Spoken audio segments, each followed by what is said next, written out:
Oh, frick. Okay, Twitch, you get to deal with ads. Have fun with that, you foolish ones. Oh, you foolish fools of foolishness. Um, meanwhile, meanwhile,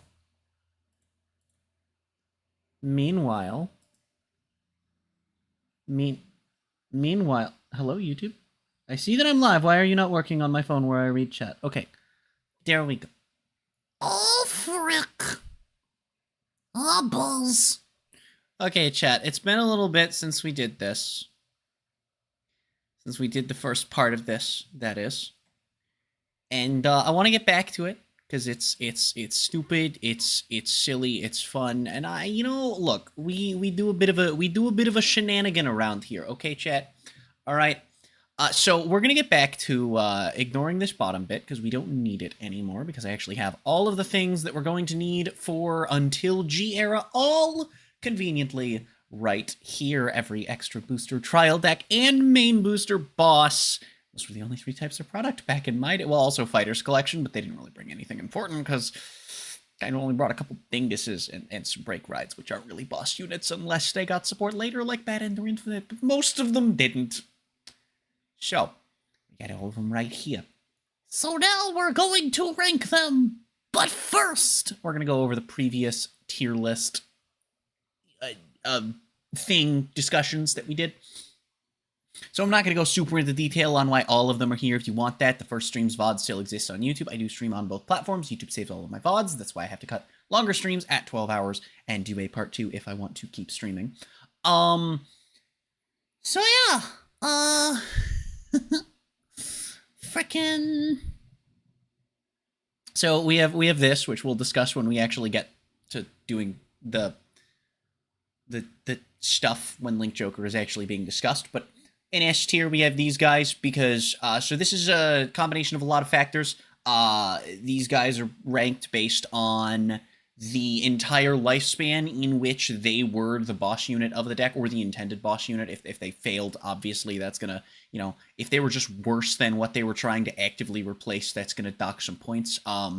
Design, I think, matters a lot as well, is is one of the things that I was factoring in.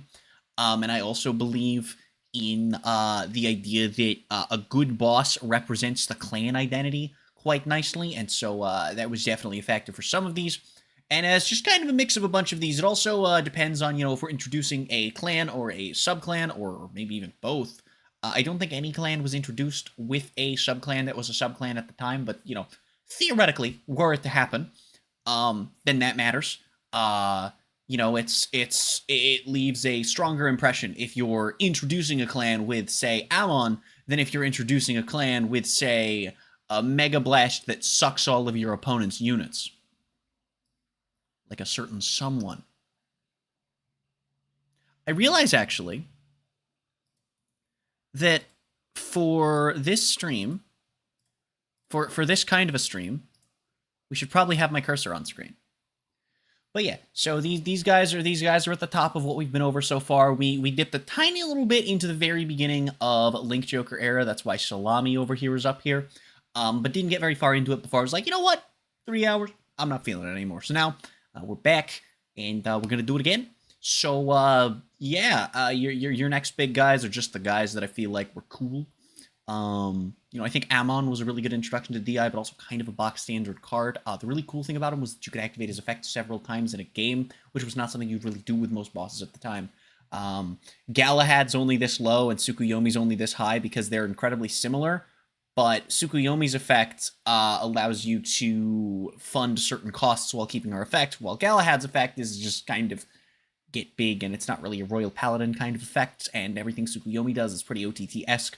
And then on top of that, Tsukuyomi gets support later in life, because yes, when talking about this stuff, I'm factoring in her G cards and deck as well.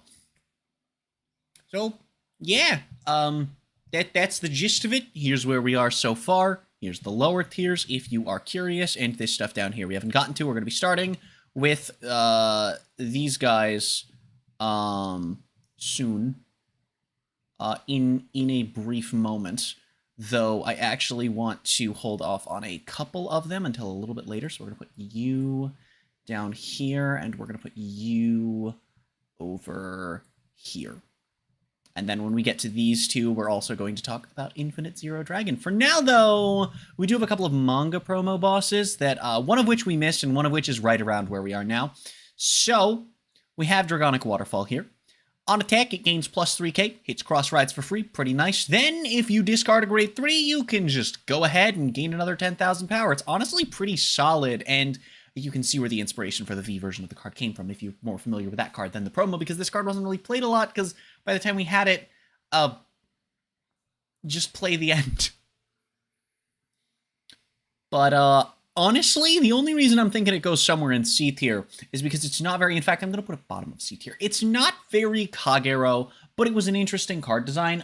This was kind of just a Dimension Police card. If they put this in DP with their whole gimmick being Chunk, I honestly, I'd have been fine with it, to be honest.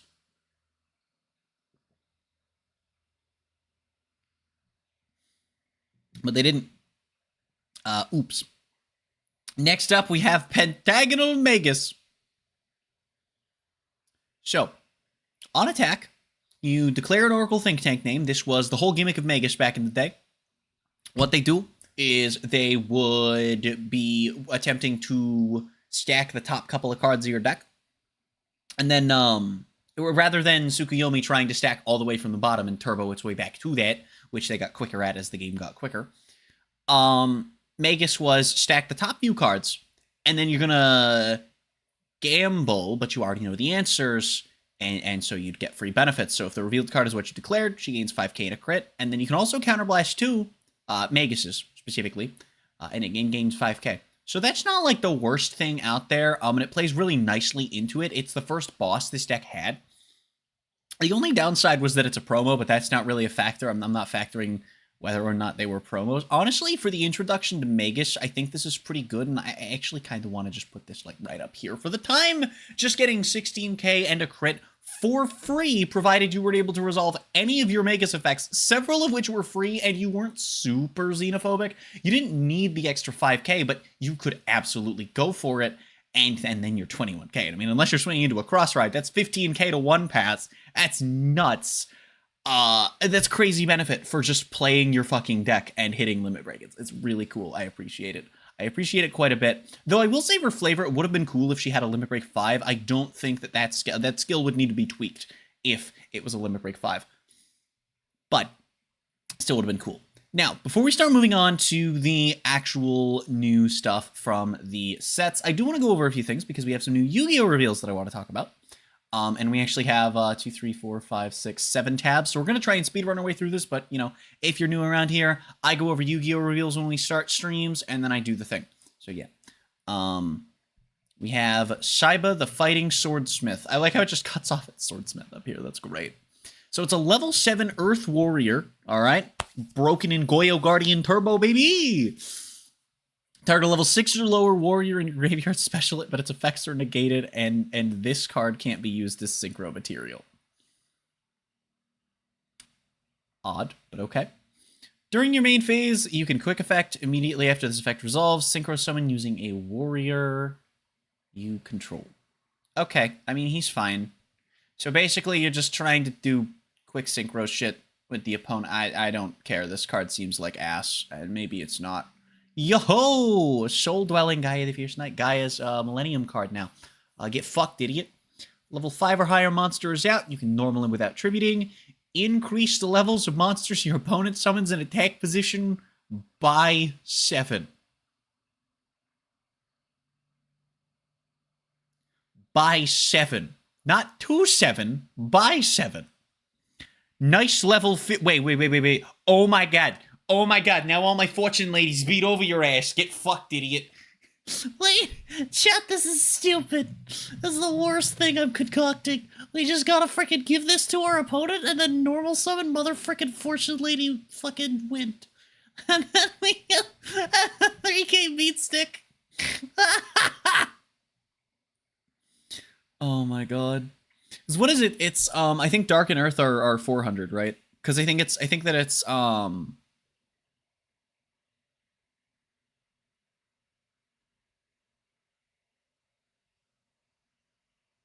I don't remember, but I want to say that it's.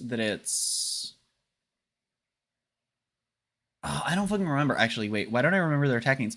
Is it that they're 2-2, 3-3, 4-4, or is it that their level is the hundreds that they gain? Hold on. This is actually bugging me. Give me a moment. This is stupid and irrelevant, but I do think it's funny that one of my shit-ass pet decks, no, yeah, it is. It's 2-2, 3-3, 4-4.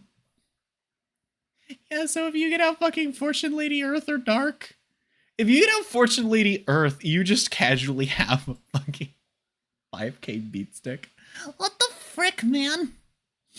Anyway, when your opponent activates a monster effects at a level 5 or higher monster you control, negate destroy. That's, you know, fine, I guess. Whatever. Yup, that's a shark, alright. Oh hey, more shark archetype. Sharketype mention. Let's go, gamers.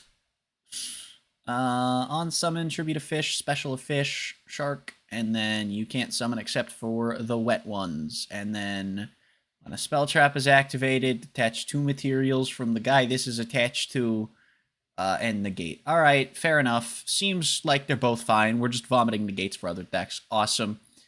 We have Crystron at home. Can't be destroyed by card effects. You can target 1 effect monster your opponent controls. Slow effect, by the way. And if your opponent controls 2 or more monsters, you can special it from your hand. Oh boy! Fucking terrible. We got the location announced of Worlds for this year as Paris, which was pretty cool. We got Dino Nuggies. Chat, we got Dino Nuggies deck. We got Dino Nuggies deck. I don't know. They're dragons. They're dragon people. That's close enough to dinosaurs, right? Right? Dragons, dinosaurs, basically the same thing. Look at this. Practically a dinosaur, right? Actually, how the fuck is that a dragon? Hold up. That looks like a fucking Kieran that's about to wiggle at me. Hold on. Wait a minute. Anyway. Unsummon, add a guy. No way, man. Crazy. And then if it's sent to the graveyard as fusion material, oh jeebs, oh no, you can set a spell trap. Okay, this deck is either gonna suck or I'm gonna cry. Why would you redeem that? I'm gonna Vorb. Oh no, there's slander in chat too. No, how could you do this? How could you? You frick! No, never. No. Death. Anyway, Oh, frick. Okay, anyway. During the main phase, discard this to fusion a dragon or spellcaster. Okay, fair enough. And then they're all gonna have it. They all search out for the dingles. Okay, no, only the spellcasters do it, and then the dragons do other things. Okay. So, oh no, never mind. They all have it. But then the dragons can blow shit up. Epic gamer moment, chat. We did it. If a face-up fusion is destroyed by an opponent's card effect while this card is in your graveyard, put this in the bottom of the deck if you do specially non-fusion from your graveyard. Okay. And then if this card is in your graveyard, you can target a spellcaster Dragon Tail in your graveyard, put it on the bottom, and add this to your hand. Okay, that's interesting. Alright, let's see here. If this card is fusion summoned, target a monster on the field and or graveyards for up to the number of monsters used as material from the hand. So not your Dragon Tail if it was used from field, but if it was used from hand, then and then you bounce them. So you get to get your own shit back, or maybe just scrungle your opponent's fucking dinguses. And if 2 or more monsters are sent to the graveyard at the same time while this card's in the graveyard, you can special it, but banish it. So, I'm not seeing any fusion locks. And this guy's a 7. Oh, jeebs. Okay, we might be able to, if this guy has the same effects. Yes, this dingus has the same effect. Also, if we get another level 8 for this archetype, we can start circumventing this and just fucking make Xyz plays. Oh, no. Oh no! But also, this one is exactly 1 in the hand, and then when you activate a Dragon Tail effect, you can blow something up, which is pretty cool, I guess. Alright, let's see here. It is Rhoda, but if your opponent controls a monster, you can then fusion summon using hand and field. Well, fair enough, I guess. You can do this, which is just a fusion summon, but it will let you use your deck, but it will also lock you into using fusions for the rest of the turn. So you know what? That's fair enough. That's fair enough. It's, you know, our branded fusion has it. The thing I don't like about having a branded fusion is that these guys still require a monster. The hand, I see the gimmick, but I don't like it very much. Horn, targeted attack position monster, return it to the hand or extra, then place a Dragon Tail from your graveyard or banishment on bottom of the deck, and draw 1 card if you do so. Fair enough. Target a face-up spell on the field, negate its effects, then you can place 1 from your graveyard or banishment on bottom, and draw a card. Well, fair enough. Also, gee, I wonder what they expect us to be doing for an engine in this deck. Thinking. I have no idea, chat. What could they possibly be expecting out of this deck as its engine usage? No way.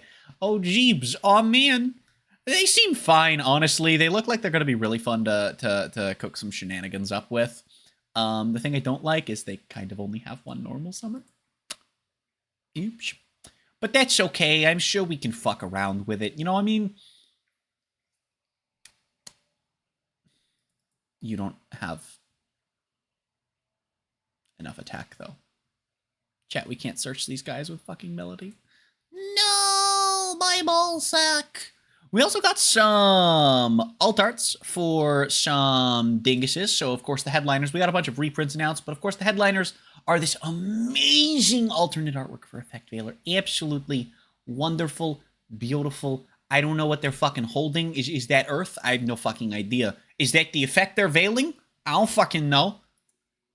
And then, of course, we also have the Space Nipple with all of his nipples. So, you know, that's the guy inside the rock. That's Dwayne Johnson himself. We have some alt arts. I believe these are alt arts, at least, for the Charmers. Light, wind, fire, water, earth, and yeah, fuck you if you like Dark the Dark Charmer, I guess, because if I keep scrolling down, you'll notice there's only 5 Charmer alt arts, and I don't fucking know why. We also have reprints of the dude arts for all of the Ghost Girls, I believe it was 1, 2, 3, 4, 5, and 6, yep, as well as the dude art for Droll, and then I don't know if this is a new Phantasme art or if this was a dude art, but yep. We have Unicorn and Appo's alt arts, though why would you ever run this over base art? DD Crow not getting an alt art. Like, come on now, what are we doing here? Traptrix Rafflesia for some reason. Okay. Foolish Burial Goods, Awakening of the Possessed, all worth rusting. Torrential Tribute and Solemn Strike. But, you know, again, the new alt arts of the Charmers are, you know, kind of sort of cool, and the really, or of the familiar Possessed, I should say. But the real headliners are just these two having cool artwork now, which, you know, fair enough. Last but not least, behold the creature! So this deck got revealed, and everyone was pretty much universally in agreement that everyone's gonna fucking love this deck. There's no way you could fuck this deck up, and I've heard that apparently they didn't. Apparently they're not actually badly designed. So, let's see here. If you control a Link 1 or a level 2 Synchro, you can special this card from your hand. Oh god, we can play it with Sprite! That's it, I'm drinking my Red Bull aggressively.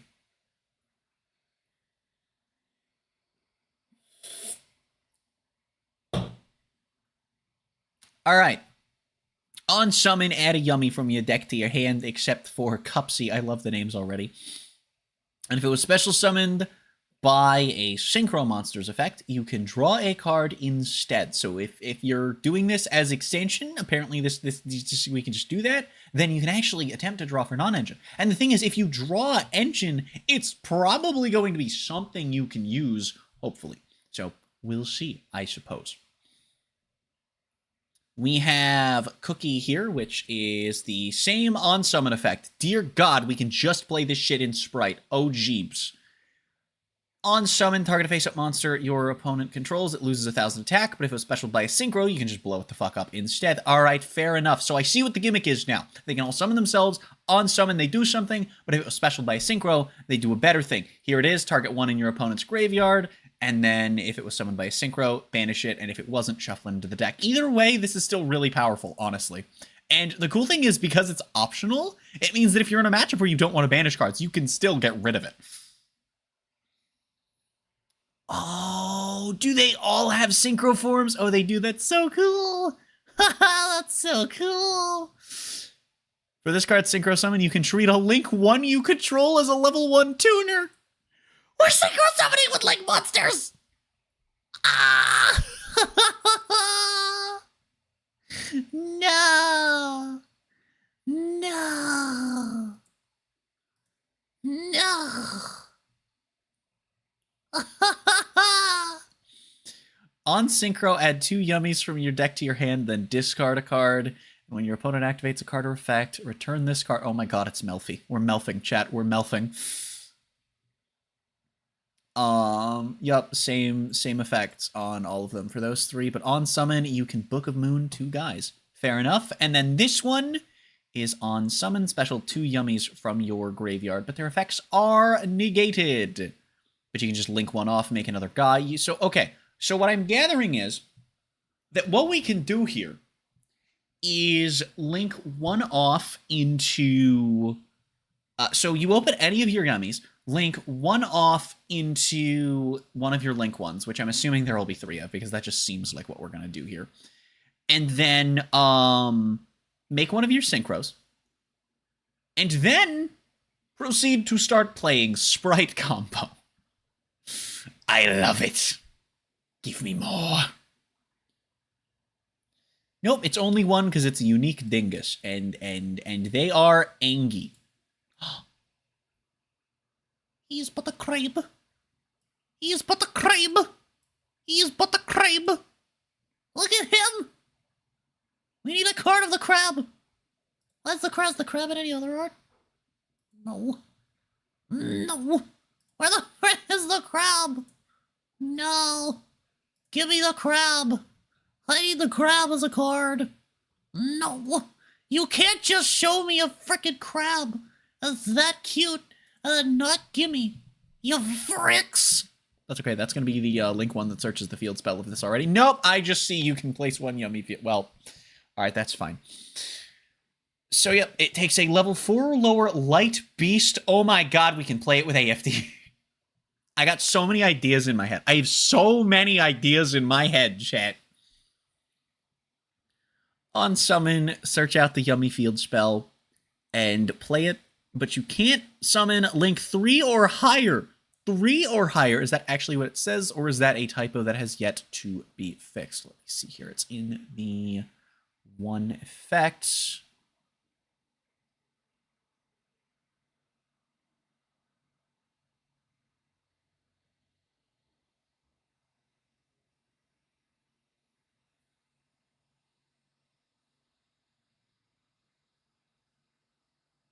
Nope, that is 3. Oh my god, we can just play this with... Wait, we can just play this with Sprite! And it doesn't lock you out of synchros either. We can play this with Sprite and with AFD. Oh my god. No fucking way!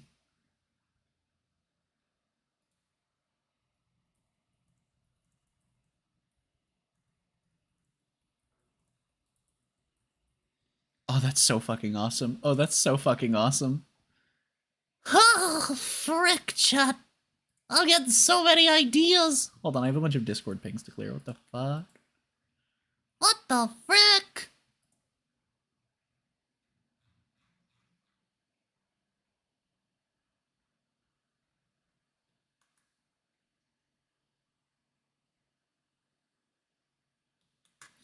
Okay. All right. Anyway, okay, all right, field spell time, Oh, wait, hold on, we have another effect. During the main phase or your opponent's battle phase, it's a quick synchro. It's a quick synchro. It's a quick synchro. Oh my fucking god. Oh my fucking god. And it doesn't have to use only yummies. It just says using a yummy, which means that if you can do setups with AFD, you can quick synchro into I don't know, God knows what. I don't fucking know. Fucking desert locust. Does AFD have fives? Hold on. Hold on. Wait. Hold on, chat. Hold on, chat. Wop. I don't know if Dueling Book has added the AFD dunguses yet, but we're gonna see. We're gonna check. No, we're not gonna check, actually. Is Dueling Book down right now? Are you shitting on my elbows? All right, well, I was gonna check for you all to see, but I guess no, we're not. Give me a moment, chat. I'm going to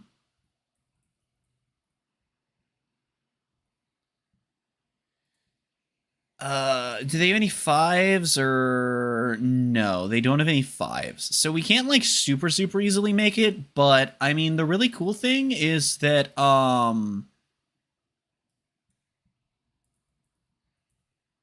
right, let me not search AFD because I know there's a bunch of shit that just checks for like attribute stuff.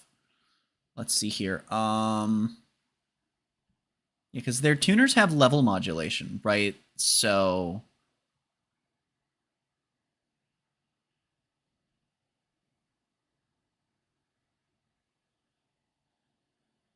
yeah. And they have some level modulation. So, I mean, I'm sure there are ways we could do this, right? I'm sure there are ways we could do funny shit with this. Anyway, all right, field spell time. Yummies gain 500 attack for each light beast on the field. Okay, fair enough. You control a Link 1. You can target a Yummy in your graveyard and special it. Has to be level 1, though. Can't be your Link. Can't be your Synchros. Fair enough.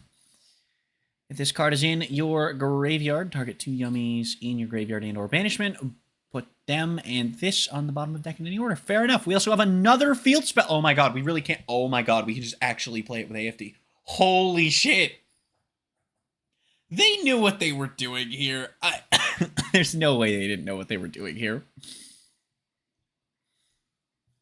Face-up monster you control leaves the field by an opponent's card effect, special Yummy from your deck. If you synchro a light beast, you can target a monster your opponent controls, destroy it, and if it's in your graveyard, it has the same replace effect. Okay, they knew what they were doing. AFD doesn't trigger any of them. They have to specifically. You need yummies and check for beasts, and you only check for summoning light beasts. But that doesn't really matter because you're still going to do those with your AFD plays. And then the last card is the trap. It's a continuous trap. And monsters your opponent controls lose 200 attack for each light beast you control and in your graveyard. No, dude. Once per chain, if you synchro a light beast, you can draw a card and put one on the bottom. You can banish this from your graveyard and switch control.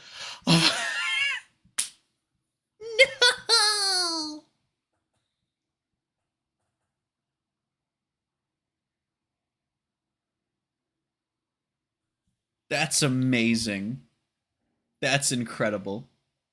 These cards look like they're going to be so fun to fuck around with, Chad. They look like they're going to be so fun to fuck around with. All right. Speaking of fun to fuck around with, let's get back to Vanguard. I think that we should, shalln't we? All right, gamers. So, we got a whole lot of shit to get through, and I want to at least get through Legion Era before we,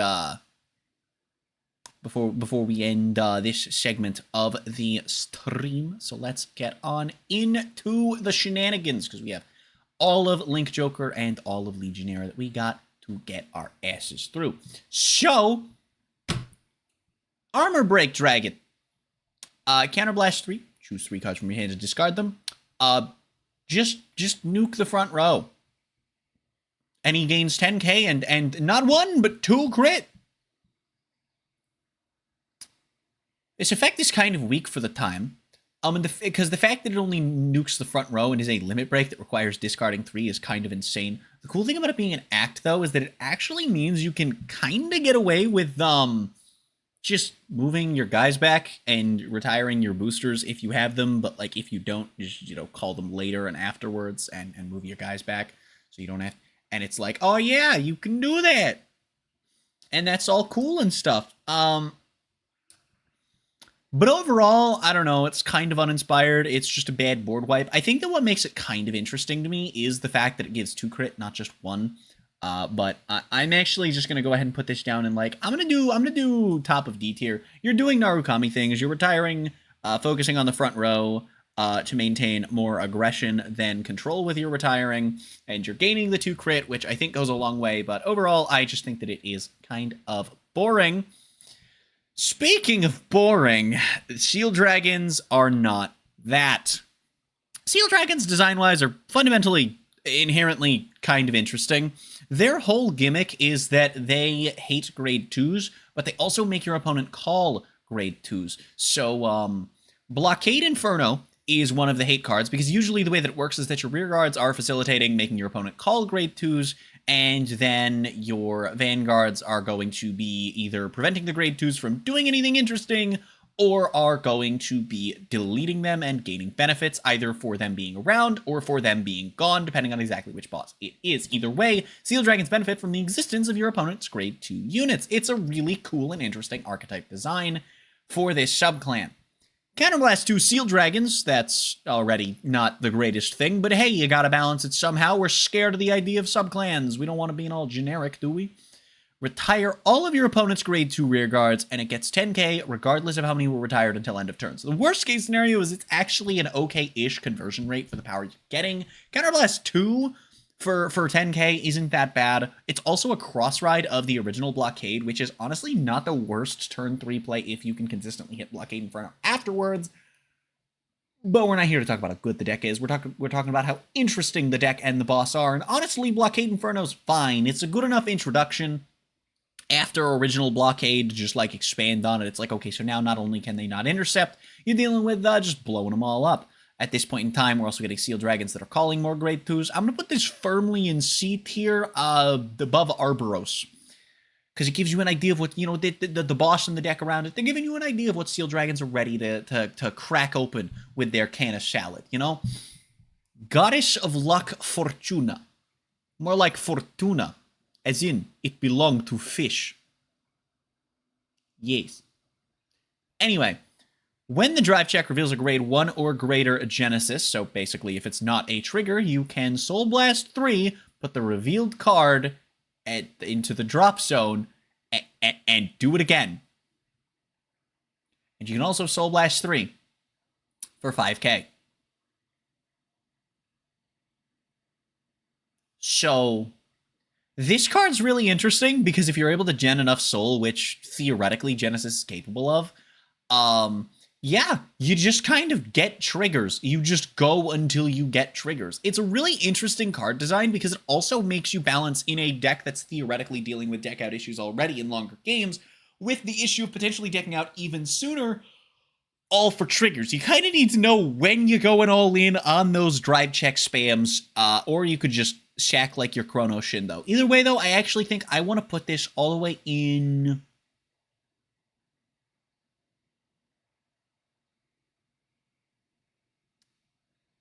A tier. It's one of the earlier Genesis bosses as well, which I think lends itself nicely to that.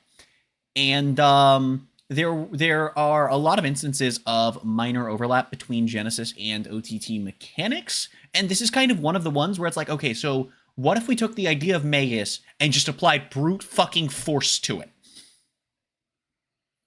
And Revelation would later reclaim this one and be like, all right, we're going to also take the idea of Magus, but instead of going brute force, we're going to generate soul with the idea of Magus, which, again, it's a lot of overlapping in their mechanics, and so there you go. All right, here we have the war criminal himself, Mr. Nipple Genovius.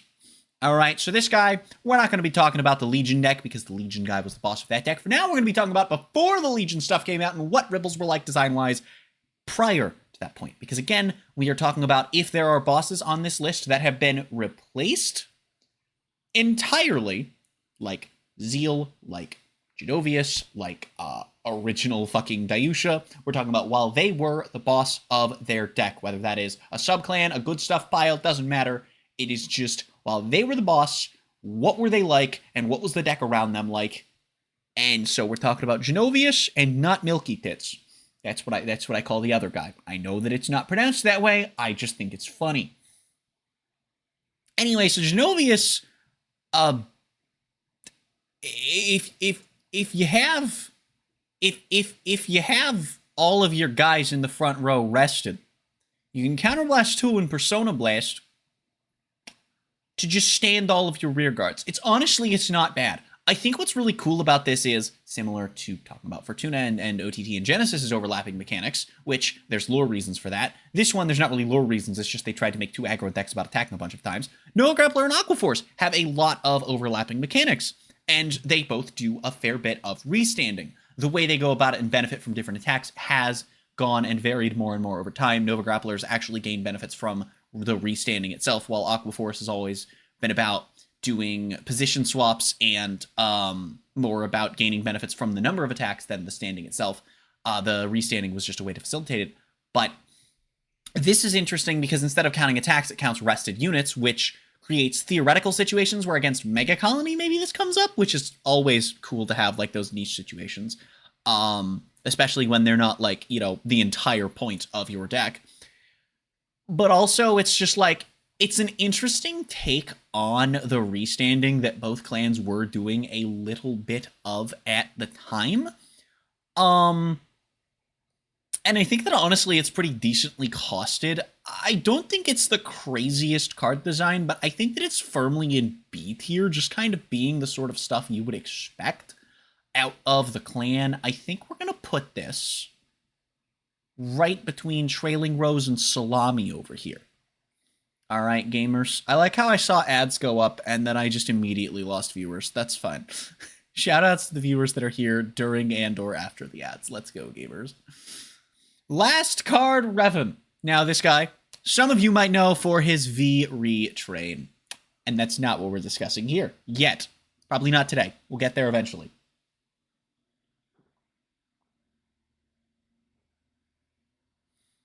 But Old Revan, still actually a kind of cool card. Still cares about rested units the way that Ripples did at the time as well. On attack, you can counterblast 1 if the number of your rested Aquaforce in the front row is 3. And if you do, it gains 3k and a crit. And then you can also counterblast 1. So you can effectively pay counterblast 2 in order to turn this into an actual pressure hit against non-cross rides. And then against cross rides, you wouldn't bother because you're not counterblasting 3 for that. It's kind of just worse Genovius. I think all day, every day, we would prefer the pressure of doing that. And I think I'm going to put it right below Zeal, right above these two, because it's not a bad idea. And, you know, again, the whole concept of spinning it so that you count the rested units instead of the number of attacks is like, that's cool and all. But unfortunately, without being a restander, it kind of fucks your whole game plan up, and all for kind of an overcosted, what feels like an overcosted 5k and a crit, when I could just be playing Seal Dragons and getting 10k and a crit for the same cost. On a cross ride, mind you. And even with an Aquaforce, I could just be playing Maelstrom, or I could be playing Ripple, and it's no thank you. So, here's where we get into one more of many. We already have Descendant on the list, but we're going to get into one of many of the Eradicator bosses. Sweep Command Dragon is a counterblast to Soul Blast 2. When the opponent's rear guard is put into the drop zone, you get to draw a card, retire another of your opponent's rear guards, and this unit gets plus 5k. It's not a once per turn, meaning that if you do have 4 damage face up as well as 4 soul, you're actually going to be able to trigger this twice if you hit their back row, which is interesting. You get to clear out a back row if you're able to figure out a way to do that, or if you're able to move a guy up front in the middle of this whole chain of events. and then nuke their front row as well, theoretically. Though you're not always going to be doing that. Usually you're just using this to pop the second front row, but you can get chunky.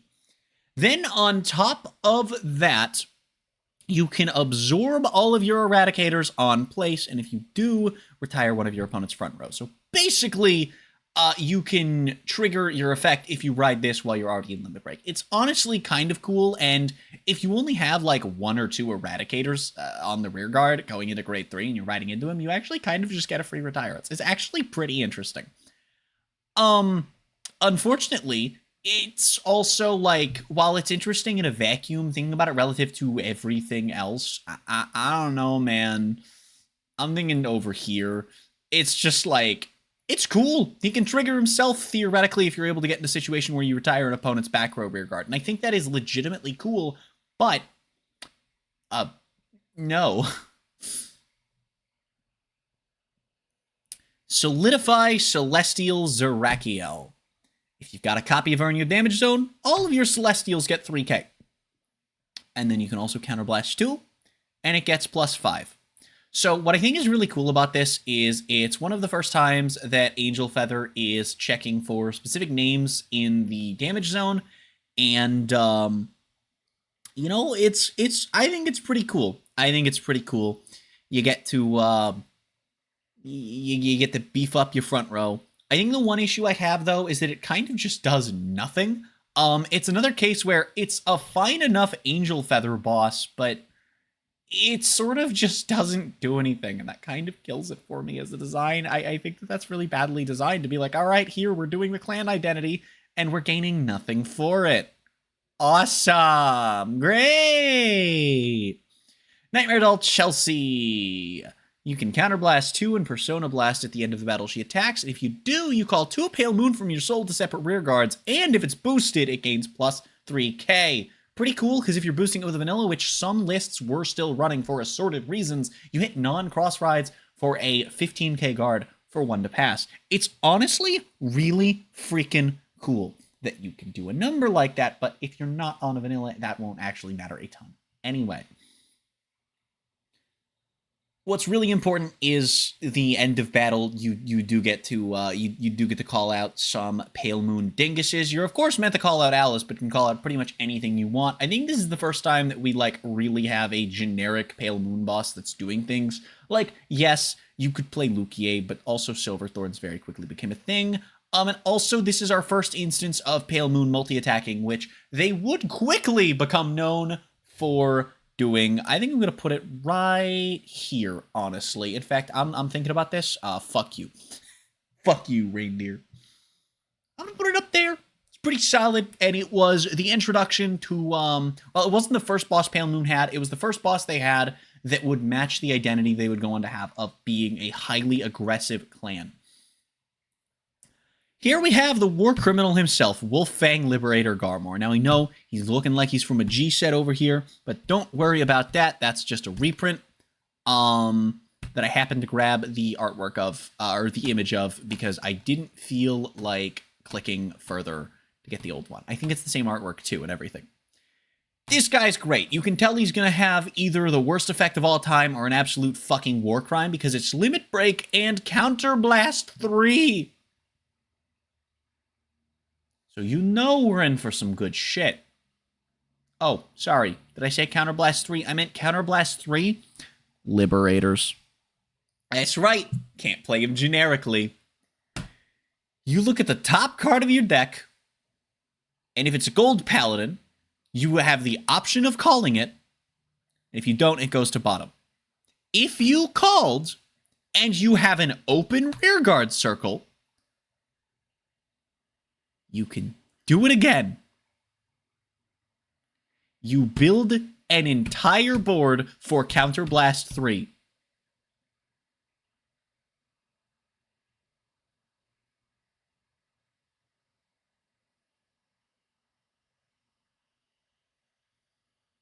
Like, are you fucking kidding me? Are you serious? Like, why can we do that? And then on top of that, you can put a Liberator on the bottom to give him another 4k. Which is like so shit, because why is it not just 5k? Like, what the frick, man? Anyway, absolute fucking war criminal, but honestly, just peak Gold Paladin design. Not like the peak. Like, we're not gonna put him up here, but I'm thinking like right around Monarch. I think it's really cool that he's this neat little recovery card where if you still have a lot of resources left, you can just build an entire board if your board fucking implodes for whatever reason that it may, provided that it's not locked.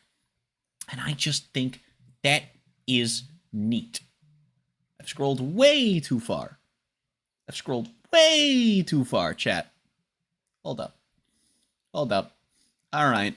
Here we have Silverthorn Dragon Tamer Lukier Reverse. This is our first of the reverse units, but certainly far from the last. So all of the reverse units are interesting because they have the cost of locking your own rear guards to do a thing, but most of them have pretty strong clan identity in the process of doing so. Lukier Reverse also being a cross-ride, of course, of Lukier. You're able to counterblast 1, lock one of your Pale Moon rear guards, and then choose a Pale Moon from your soul, call it to rear guard, and it gets 5k. This is not once per turn. And honestly, it's pretty solid. For reverse units, I'm going to be, factoring in how heavy the lock is relative to what you gain out of it, because I do think that's an important element of reverse card design.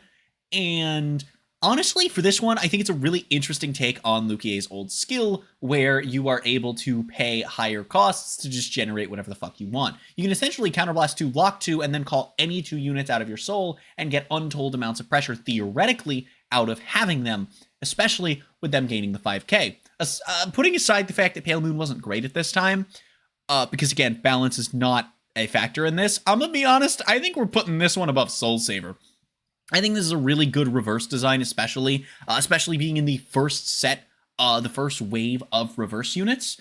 It plays Pale Moon, though not the aggressive style that we are introduced to via motherfucking Scrongulizer in Chelsea.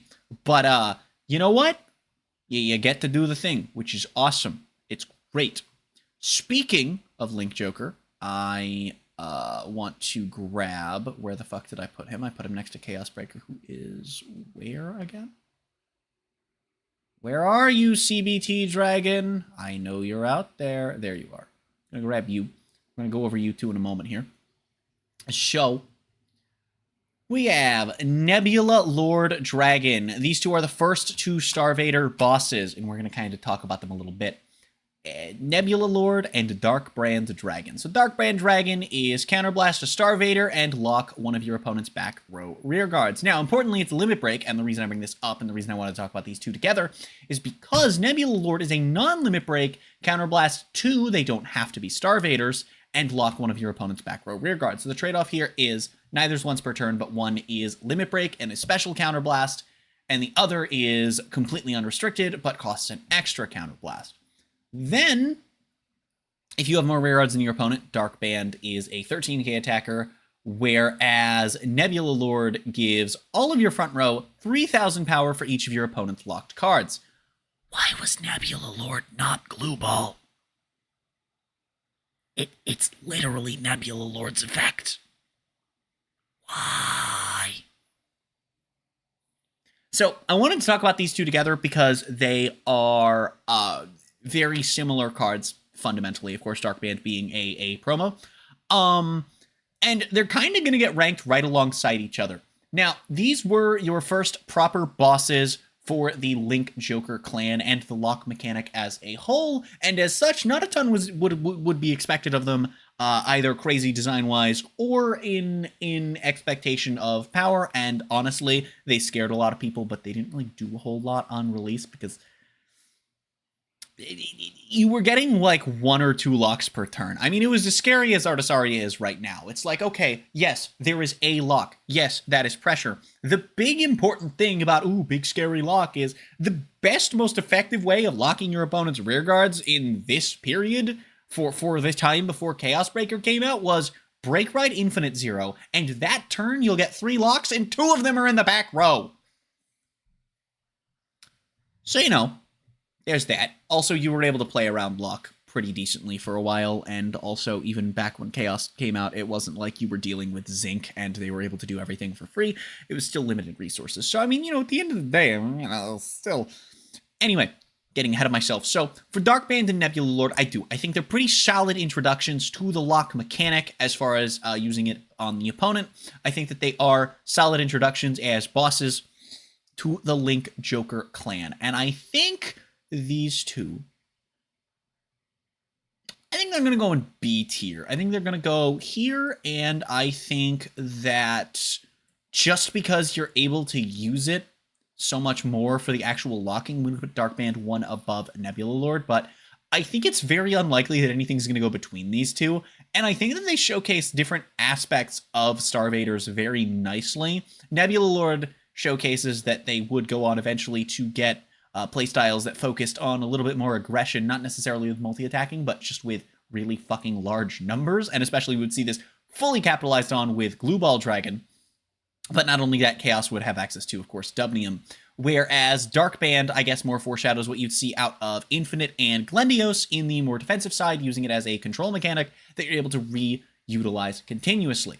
So, two sides of the same coin for early Link Joker design. And I know Darkband's a promo, came out a little bit after, but I'm still putting it up there with Nebula Lord, okay? Shut the fuck. Next up, we got the guy, the fan favorite, his self, Revenger, Raging Form Dragon. You know him, you love him, everyone loves this guy. One of the most popular Shadow Paladin bosses of all time. Got a V-Train, got a Stride deck set with a crest for premium. Alright, let's see what he's made of. So, you can choose 3 of your Revenger rearguards and retire them at the end of the battle in which he attacked in order to ride a Raging Form Dragon from your hand and give it 10,000 power. On top of that, on Counterblast, you can give him 3k if you want to hit cross rides for that extra 5k shield. Though, of course, you're never doing that into non-cross rides unless you are boosted, which you might be, but you're not doing it into cross rides if you're boosted, because then it still doesn't matter. So, situations do matter, but yeah, since you're retiring 3, you're probably retiring the guy you're boosting with, so the second attack, you're almost never doing this unless you're against a cross ride. First attack, you're almost always doing this unless you're against a cross ride. It's cool. Also, theoretically, if you're able to get another Revenger rearguard from one of your retires in some way, shape, or form, which I don't believe was possible at the time, but I believe is now, then you can do this neat little thing where you activate it twice in a turn. So that's fucking hilarious. So Raging Form is a really interesting card because it is effectively trying to emulate Overlord for Revengers, and that is likely the intent given the characters that were playing these two decks at the time.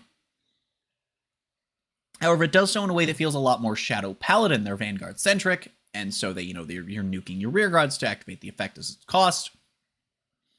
And then you also, instead of just restanding like Overlord does, but also in exchange for not losing, or in exchange for not losing a drive, but you have to go -4 because you retire 3, and then you also have to ride 1 from hand. So you're still losing a shitload of cards.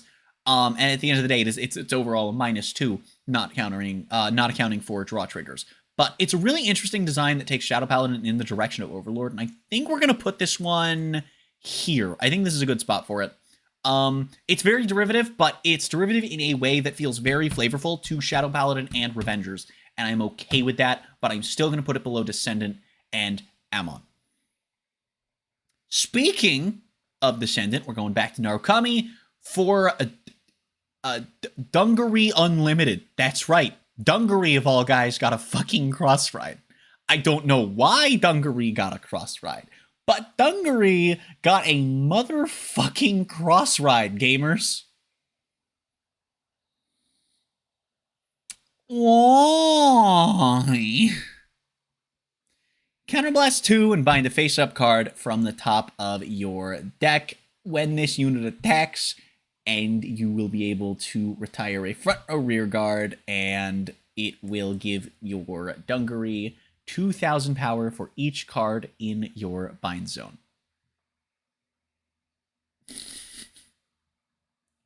It's bad. It's terrible. But it's so funny, and it's such a natural progression of Dungaree's deck design. Like, I... So Dungaree is, of course, always a little bit of an outlier just because he's focusing on... He retires your opponent's stuff, but he goes on to bind his own stuff, which he's doing from the start, and binding the opponent's stuff later became a Narukami staple as part of their aggressive Kagero shtick. I think I want to put him somewhere in A tier. Like, the thing is, right, at this point, Dungaree is an established guy. We're a couple sets later, and I think the really important thing to consider is we're at the point where sub-clans and archetypes and decks within clans are becoming a thing. So when you have decks like this that fundamentally are still playing the clan but stray away in certain aspects, it's important to consider, how does this follow up on this deck's introduction into the clan? And I think, honestly, it's, like I said, a really natural progression of how Dungaree initially plays, and a way to just keep scaling over the course of a game. Now, it's kind of heavy costed, and that's a little bit of an issue, but I think we're going to put it right below Fortuna, right above Aleph. I think it is a really good natural progression evolution of Dungaree. And I wish the deck had gotten more support. Speaking of natural progression, that's right, our next topic is the last ride chain. No, really, this is it. There's no more after this. If we head over to this, there's none left. There's technically one more ride chain after this point, as well as if we're going to talk about, you know, like, oh, technically overdress with ride decks and actually they you know, V Tsukuyomi and you can shut the fuck up if that's what you're going to say. This is the last ride chain. The only arguable exception you could make is that Gear Chronicle got one that was Chrono Jet support, but I don't count that because I call that a G ride chain because fuck it, we already have the terms for G Mega Blast and G. We have G everything. We have G everything. There's G Persona Blast, which is when you flip a copy of itself face up. We have fucking G Mega Blast, which instead of CB5 Soul Blast 8, it is GB1, CB4, Soul Blast 6, which later just became, without the GB1, the cost of Mega Blasts. And I don't know if the G Mega Blast, the singular one that I believe exists, ever got printed in 0, and if it did, I hope that it was CB3 and Soul Blast like 4 or 5. But yeah, we have G Persona Rides, which not Persona Rides, G Cross Rides, which instead of giving power, give an effect, which I've had people be like, that's not a cross ride. No, it's a G Cross Ride. That's why. Or a Neo Cross Ride. I've seen it called both. And then whenever I say that, people are like, oh, I've never seen that. And I'm like, I did. Okay. But I have. Repeatedly. And I won't stop calling him that because it makes sense. Anyway, Schwarzschild Dragon. If you want to consistently resolve its limit break, you're going to need to counterblast 4 in an era where Link Joker has 0 countercharge potential. So have fun with that. Now, having said that, Schwarzschild Dragon goes insanely fucking hard. We're going to talk about its auto before we talk about its act. So, of course, it gains 1,000 power, becomes an 11k if the ride chain is ride chained. On place, you can counterblast 1 and look at the top 5 cards of your deck to search for a Schwarzschild Dragon. If you whiff this, you don't get it back. Fuck you. Big sad. But if you hit, then it's incredible because your limit break allows you to counterblast 3, Persona Blast, and lock 3 of the opponent's rear guards anywhere. You're allowed to lock both front row and the booster of the Vanguard. Oh, and also, did I mention that Infinite Zero is a break ride you can run that lets you lock a front row and a back row? That's right. If your opponent's board's full and you hit this with the Persona ride and break ride into this, you lock their whole board. Anyway, on top of locking 3, you also get 10k and a crit. Honestly, again, as part of the introduction to Link Joker, I honestly think Schwarzschild is fantastic. The only thing I don't like is I do think it's overcosted, and I think that genuinely hurts its design because you're only ever going to be able to resolve it once. And being that overcosted makes sense in the context of a lock, but not when you also need a Persona Blast. And then, on top of that, the search skill probably shouldn't cost an extra counterblast if you're going to make me counterblast 3 and Persona Blast. Like, calm the fuck down. If it's a search net of 5, if it's going to cost a counterblast, why can't I just search it? You know what I mean? I'm going to put this above Arboros, but below Blockade. It's fine. It's good on paper, but it's so anti-synergistic with itself, and it's only ever resolving once, that I just can't put it above C tier. I'm sorry, I love him. Schwarzschild Dragon is one of my children, but god damn it, I sometimes you gotta tell your kids when they're failures, you know? Don't actually tell real, actual children you have that they're failures, please. Eradicator, Vowing Saber Dragon Reverse. This is a reverse of a break ride, which we did not go over because, well, this is the boss of the deck. I mean, technically, Vowing Sword, you could argue, became the boss. There is technically Vowing Sport, but you're just playing both in that deck anyway, so I consider this the boss because, well, Vowing Sword is a break ride, and Vowing Saber is not. It's a cross ride, even. So your Limit Break allows you to counterblast 2 and lock 2 of your Eradicator rearguards. And your opponent retires 2 of their rearguards of their choice, but they can be in the back row, which is quite interesting for Narukami. And then in addition to that, Vowing Saber gains 10k. So honestly, really interesting effect, and I think it's weighed decently for the cost. You're effectively, it's counterblast 1, lock 1 to retire 1, but you're forced to do it in increments of 2. I think that it's really interesting design for the time for Narukami, as, this being early reverse units. I mean, I say early, they were only there for 3-4 sets. But being early reverse design, as well as early into the concept of locking, I think it's interesting that this is the way that they get access to consistent back row retire. Because, of course, the opponent's not going to want to retire their front row units. They're going to want to keep their good attackers more often than not. And so this kind of puts them in an interesting predicament where, but also all of your units, for the most part, care about just units being retired, not retired out the front row. So it's like, well, you know what? This is still pretty cool. And so I think this Krungus is actually, I'm gonna put you right up here. I think you match the identity of Narukami a little bit better than Lukie Reverse. Honestly, I think it's really good design. I think it's really good design for a reverse unit.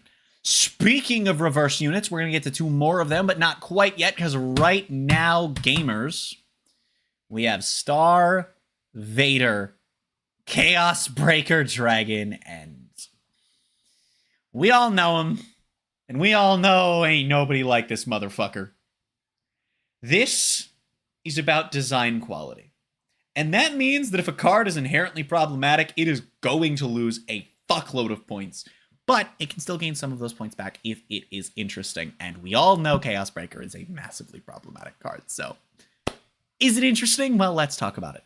Chaos Breaker has an act ability that is once per turn. Formerly the old once per turn ruling, but it's the same thing. That's why he was errata to have once per turn before they stopped doing this. But anyway, counterblast 1 and discard a Star Vader to choose one of your opponent's rearguards and lock it. Now, on its own, this is only going to be 1 lock per turn, but it's important to note that this lock is not locked behind Limit Break, like a certain promo we talked about, nor is it a Counterblast 2, like a certain other Dragon General that we discussed. So you're still going to be able to repeat it every turn. The drawback, of course, to this is that unlike those two, it is actually once per turn, so fair enough. On top of that, though, Chaos Breaker's Limit Break. Soul Blasts a Star Vader when an opponent's locked card unlocks to retire that card and draw a card, and that is not once per turn.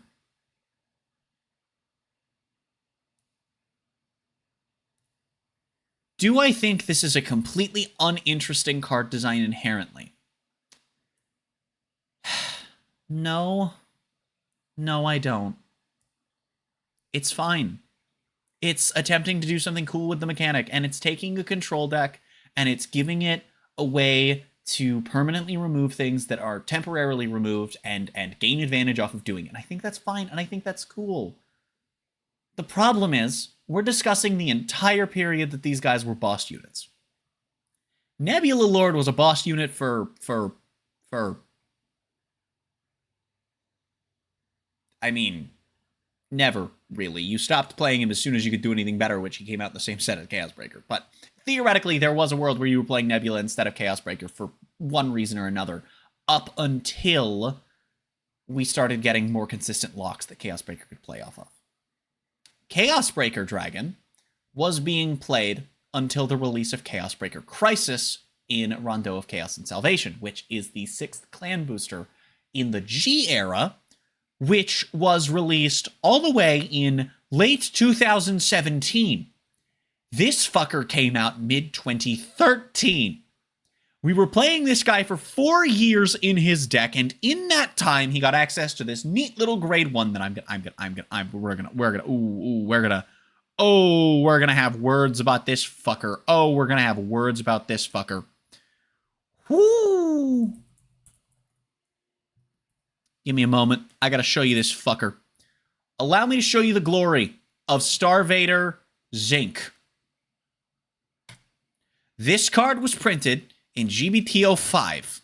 So this was about 6 or 7 months into G era. This was the 5th main booster. There were a couple of others before then. And this is when Chaos Breaker got his G era support. And this is when Chaos Breaker became truly, utterly, horrifically problematic. Inherently, no matter how good the deck was, it was always going to be causing problems. By the time this card came out, we had access to Photon, which was on place if your opponent has a locked card, lock another one of their units.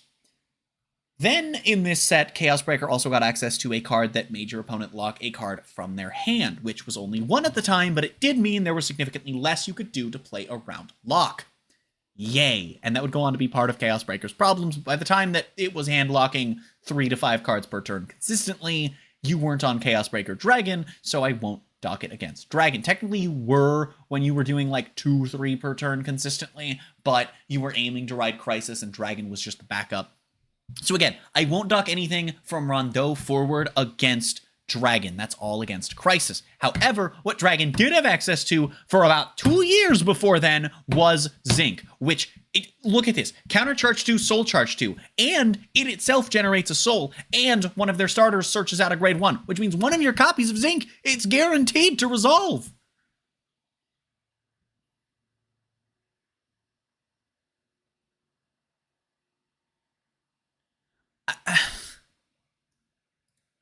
I don't think that Chaos Breaker is a terribly uninteresting design. But because we're factoring in the decks as that these bosses played, because I think that some of them just in a vacuum just completely change contextually with or without their decks, I think that it was more, I felt that it was more fair when I started this to factor in the decks, and Chaos Breaker wasn't really something I had thought about. And I'm thinking about it, and whew! I'll tell you, Chaos Breaker's not going above E tier. The only reason I'm not slotting Chaos Breaker into F tier, I want to do this. I want to put Chaos Breaker right fucking here. The only reason I'm not immediately doing that is because a lot of the E and F tiers are decks that do not do their clan's identity very well, or do not do it justice, or did not get the support they needed to exist. Chaos Breaker does his clan's gimmick well. He sticks to its identity. He got the support he needed to continue doing things. But also, it's one of the most problematic decks in the game's history.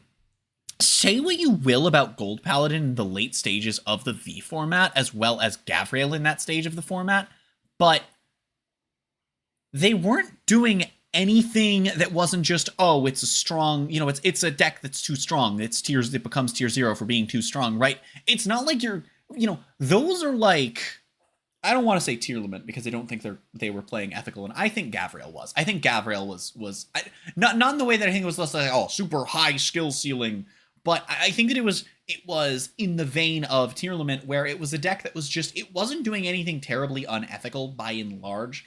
It just was doing what it did better than anyone else could ever keep up with. Where I think that a good comparison for Gurgit and Spectral Duke was probably more along the lines of Snake Eye, where it wasn't ethical, but it also wasn't the least healthy thing you could be doing, right? It was still playing the fucking card game, right? Chaos Breaker, though, is more like... Chaos Breaker is more like, think Spiral, think Goki. I actually think Goki's a really good point of comparison because Goki was never actually tier 0, despite definitively being the best deck in the format at one point in time, while Chaos Breaker didn't actually ever reach best. It did reach best deck status, though it contended with it with other decks, and this was also before it was mega hyper problematic. I mean, a lot of people have bad memories of this deck back in Link Joker era when it was in its weakest form, and part of me thinks some of that is false memories, because if they had Zinc back then, of course this deck would be fucking broken. Of course this deck would be utterly busted. But they didn't? But again, we're factoring in the whole time. And I'm so in the air on this, on where we put Chaos Breaker. Like I said, the highest Chaos Breaker is going is up here. He goes below every single card that even remotely does its clan's identity justice, because of the fact that it caused so many problems. Without Zinc and without Carbon, I think I would be rating him in low C tier. In fact, honestly, without Zinc and Carbon, I think that I would be rating him in B tier because he's such an interesting design, and you wouldn't be getting everything for free, and then I'd be like, oh yeah, the hand locks before Crisis were actually kind of interesting. Even the hand locks after Crisis cost so much fucking soul to do that you wouldn't fucking be able to do them without Zinc. Zinc is banned in Premium now. You can't run Zinc in Premium.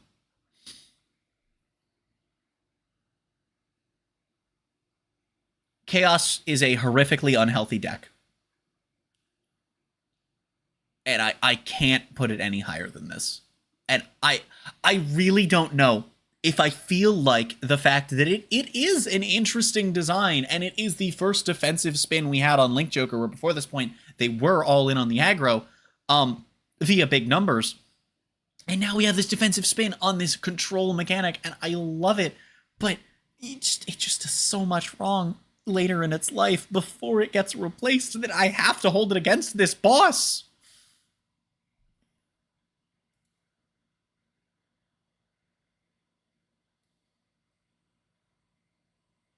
I'm going to put it below Dungaree and Perfect Riser, because while they do not represent their clan's identity the greatest, Dungaree would go on to be expanded upon by a cross ride, and a little tiny mini archetype would go on to be made out of this.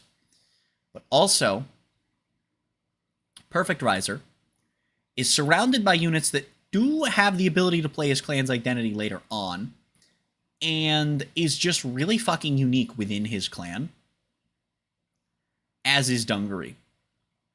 I think I'm going to put them up above.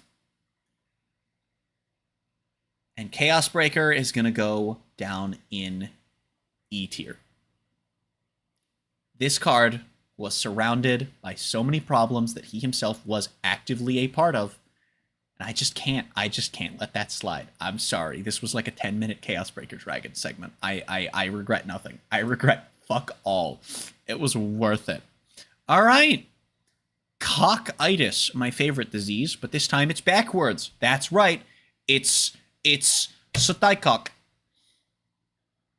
So, you get to mill 3 and lock a Grand Blue to choose a Grand Blue from the drop and call it, and then that unit gets plus 3k.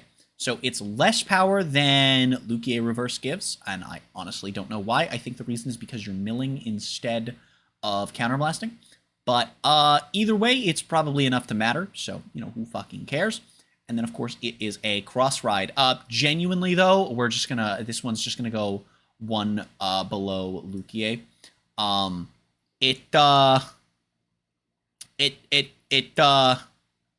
know, it does the Grand Blue thing.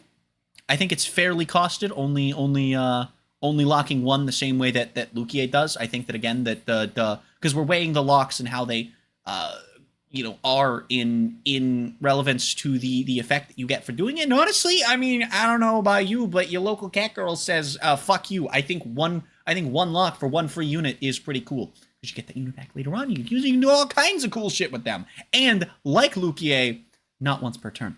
Very cool. So, last time we did this, which at this point was like 2 or 3 weeks ago, we talked about Zeal and how the reversal of the natural inverse for a villain-esque deck in Dimension Police was you could pseudo do the Dimension Police gimmick by making the opponent's units smaller in power. And this gets taken to a whole new level when we look at Dark Dimensional Robo Reverse Dayusha, who just has Chaos Breaker's face, by the way.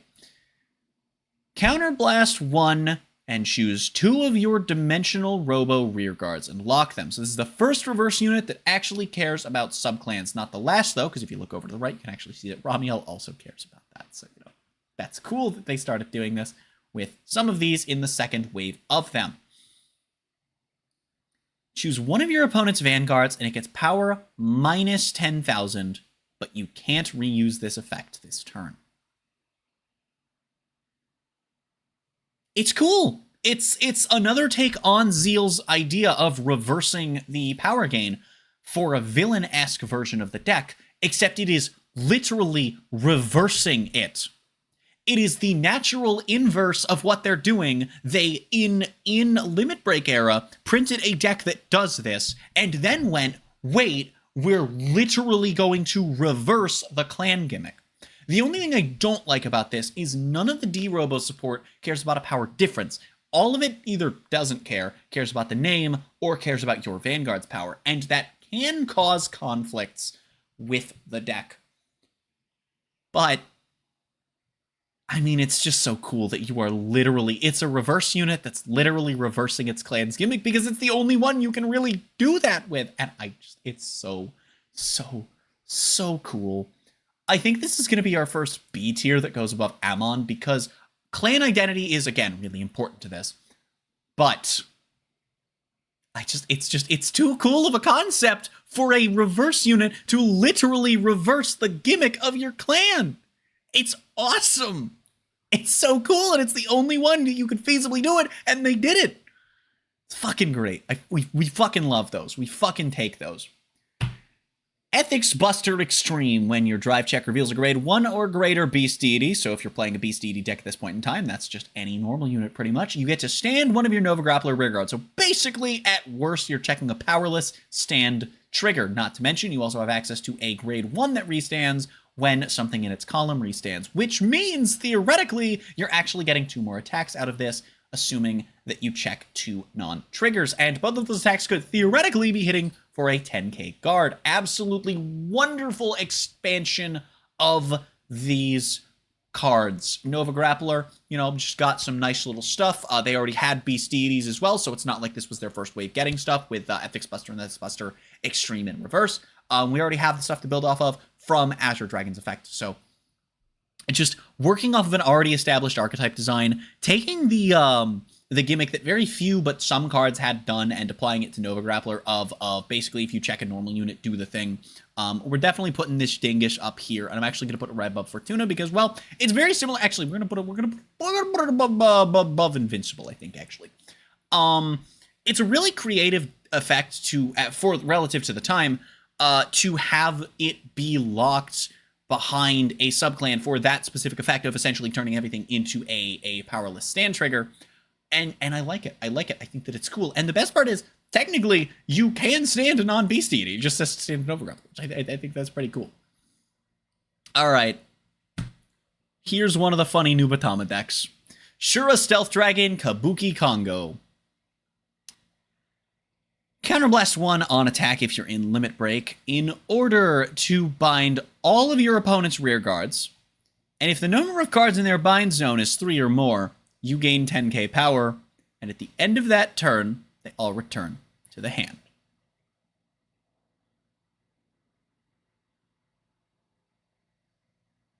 It's not too bad.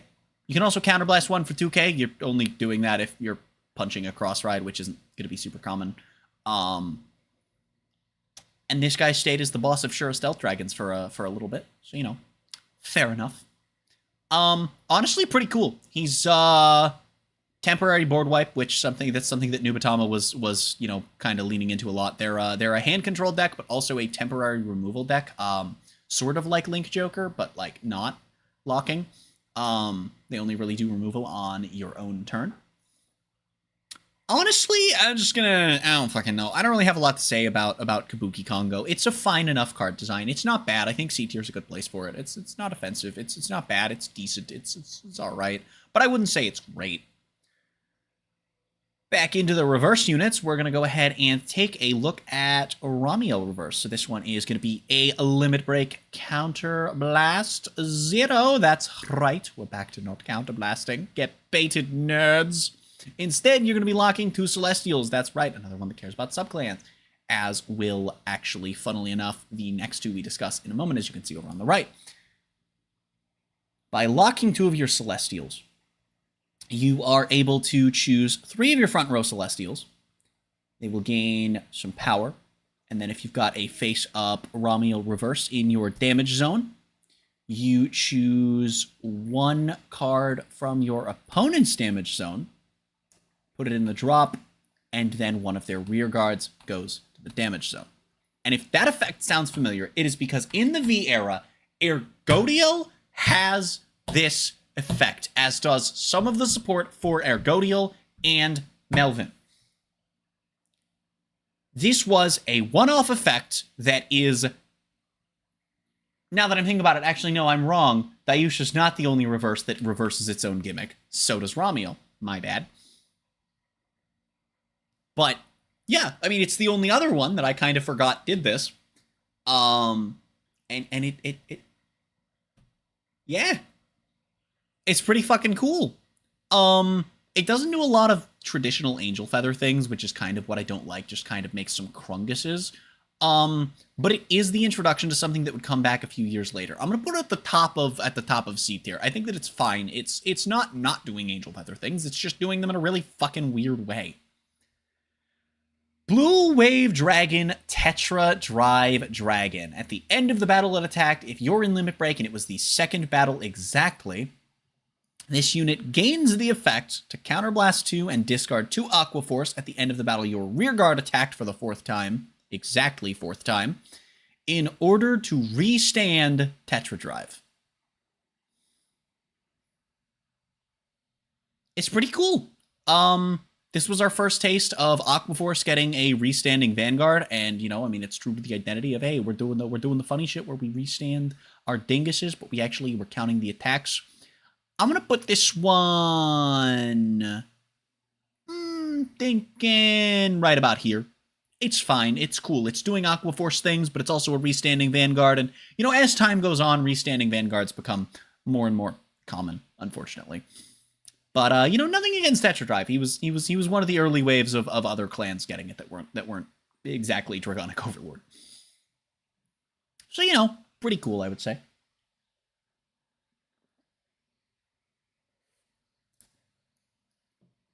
Ethics Buster Reverse. Counterblast 2 and lock 2... Nope. Counterblast 2, discard 2 Beast Deities and lock 2 Nova Grapplers. And then you can give it an effect in which, at the end of the battle, it attacks a Vanguard. It restands! Because fuck you.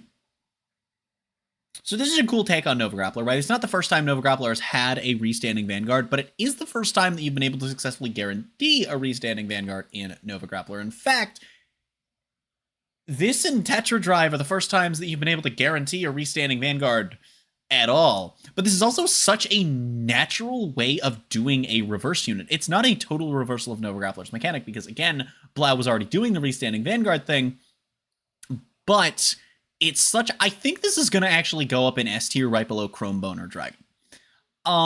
It's a cool way to turn such a rearguard-centric deck Vanguard-centric in a way that doesn't necessarily completely rule out playing around some of your rearguards, which you can just run stand triggers for, because those still count as standing by card effect. It's really good. I think it's really good. It doesn't necessarily jive with the deck, but it's not supposed to. It's supposed to kind of be the more selfish version of it, and it still technically is compatible with the other stuff.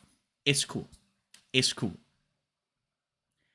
Ashley Reverse. Counterblast 1. Lock 1 of your Jewel Knight rearguards. Choose 1 of the rearguards in your opponent's front row. Fucking kill it. That's right, we're Blaster Blade now. Then call a Jewel Knight. It is a once per turn.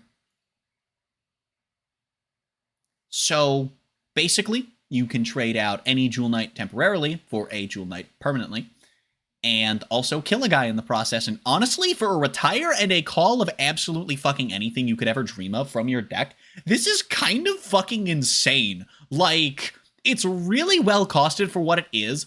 Also does the Royal Paladin thing of, like, build a board while doing the reverse cost and balancing it quite nicely. I think we're going to put it up above the two Liberators. We have an A tier here. Also doing the retire, leaning into the flavor of who plays it in the anime and why she is acting the way that she is and why this card is actually called Broken Heart Jewel Knight. By giving you a form of the Blaster Blade effect in addition to the call. It's honestly, it's really well designed for all of the things that it's trying to do. I fucking love it. It's awesome. Speaking of cards that I love. Fun fact, I think of the reverse units that you could feasibly consider bosses, which, you know, is all of them at some point or another. I believe this is the one that stayed a boss unit the longest, purely out of the fact that he technically stayed the boss of a deck all the way up until he got his V retrain. Though, you know, you could argue he only stayed that way until non-reverse Yaki came out, but so much still cared about reverse that it's like, you know, you kind of still had to do it, but also plenty cared about just the Yaki name, so who fucking cares? Either way, this card's really fucking cool.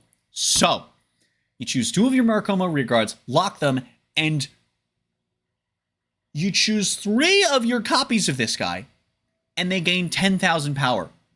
And on place, you can counterblast 2 to search out 2 fucking copies of him. Oh, no, sorry, it's only 1 copy of him. It's only 1 copy of him. We don't search 2 copies until later. My bad. But still, counterblast 2 to search out a copy of him. Call a rearguard. At the end of the turn, it goes to your hand. It's insane. It's so cool.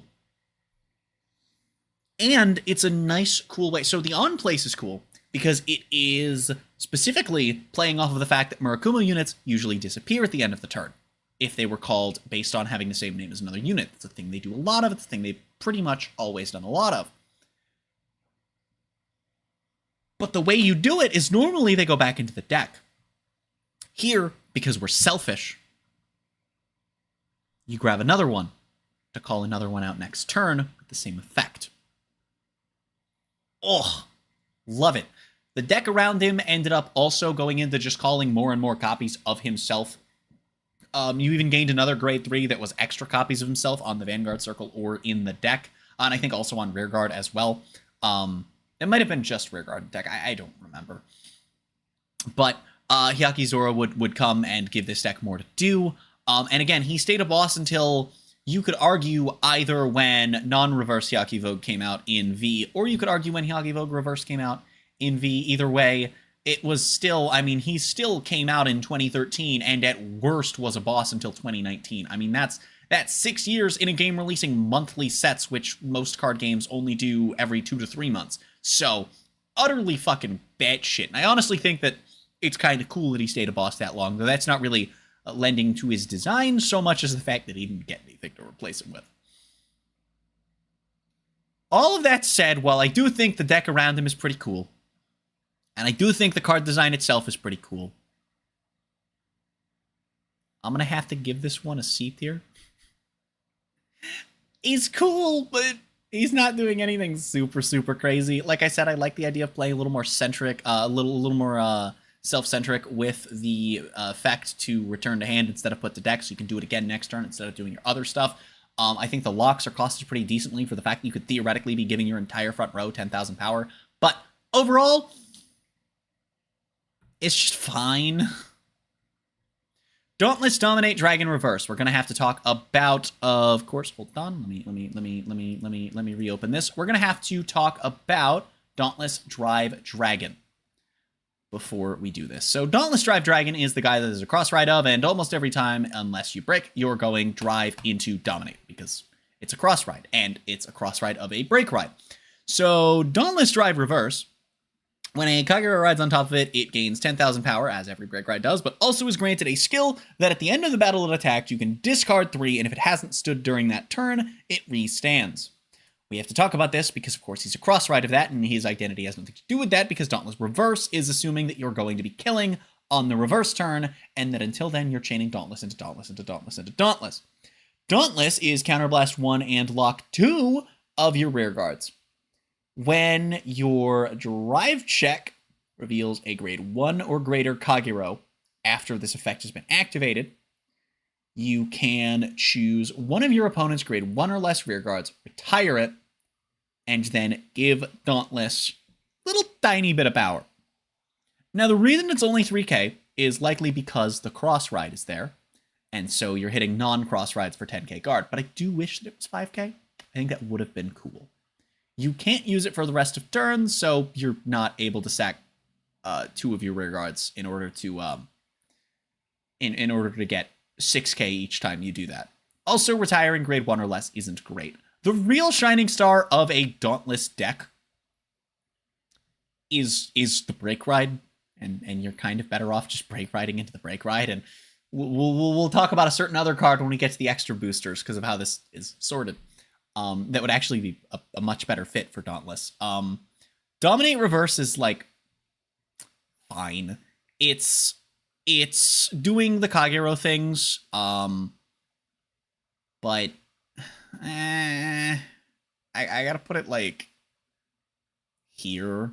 It's fine, but it's just kind of, it's too limited for the time that it came out, and I feel like you should have been able to do at least grade 2s. And I mean, it's just like, I guess for the cost that you pay, but like then you could have it lock any number of rear guards and then have that be the number that of grade that you can retire. It's like there's so much you could do, and they just kind of went, here's a guy. It doesn't get big enough to really be super threatening. It's gonna restand, I guess, and it's not once per turn, I guess, but it's kind of boring.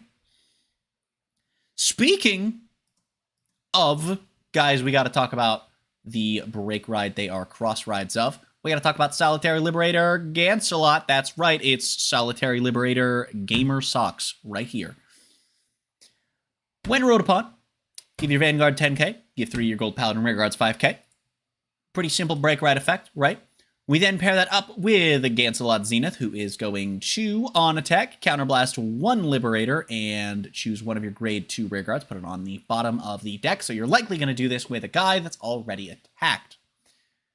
Then you're going to look at the single top card of your deck, call a Gold Paladin from amongst them to rear guard, and that called unit is going to gain 10,000 power. So it's going to be able to hit no matter what it is, assuming your opponent doesn't hit a damage trigger. These effects together actually create a really powerful turn 4, and while the follow-up turns after this aren't amazing, you can just go Gancelot into Gancelot into Gancelot until you're ready to Zenith, assuming you actually have the base Gancelots to do it. I think that for a Liberator boss, there absolutely could be more interesting ones, but this is the first time that we really see Gold Paladin outside of its Shadow Paladin side lean into the aggro. This is where we're really seeing Liberators. They get big, they get beefy, they get chunky, they get strunky. And you do 4 attacks. In a clan that is not Aqua Force, not Nova Grappler, not restanding the Vanguard, and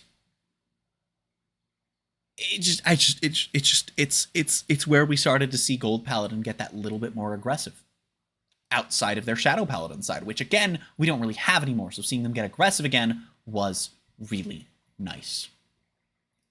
I think that just because this pointed the direction of Gold Paladin so much farther into the future, and because, of course, with all 3 of these, at the time you'd be playing them as the boss of your deck, you're of course factoring in the Gancelot Break Ride, but it synergizes so well with Zenith, and I think that's intentional, that it's really hard to ignore all of the synergy that Gancelot has with his own cross Break Ride. Speaking of restanding Vanguards, though, let's talk Minerva, shall we? Limit Break. Counterblast 1, Soul Blast 3, and discard 3 Genesis. At the end of her battle, you're going to restand her, and she gains 5,000 power until end of turn. Now, it is a once per turn. which is also a cross-ride of Regalia of Wisdom Angelica, which we are going to have to talk about here because, again, it's a break ride, and it does actually significantly matter because while unlike Gancelot Zenith, your turn 5 with Minerva is still actually pretty potent just by having a restanding Vanguard that gains that extra power on the second swing, which means you can boost it, then the second time you don't have to boost it, and you're still gaming. But this makes your turn 4, like Gancelot, incredibly fucking scrungly. So it does have a cost. Most break rides do not. This one does. We didn't talk about Ashlay's because Ashlay's is just 10k and a crit, by the way. It's not super relevant. So you're going to Soul Blast 3 if you want to get this break ride. And if you do, you draw 2 cards, and then your Vanguard gains 10. Now, the draw 2 cards is really important because it is why the Minerva can be so potent on turn 4. You effectively actually only lose 1 card. Well, actually, let me walk through this because I need to make sure that I'm saying the correct number. So you draw 2, then you drive check 2, then you discard 3, then you draw, then you drive check 2. So you've now drawn 6 cards and lost 3, as opposed to drawing 4 cards and losing 3. So you gain 2 cards over not doing that because you have the draw 2. It's fucking awesome. It's a great little combo, and also, I mean, you can't deny that Minerva's a fan favorite card. I mean, this card is stellar design, leans into the soul cost as well, basically costing Soul Blast 6 for its big turn, for its big explosive turn. And not to mention, the Regalia deck of Limit Break Link Joker era was also dealing with the ability to, they were dealing out pain with the ability to scrungle the opponent with Angelica into Angelica if you didn't find Minerva. If you just kept finding Angelica, but you were at Limit Break, you could just Angelica, Soul Blast 3, draw cards, and gen enough soul. All you needed was 6 soul on the Minerva turn, which wasn't the most difficult thing to get. Sure, it wasn't the easiest to do, but you generally weren't hitting Minerva any later than turn 5, because your turn 4, at worst, you were probably Angelica-ing, had the 9 soul by the time you hit turn 5, and you're good to fucking go. Minerva's just such a fantastic design. In fact, I'm actually going to put Minerva up here. I'm going to put Minerva here. Because Regalia ended up being a deck that was Genesis's Overlord. I know I said that restanding Vanguards become less common, and I am going to start docking points for them at some point if that is what the deck starts to do, like late stage Blade Master. We're going to be docking points when we get to Cohen. But for Minerva, again, this is when not everyone was doing it, and unlike some of the other decks that are doing it, like Blau, Regalia kept this gimmick. I don't know why I fucking closed this. I keep closing this, and I don't know why. I don't know why. Oh, wait. I just click it right here. If we go over to, I think it's this one, right? Or is it the other one? No, it's not this one. Fuck. I think one of their legions, which by the way, I don't like that type doesn't have them fucking listed. Is it you? I think one of their legions restands. I could be wrong. Okay, maybe I'm wrong. Okay, maybe this wasn't a thing they leaned into as much as I thought. But when they did get their final wave of support, they got a retrain of Minerva as a stride. And while Minerva wasn't the boss at the time, it inspired this. And, okay, so I guess I am wrong about that. Oops. But I still think the important thing to note is the fact that while they weren't restanding, you can see that most of them are still getting really frickin' aggro. And restanding is one way to do that. I maintain my point. I think this was one of the better designed ones, especially the way that it pairs with its cross ride, which is also a break ride. The way that it pairs with its clan at the time. The way that its clan kind of wasn't doing much at the time, and the way that I need to go open my window before we talk about the next card. So give me about 3 fucking nanoseconds. Longer than that, literally, though, because it's going to take like 30-ish seconds to get up, walk over there, open the window to a degree I feel is nice, turn the heat down a tiny little bit, and then... Anyway, penis!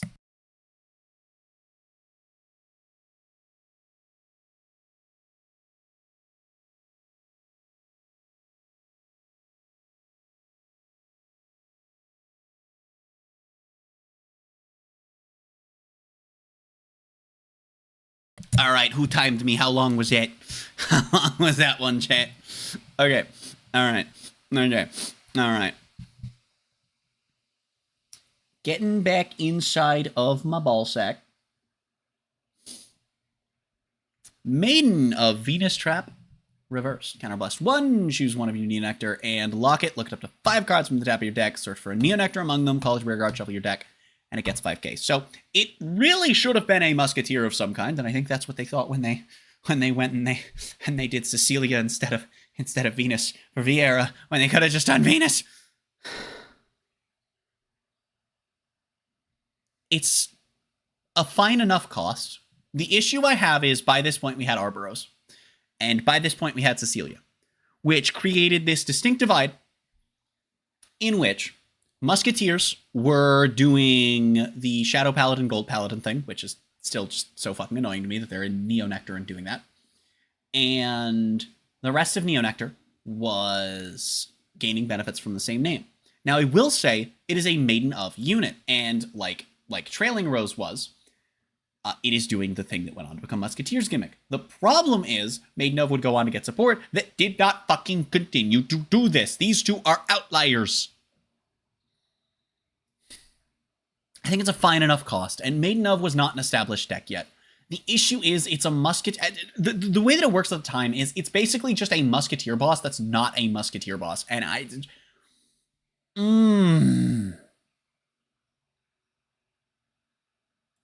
So I'll go at the bottom of C. I don't think that this dips into bad design. Genuinely don't. But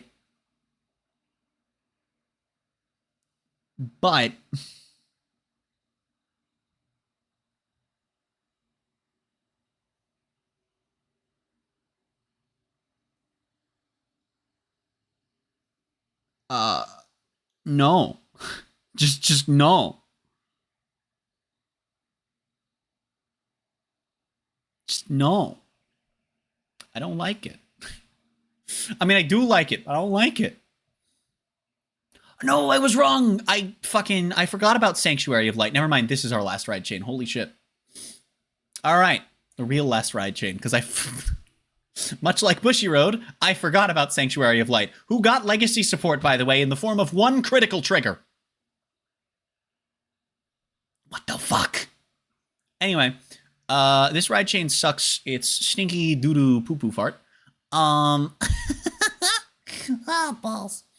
So what they do is, on attack, Planetal Dragon will give all of your Sanctuary of Lights 3k, and on place, you are able to counterblast 2 and search for 1 Sanctuary of Light and call its rear guard. So, it's bad. It's just worse Ashley Reverse. In the set after Ashley Reverse, because we're now in set 14, and that was 13.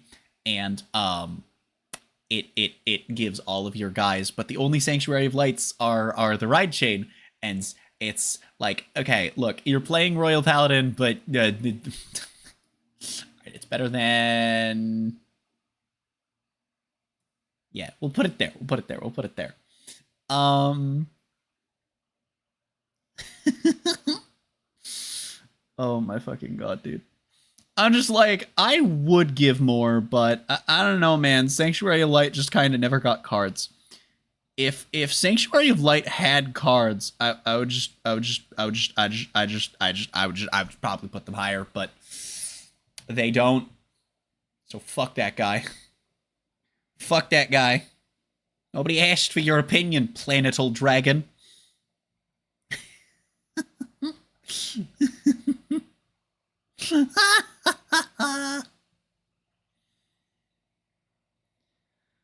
Oh, frick. Anyway, moving on, we have another Eradicator in Tempest Bolt Dragon. Counterblast 3 Eradicators. Everyone fucking dies. No, really, that's the whole ass effect. You just counterblast 3 and everything dies, and then for each open rearguard circle, it gets plus 2k. So the funniest skill play you can make is going into this guy, counterblasting 3, leaving your board open if you know your opponent has no PGs, and just for some reason if you know that, and there are various ways you might know that, but and then you just punch them with a 31k. And the best part is if they're on a cross ride, you can call 4 rear guards and you're still hitting them with 23k. It's still kind of crungly. Or you could call like 1 or 2. Anyway, I would love to put this guy up here because it's a cool card, but I'm gonna be honest. I think this guy's kind of stinky doo doo. He's doing the clan thing. I'll give him that. But you know,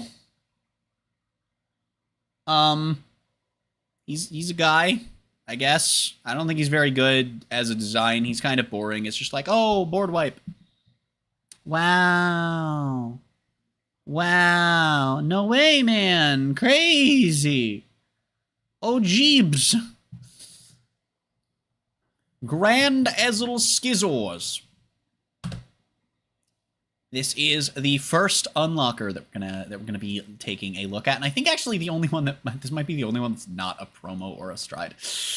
Oops, that's okay. So Limit Break, Counterblast 2, Soul Blast 2, unlock all of your locked cards, and if you do, or sorry, not if you do, but if you have 5 Gold Paladin rearguards, exactly 5, which does matter in premium technically because it does say if the number is 5, not if you have 5. So it's if it said if you have 5 Gold Paladin rearguards, it would work at 5 or greater. But it says if the number of rearguards that you have, if the number of Gold Paladin rearguards you have is 5. So fuck you if you have a guy on an extra circle, fucking bitch.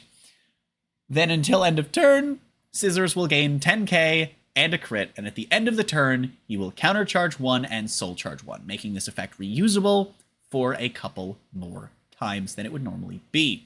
Also, Ezel skill gains 1,000 for each gold rearguard. I think this is really fucking cool because it has applications without lock, because all it does after you've unlocked is count your rearguards, and in Vanguard you do as much of the skill as possible. If you have no locked cards, you can still activate this, check for your rearguards, gain 10k and a crit, and then do the thing. It is also not a cross ride of Ezel, which means that you can actually run Gansalot as the break ride to put this on top of. It's really fucking cool. It's so cool. I love it. You'd love to see it. I'm gonna be honest, as like the counter to lock, and you know, we would go on to get another card that counters lock, but as the counter to lock, the natural progression to Ezel, I'm gonna put it, I think, down here. I don't think it's doing anything crazy interesting. Nothing super crazy clan identity heavy either. But you know what? I think it's firmly in S tier. Honestly. I think that it playing off of having a bunch of rearguards, keeping Ezel's skill, but also being an unlocker, and then being able to reuse its limit break despite it being such an explosive limit break, provided you're able to hold on to your board, is just, so Gold Paladin. And while it's not multi-attack, it is really heavily leaning into the aggro and emulating the potential for Blonde Ezel to call out a grade 3 by gaining 10,000 power, also adding a crit on top of it. Really cool design. Sunlight Goddess Yatagarasu. On attack, Soul Blast 9. To draw 2 cards, stand 2 of your Genesis rearguards. Then, during the battle that it is being attacked, when your Genesis Guardian would die, put it into your soul, but only once per battle. It's interesting. It has ways of reusing that effect. Unfortunately, that is a fucking Nova Grappler. And honestly, it's not that interesting. You know, all of the E tiers, Chaos Breaker is a massive problem. Then the rest of these guys either don't do their clan identity very well at all, though would go on to have cards that would help them with their gimmick, or cards in Archetype that would do their clan gimmick, or both. I think these both realistically have. Or they're cards that just kind of do their clan gimmick, but really, really, really badly, and not in a way that really matters in any meaningful capacity. This is just doing another clan's gimmick, and it's like, I guess you're soul blasting. Says, you know, this is what Genesis does, right? I suppose. I guess.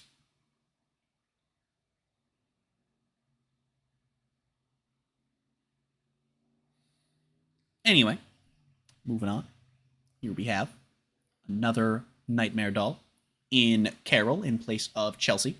You can counterblast 1, put 2 of your Pale Moon rearguards into Soul to call 2 out from Soul to separate rearguards. It is a once per turn, and then when boosted, it will also gain 3k the same way Chelsea did. So this is essentially just a way to get your dinguses back and then replace them with other guys. Or maybe if you got on-place effects that you want to reuse that have to be placed from the soul or just have to be placed in general, you can just suck them up, call them back out, nice and easy.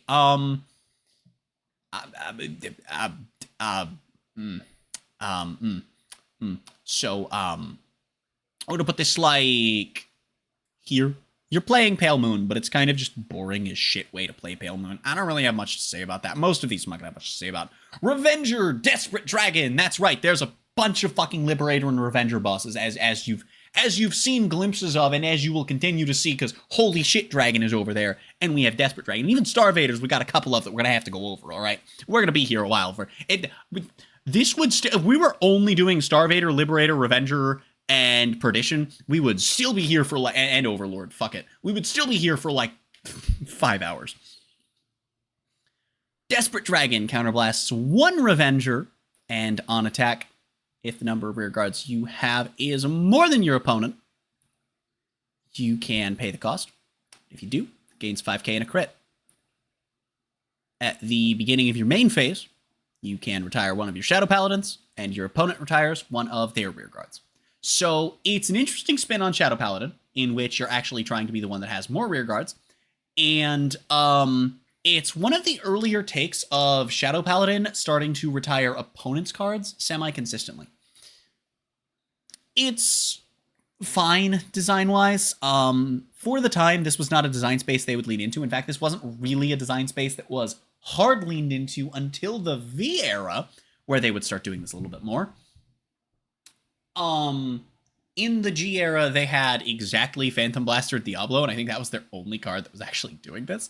So, you know, this for pre-boot Shadow Paladin is kind of not doing the clan thing, but it is doing something relatively interesting and trying to be a new gimmick. I'm put it at the bottom of E. It's trying to do a thing the clan would eventually go on to do, but it is not doing Shadow Paladin things, and it's not doing things really at all. Like, again, balance is not a factor, but if you're so overwhelmingly fundamentally bad that you don't fucking do anything and anti-synergize with your own fucking subclan, get the fuck out of here. Anyway, here's another scrungle we're gonna have to talk about here. Another cross break ride combo. We gotta talk about the break ride. So this is a counterblast for its break ride. Not a lot of those, not a lot of those. Of course, as always, your Vanguard's going to gain 10k, and then you search for a grade 2 or less Shadow Paladin, call it your rear guard, and shuffle your deck, then give it 5k. So, pretty solid, right? Pretty solid break ride effect there. Not the most Shadow Paladin-esque, but the reason that that's important is because it gives you the ability to just retire a Dingus for free, which you're going to want to do with Drag Ruler Phantom, Mordred's Cross Ride, who, on Limit Break, is going to be able to counterblast 1 and retire not 1, but 2... of your Revenger rear guards, giving himself another 10,000 and then dealing damage to your opponent if it wouldn't kill them.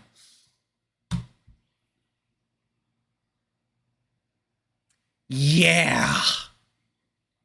So, this is insane, and one of the first instances, I believe it's the second instance, of a card dealing damage by card effect. Nope, I was wrong. Never mind. It is the first instance of damage by card effect. And it's a cool way of doing it. It's really cool. The worst case scenario is that you, on your turn 4, have counterblasted 2 in order to get a 1 retire cost for this. You're then sitting on a 31k, dealing a free damage. So that's like minimum they're going to be at 3 damage when you swing, and so you're always threatening lethal. And then on top of that, if you haven't retired the guy you called, which you probably haven't because they're big, you're probably retiring other things, then you also have another very threatening column, plus maybe another maybe more noodly column, but still a decent column nonetheless, I gotta say.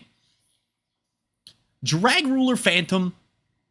Oh, Shadow Paladin design right here. I'm sorry, this era just, Revengers surrounded by Drag Ruler, just, way better than Raging Form. I think that Raging Form is a cooler card, but this is so much more Revenger, you know? You don't really Freestanding Vanguards, again, kind of like Raging Worm, is supposed to be a counterpart to Overlord, and it does that very well, but it's derivative by design.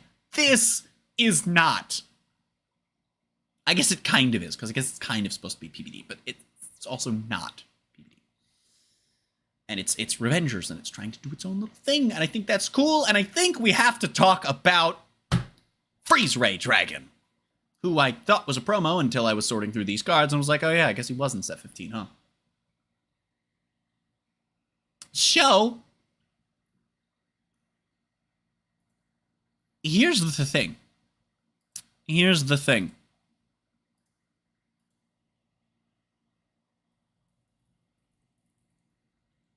Freeze Ray is this wacky little card. Freeze Ray, I have a little bit of a history with in Extreme Fight, which some of you may know that I play. Extreme Fight, if you don't know, for those of you who are unfamiliar, Extreme Fight is a format in Card Fight Vanguard. So, back in the day in Vanguard, you were allowed clan mixing. It is why a lot of cards have clan restrictions on their stuff. You know, like, you need to do a Gold Paladin. When they weren't sub-clan restricted, old cards were pretty much always, you know, choose 2 of your Mega Colony rear guards and retire them when your draft feels great through Royal Paladin, Kagero for Goku, right? Stuff like that.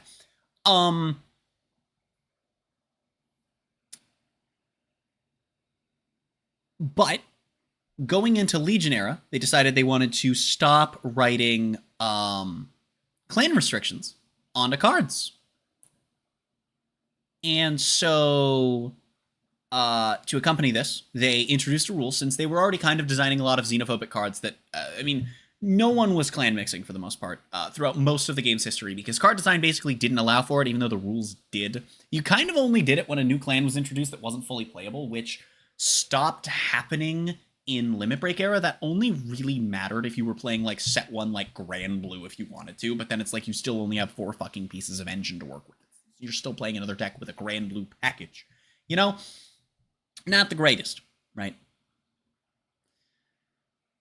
Extreme Fight came around at the same time as Clan Fight, which was just the rule set that we're under now, where you can only build with 1 clan. Now there are exceptions to this, like because Majesty exists, you can put Blaster Dark in a Shadow, or in a Royal Paladin deck as well as Shadow Paladin.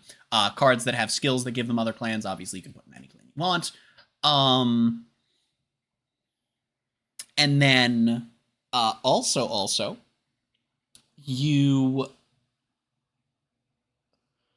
have Nation Fight, which is like Clan Fight but with the nation system for Overdress. And yeah, Extreme Fight is where clan mixing is still allowed, which basically means that a lot of cards printed after the Link Joker era concluded were able to do crazy stupid synergy stuff. And the reason I bring all of this up is because we are talking about Freeze Ray Dragon, and Freeze Ray Dragon is like the Extreme Fight card. Freeze Ray Dragon is the center of so many control strategies that you can do in Extreme Fight. So Freeze Ray Dragon gains 3,000 power when an opponent's rearguard is locked, not once per turn, and also if a card is put into your damage zone, you lock one of your opponent's rearguards. So,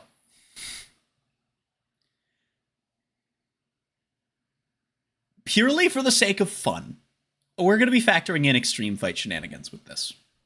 Because, well, it's the only thing this guy was ever played as a boss of. Freeze Ray Control was never anything worth actually playing when this card came out. It was fucking terrible when it came out. And I mean, its design is interesting enough. I'd put it probably somewhere in the middle or bottom of B tier, I would think. But I am factoring in all of the decks that these cards, boss cards of, when discussing their design as boss cards. And,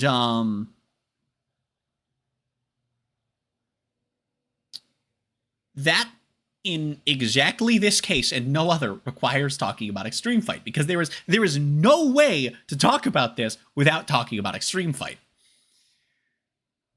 There is so much cool shit you can do with Freeze Ray that is also incredibly toxic.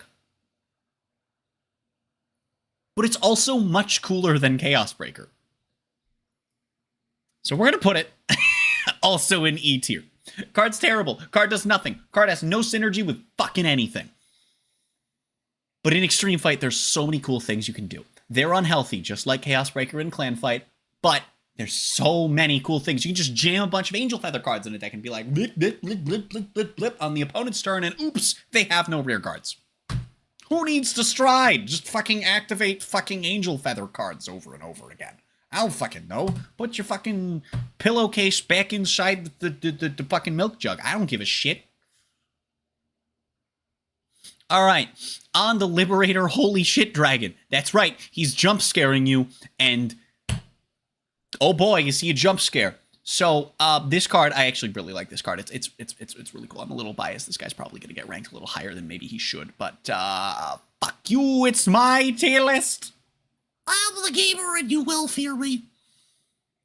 So Holy Shit Dragon says that at the end of the turn, you can choose a grade 3 gold paladin in your soul, write it, and add the Holy Shine Dragon that you just wrote on top of. Well, you can add any from your soul back to your hand, but of course it's going to be the one you're right on top of. Basically guarantees that you break ride every single turn once you've hit it once. It's so fucking cool. And on place, you can counterblast a Liberator to call the top card of your deck. It's pretty cool, especially with Gancelot's break ride effect being free. Oh, wow, awesome. Great. Lamau, you're a nerd? Yeah, that was kind of implied by the fact that I'm doing a tier list of motherfucking, like... Hold on, let me check the number. Hold on, wait, let me, hold on, wait. What was the number again?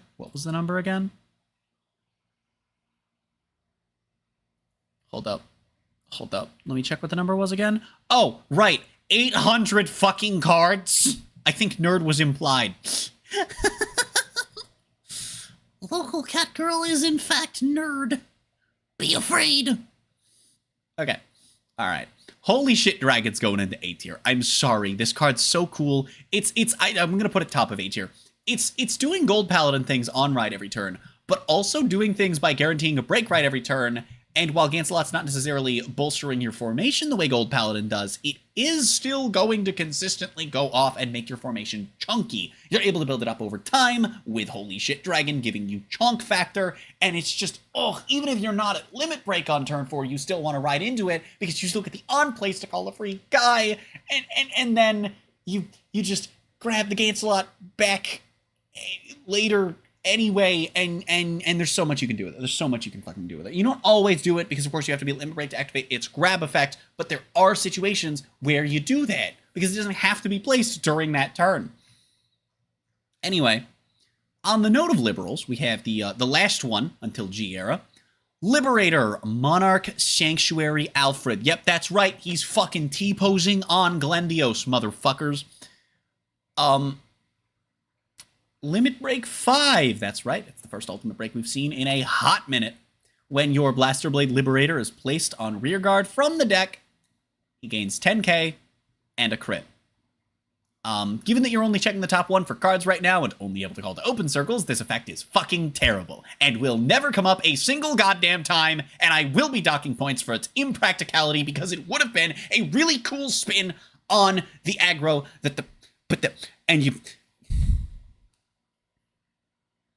But no, they put their dick in the toaster. Because of course they did. Because of course they fucking did.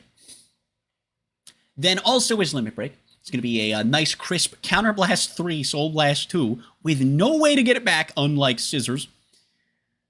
You put all of your rear guards and locked cards on top of your deck in any order, look at 5 cards from the top of your deck, search for 5 Liberators among them, call them to separate rearguard circles, and put the rest on the bottom in any order.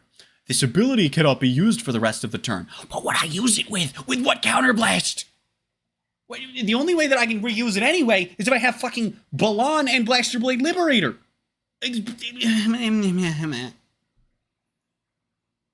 This card is fucking terrible. And I firmly believe that it's also incredibly poorly designed. It's just like, it's surrounded by cards that can theoretically do its things. So I don't want to put it super, super low. I'm putting it below. It's not as cool as Tempest. It's another unlocker, but it's the set after we got Scissors. It was such a fantastic evolution of Ezel in the form of an unlocker And it's a cross ride of a non-break ride when right there in Gold Paladin you have Cancel Out Zenith. And I mean, it's just worse than the... Why? Why is Monarch Alfred so bad? I just want to T-pose on the Link Joker players, man. Why can't I do that? The cool thing is, unlike Scissors, I will say the one thing that I will give Monarch credit for is, unlike Scissors, Alfred doesn't trigger Chaos Breaker's effect.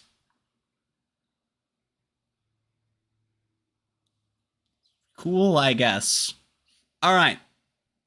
Silverthorn, Dragon Empress, Venus, Lukie, which, fun fact, lore-wise, is the reason that you see some red and black and white still going on there is because this is Lukie after being unreversed, but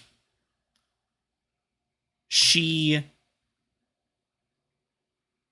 basically got so damaged, her body got so damaged by being reversed that the power just kind of seeped into her permanently, so she still has some of the reverse power. There's another unit like that we'll talk about that. We'll talk about that one later when we get there as well. Might not be during today's though. But yeah, so that's a fun little lore fact on why she looks the way that she does instead of looking more like original Lukie. So that's neat.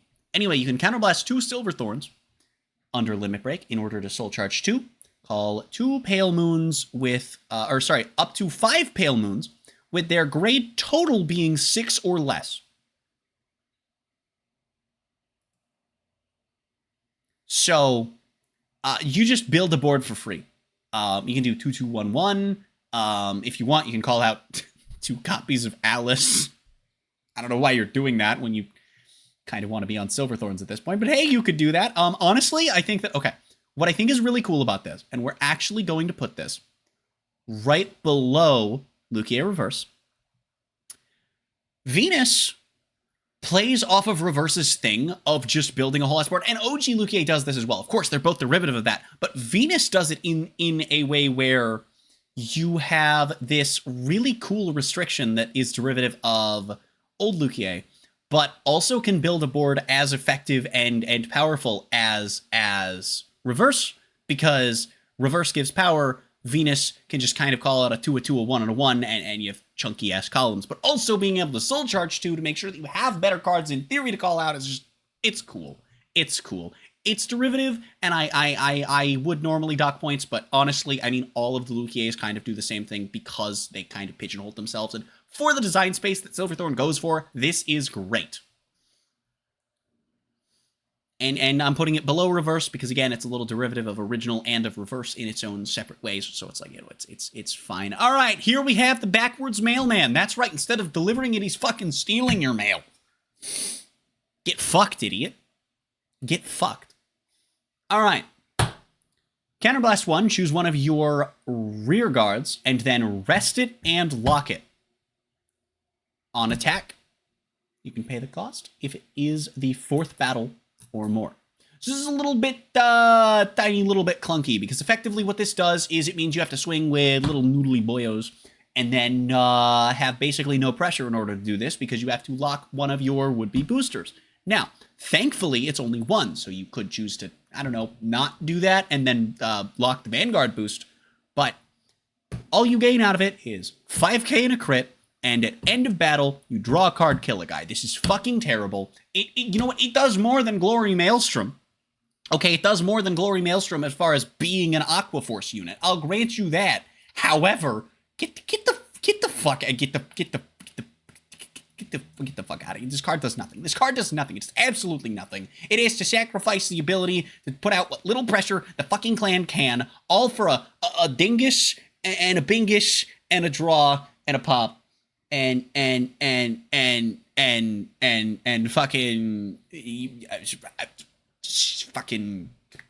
ballsack in the Nintendo Switch dock. That's how I feel reading this card again, okay?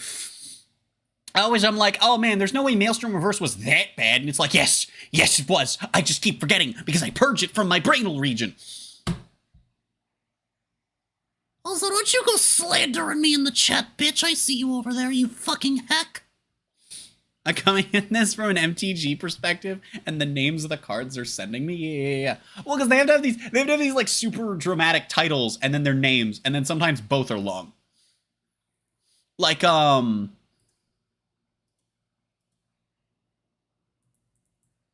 on. Hold on. Let me go. Oh wait, that's nope. That's the wrong.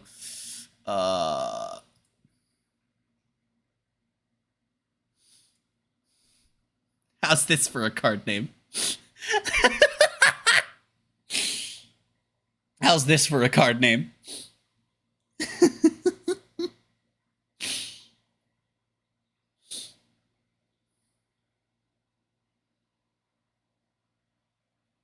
Weeb card game.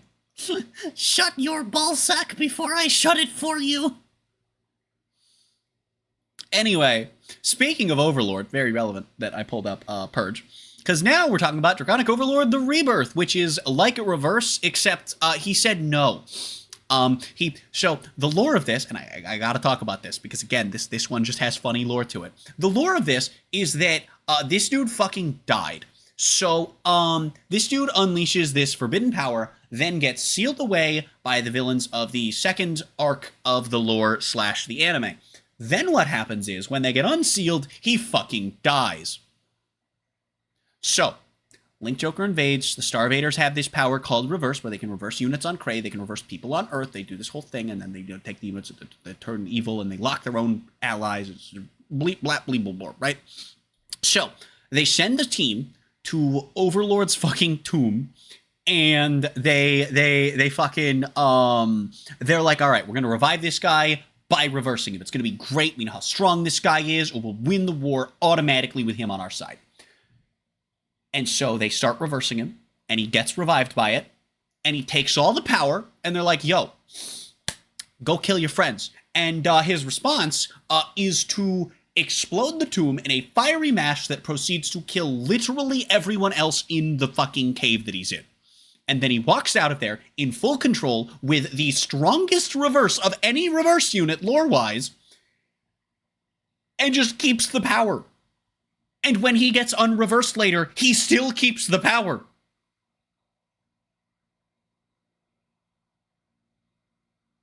Man literally too angry to die was also too angry to be mind-controlled when he got revived. What the fuck?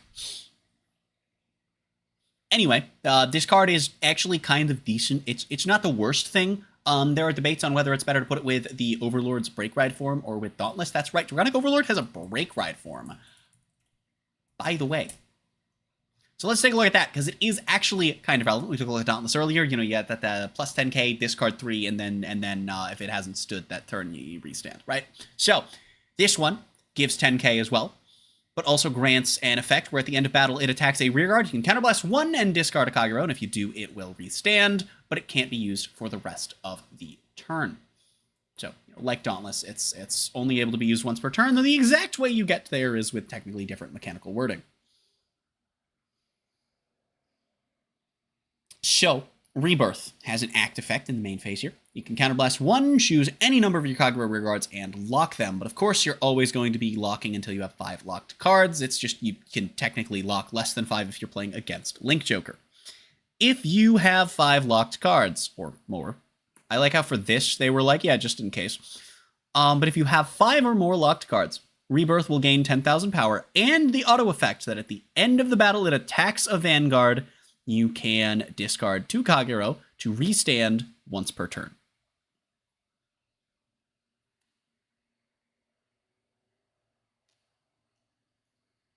Yup. So the reason there were big debates on whether this was better with Overlord versus Dauntless is because, of course, either way you have to swing at a rearguard first, but whether the extra 2 discards versus the extra counterblast was actually better, or perhaps not even using either of them and, I don't know, just doing like something stupid. You know, there were debates, but either way, I think this is actually a really good Overlord card design. It's a natural evolution of Overlord while also being a really cool step up for the reverse mechanic. I think it's cool. I think it's cool. It's an all-in to do the Overlord thing with the reverse mechanic, and it's so cool. It's so fucking cool. It's great. Not the best card balance-wise, but decent, does what it wants to consistently. Fine by me. That's F tier, not the holding tier. All right. Machining Spork Hercules. Not the good one. Well, it's not good anymore, but it was good when it came out. But this one wasn't. Counterblast 2 machinings on attack, and if all of your opponent's units are in the rested position, then until end of that battle, it gains 10k in a crit, and one of your opponent's rear guards cannot stand during their next stand phase. And then you can also Soul Blast in the main phase to rest all of your opponent's rear guards and give Spark Herc 2k. So it hits cross rides. Pretty cool. And guarantees its effect goes off. The reason it was bad was mostly the deck around it. The card itself isn't actually terrible for the time, but it's not great either. You could certainly be doing better things than Paralyze. You could just play Link Joker at that point. Like, come on, man. But, I mean, design-wise, honestly, by far the best Mega Colony's had so far. In fact, I would go so far as to say this is going to be like a high B tier. I'm going to put it up here. It's fantastic. You benefit from, I mean, he does the thing for you and then also benefits further from doing it. And he just gets chunky and puts out a fuckload of pressure. So, you know, I think he's pretty cool. I zoomed in on F tier again. So we got a couple of dinguses that we got to talk about here. So we have Glendios and Reverse Cradle.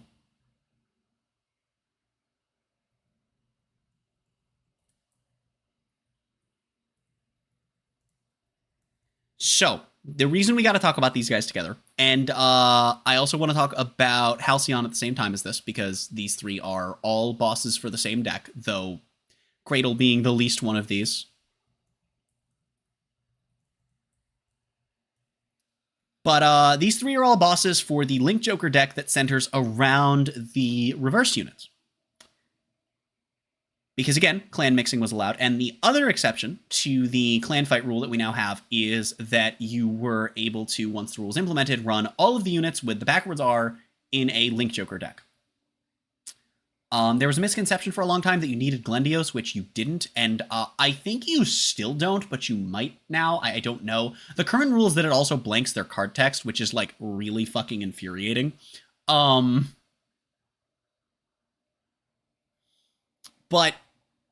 yeah.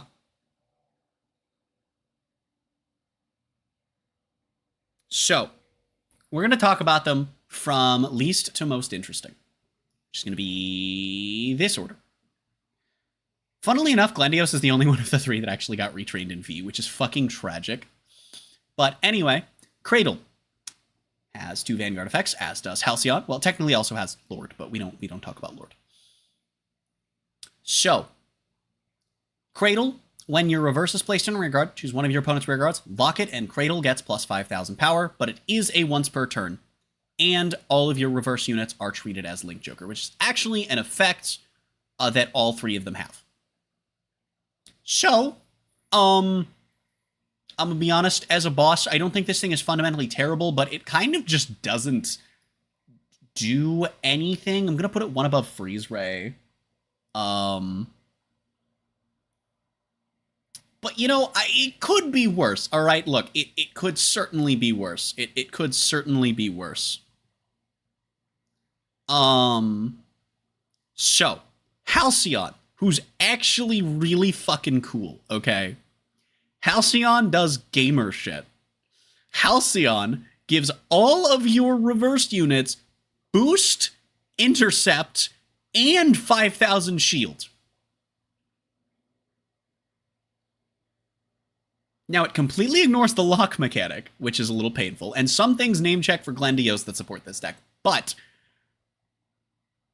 theoretically, this guy is actually pretty decent if he were to ever get enough things that weren't name-checking Glendios and just did reverse support. And honestly, with some of the V stuff, if he had gotten a V train, I think that he would have been a solid card. But we're not talking about balance, we are talking about design, and I think this is an incredibly interesting spin on what we will talk about in a moment in Glendios. This guy is going to go right up here above Gauntlet Buster Dragon. He's so outside the box for this deck, And this deck is already pretty outside the box for the way that it goes about doing the Link Joker thing. Oh. Next up, though, we have Card Fight Vanguard's first and for several years only alternate win condition. It's still one of, I think, 4 or 5 at most. Star Vader Omega Glendios. Limit break 5 at the beginning of your main phase. If the number of locked cards your opponent has is 5 or more, you win the game.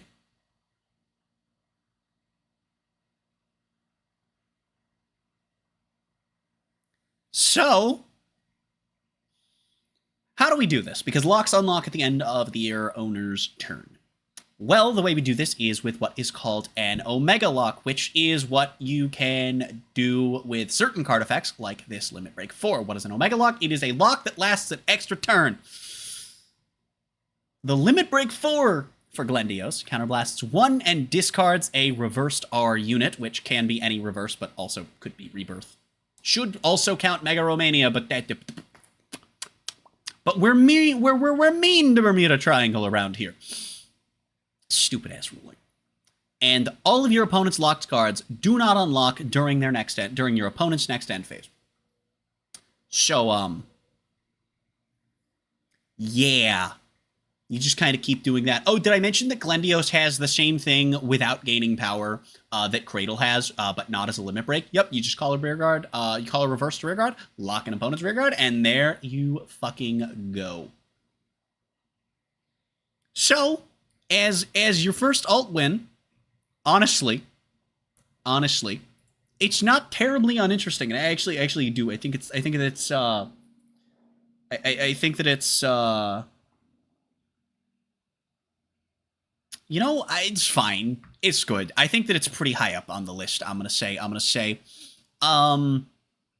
In fact, I think this one's also going in A tier. I mean, for the first alt one, I kind of just think that it's less interesting than Halcyon because it's kind of, it's just kind of doing the box standard thing you're already doing, but it's doing it in a way that keeps them locked down, and, you know, it's not terribly problematic design-wise because the way you have to build the deck, you actually lose out on a lot of the strong pieces. It's incredibly slow, which is fair for an alt win, but I just think that Halcyon is so much more interesting of a take on this idea for a deck that I don't know, man. Why is my model frozen? Okay, there we go. What the frick, man? I'm gonna Vorb. Anyway, why did I zoom in on D tier? More like D's nuts tier, am I right? For our final Link Joker era main booster set boss, we have Demon Marquis Amon Reverse. Choose one of your Dark Irregulars and lock it. This card gains 1,000 for each DI in your soul, so it gains the Amon skill at the cost of a lock instead of having it inherently. But also, if the number of DI in your soul is 6 or more, it gains a crit. It's pretty cool. I wish that it retired, even if this had costed a counterblast and a lock instead of a counterblast and put to soul. And I actually do think I kind of want to dock points for that because you're doing less than Amon did for an equivalent-ish cost. So we're going to go ahead. I'm going to put this... I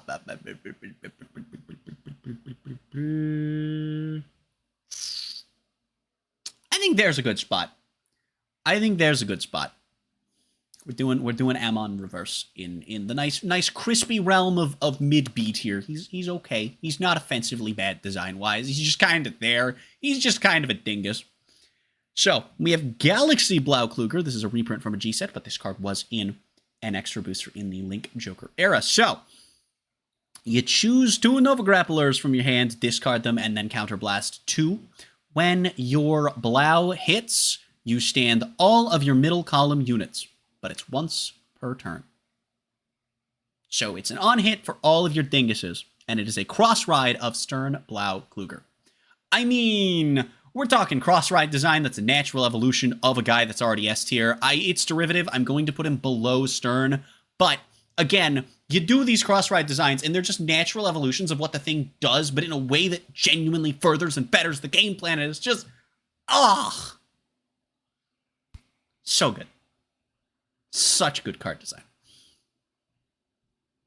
Next up, we have Battle Sister Monaka. That's right, she's going to throw the fight against Battle Sister Hip. Please don't actually laugh, though. That wasn't funny at all.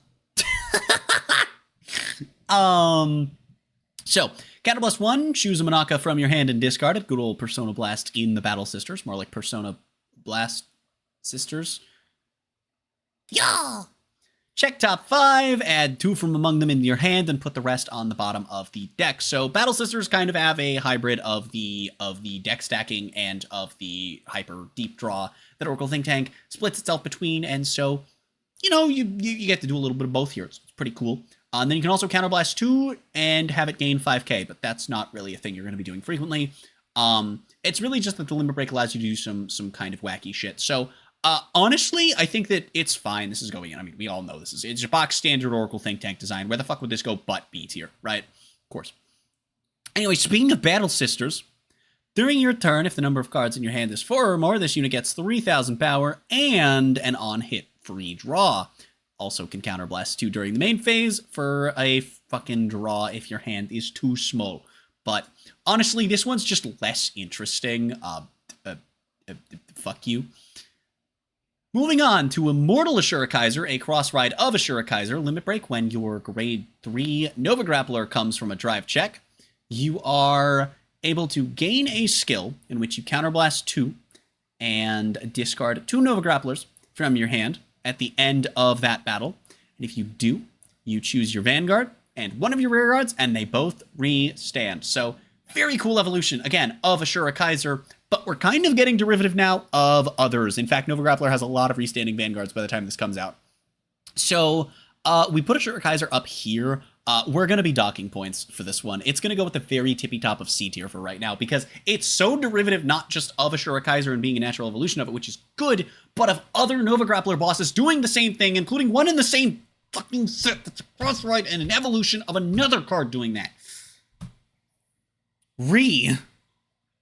To its credit, it is the only Nova Grappler restander at this point in time that also restands a rear guard as well as itself. Fuck you, I don't care. I didn't ask for your input. Blast Bulk Dragon is a Kagero card found in Extra Booster 9. Oh boy, oh jeebs, oh shucks. That's right, we're there, gamers. That's right. So, what does it do? Well, Limit Break, Counterblast 1, choose a Kagero from your hand, and discard it on attack. And then go ahead and gain 5k and a crit, and if its crit is 2 or more, it gains another 5k. So basically, its Limit Break gives you another 5k more than it says. Though it isn't a Limit Break to have the continuous effect active, so you know, you can you just check a crit for 10k casually. Big funny. You can also, if you check a crit, put the crit on your Vanguard, gain the power if you're only on 5k to pass, and then put the power on Rearguard since you gained the power anyway. It's really cool. The thing is, it's not really doing Kagero things is kind of the problem, but it's still a cool design. It's like, okay, it's not doing Kagero things at all. I think it's gonna go top of D tier. It's like, okay, this is one of those cards where it's not doing its clan's thing, but god damn it, it's doing a cool thing. Next up, we're gonna have 3 more Kagero, by the way. We have we have 3 incredibly iconic cards back to back to back here. We have Cruel Dragon, Counterblast 1 and Soul Blast 1 when it attacks a Vanguard. And if you do that, you kill one of your opponent's grade 2 or less rearguards. I don't know why that's a Limit Break, but sure, buddy. The real spice of this card is that you can reveal this card and rest your grade 2 or greater Kagero Vanguard. If your opponent's rearguard was put into the drop zone, ride this card as stand, and your Vanguard gets minus 3,000 power. So it still only swings for 8k, but you do get Twin Drive if you're able to retire a card on turn 2. Absolutely fucking insane. But also not that strong. But also really fucking cool. If you play Kagero, you get to skip grade 2. And like, that's so strong. In theory, it's also incredibly unique. I mean, superior riding to just straight up skip grades is not a common thing. And for that reason, pretty much all of the ones that do it in a way that's not just like, right, are probably going in A tier, right? We already have Aleph up here. It's at the very least going above Aleph because it wants you to do Kagero things. It itself does Kagero things. I think we're going to put it, actually, yeah, between Aleph and Dungaree. I think that's good. I think it's good bot. I think it's good pop. Anyway, Draconic Ligma! So Draconic Lawkeeper is another really iconic Kagero boss. On attack, if the number of rare guards your opponent has is 2 or less, he gains 3k. Also, under Limit Break, you can Counterblast 1 to bind all of your opponent's rear guards, though at the beginning of the end phase, they choose up to 4 of the cards that were bound by this effect, calls them to rear guard, and puts the rest into the drop zone, which means that if you're board wiping completely, they are going to lose 1 at a time. This card's fucking terrible. It's basically just playing Nubatama at home. And it can reactivate any on places they may or may not have. So hope you're not playing against Liberators, because oops, you just gave them a bunch of counter charge potentially. I think this is like, Actually, no. Actually, no. No. No. Actually, you know what? No. I don't, because now I'm putting it up a fucking perfect riser. Hell no. Hell no. People are going to be mad at me for that. People are going to be mad at me for that.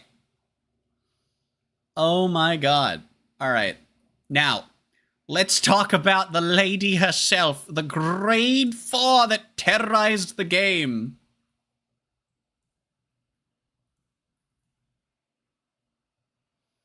Oh, frick. It's this bitch. So, Nouvelle has a wall of continuous effects and 1 limit break act effect. So, on rearguard, it's only a 12k. It also has Lord, so, you know, fuck you if you want a clan mix. And then during the battle that it attacked, your opponent can't call grade 0s. Just blanket for free, fuck you. And then also during your turn, your opponent's trigger effects just get noped. Then, you can also Counterblast 3, Soul Blast 3, and Persona Blast to board wipe your opponent. Holy fucking shit. So this card was incredibly strong when it first came out, and especially in conjunction with Dauntless, the ability to have a double swinging Vanguard with that kind of power is you know, it's a free 23k, hits cross rides guaranteed, can't be guarded by grade 0s, and also you get no trigger effects. It's a little bit scrungly, I must say. Design-wise, I also think it's really interesting as the first grade 4 that was not legal for, like, 3 months. I think Sylvester was legal for. The first actual grade 4 that was real and actually grade 4 and legal. And, honestly, I think it's fine. I think it's really good, design-wise. I think, honestly, especially with it being a grade 4, it creates such unique design space that we're gonna... It's kind of just a box standard board wipe, but I think we'll put it up here. I think that's a good place to put it.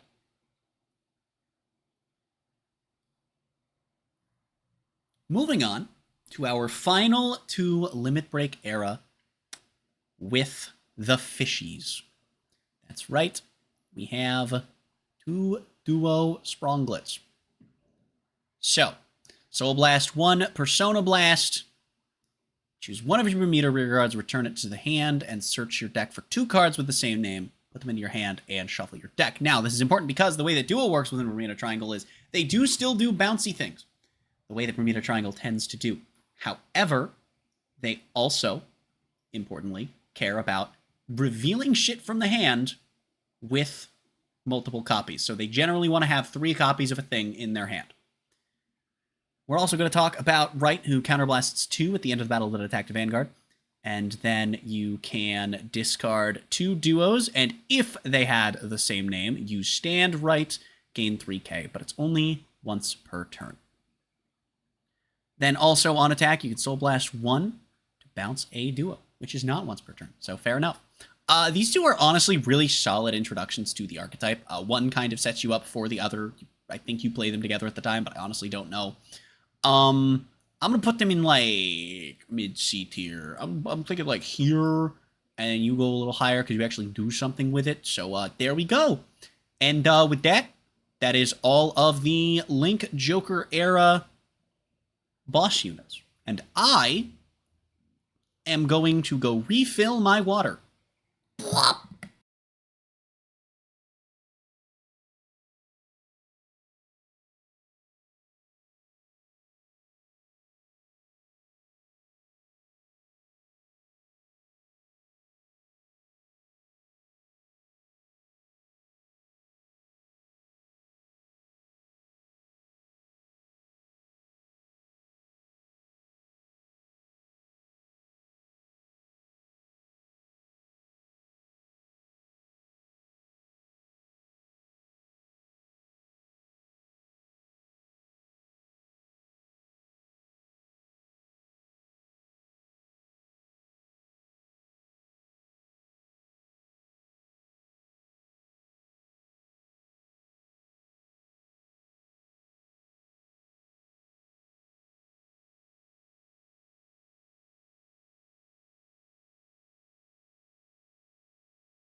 Duff.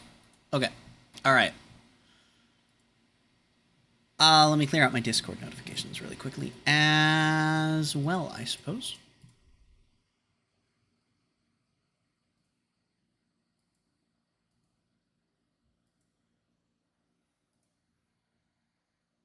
Hold on. Perfect. Nothing important. Keeping. Okay. All right.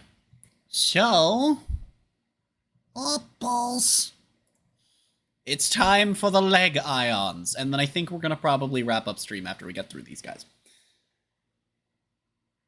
So,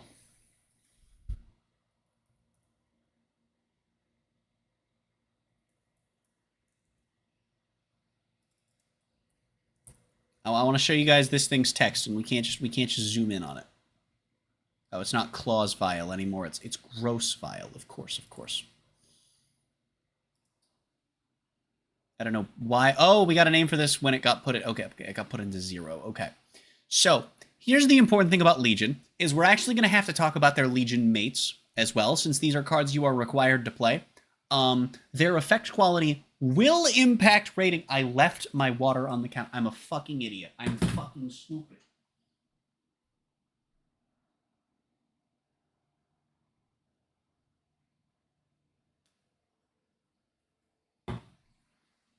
I am a very intelligent cat. Be afraid. I'm the gamer. All right, so we got Nasal and Gross Vial. I think Claws Vial was a better name, just saying. But anyway, Counterblast 1 when your drive check reveals a unit that is already on your Vanguard circle. And if you do, you retire one of your opponent's rear guards in the same column as the chosen unit, and then on attack it gains plus 2,000. So this is what Perdition does. Welcome.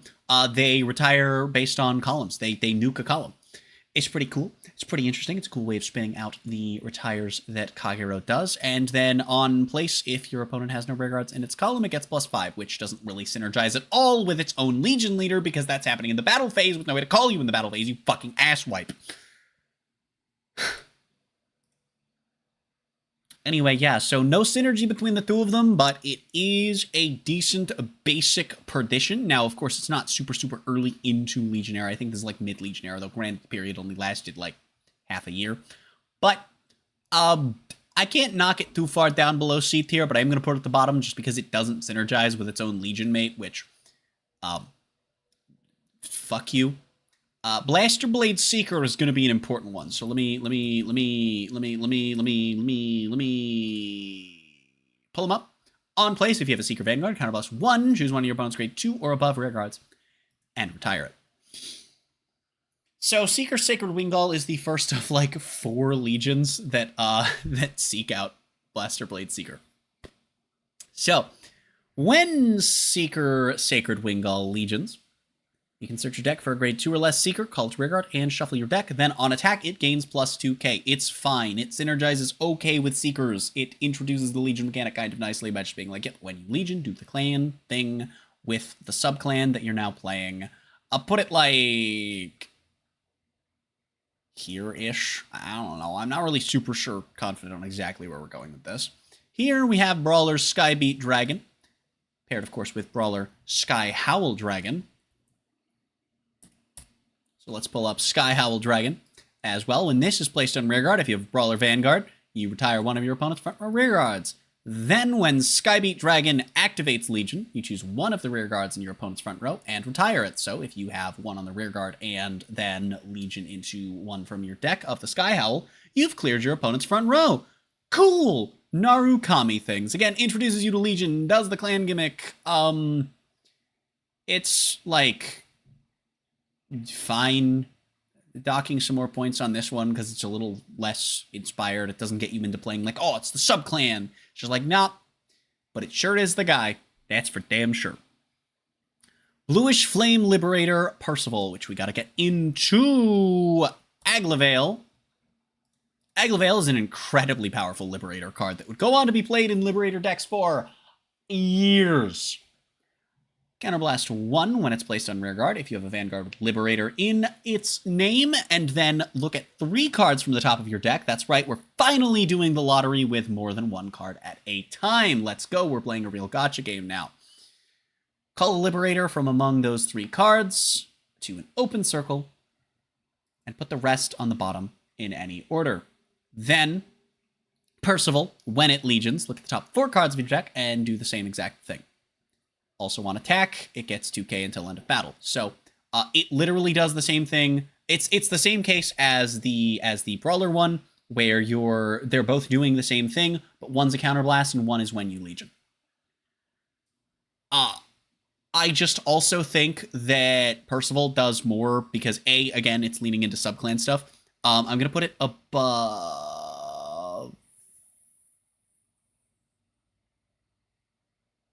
you.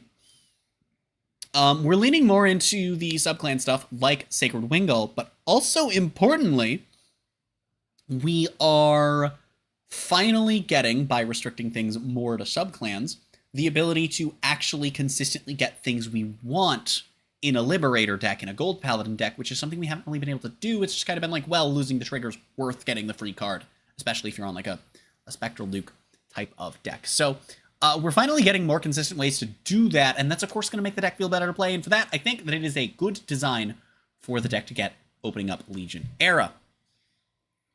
Garnet Star Dragon. We're going to have to talk about Companion Starvator Photon. We already have, but I'm still going to bring it up, and this is one of, I think, 3 different Legion leaders that Legions with Photon. I could be wrong about that.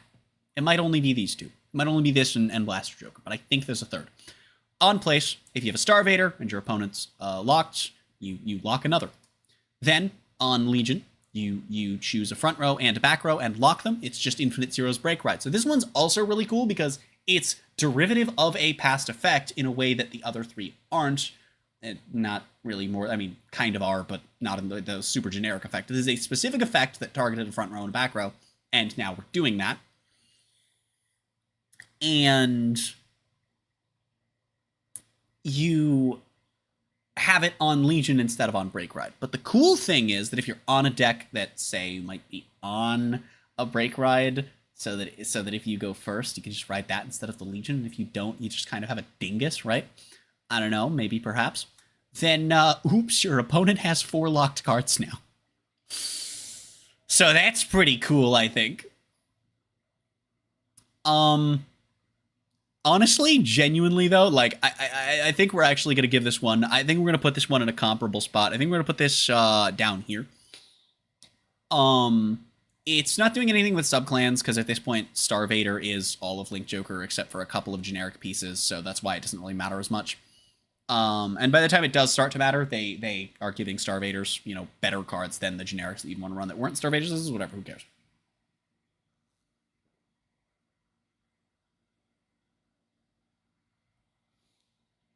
I have not had enough water to drink today. Holy shit.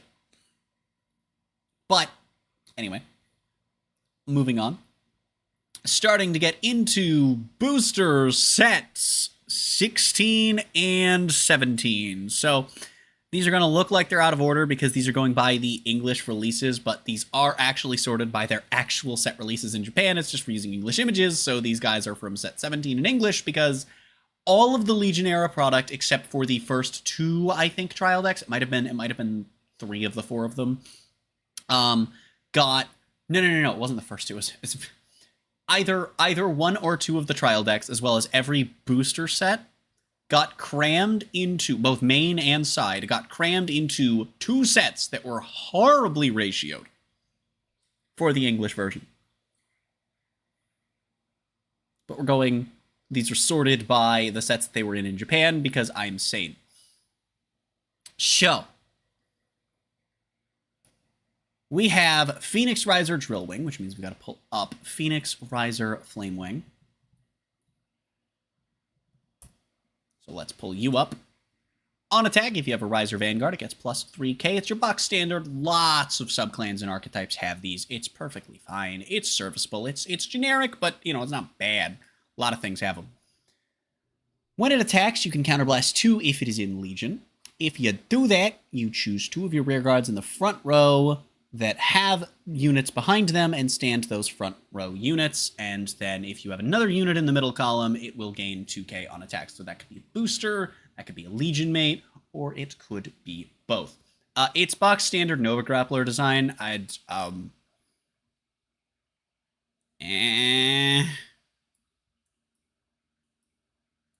It's like fine design-wise. Now, Metalborg Dryon, I'm not going to pull up Lionetter because Lionetter is the exact same card we just saw, but it's Dimension Police, and it checks for Metalborg, not Riser. Get fucked, idiot. When it attacks, if it's in Legion and its power is 20,000 or greater, if it's in Legion and isn't deleted, then that's guaranteed, and if it is deleted, this skill doesn't exist, get fucked. Then it gains +1 critical until the end of that battle. Also on attack, if you have another unit in the middle column, it'll gain 3k. So, that's actually a pretty cool way to introduce Metalborgs, to introduce DP into Legion in general, is, it's a power threshold that you are guaranteed to get by being in Legion. I like it, though I kind of wish you had to work for it just a tiny little bit. I think it comes a little too free. But, hey, you know what? I think it's fine. We're going to put it up here. A lot of these early Legion bosses are going to go in C tier, but we'll get into some cooler stuff later on. Especially Blaster Joker, who's absolutely not going below A tier. So, we got to pull up Full Bloom Seeker Serdic, who is the same thing. I just didn't remember that because fuck if I know. Counterblast 2 Seekers if it's in Legion. And if the number of your other Seeker units is 4 or more, you gain 5k and a crit. So this is important because it doesn't need to be 4 rear guards. If you have 3 rear guards and he's in Legion, which he'll have to be in Legion to activate this to begin with, then there you go. You only need 3 rear guards for it. So that's pretty cool, right? I think so. I'd say so. Having said that, he's boring as dicks. He's not even doing... You know what? Fuck you. You're not even doing seeker things. Put your fucking ball sack back in the toaster, buddy. Where are you going? Where are you gonna go? You're gonna go there. Get the fuck out of here. Get the fuck out of here. Emerald Blaze, legions with Silver Blaze. Silver Blaze, on attack, lets you Soul Blast 1 if your Vanguard's in Legion, and then give it 10,000 power, but it shuffles itself back into the deck at the end of the turn. Very, very Spike Brothers. Should be noted that almost every Legion mate has no Vanguard effects, by the way. So, you know, that's an important thing to consider. Counterblast 3 and Persona Blast into your soul, but it can be with either the mate or the leader. Just says with the same name as your Vanguard. On attack, if in Legion, and if you do, you call any 2 cards to open circles. You can also Soul Blast 2 to give it plus 2k, and I don't know why it's Soul Blast 2. Everything this card does is horrendously overcosted, and it kind of puts you in a position where, oh, you wanted to play Spike Brothers Legion? You get 1 turn, fuck ass. Like, okay, calm down now, buddy. Yeah, you can't. What are you gonna do with that? What are you gonna do with that? Nothing. You're gonna cry. You're gonna cry the same way I do every time I read it. We're gonna be miserable together. All right, so here we have Penis Musketeer Martina and her Legion mate, Penis Musketeer Toure. So, this one. Retire one of your Musketeers on place. If you do, check the top 4 for a Musketeer, call it, and shuffle. Fair enough.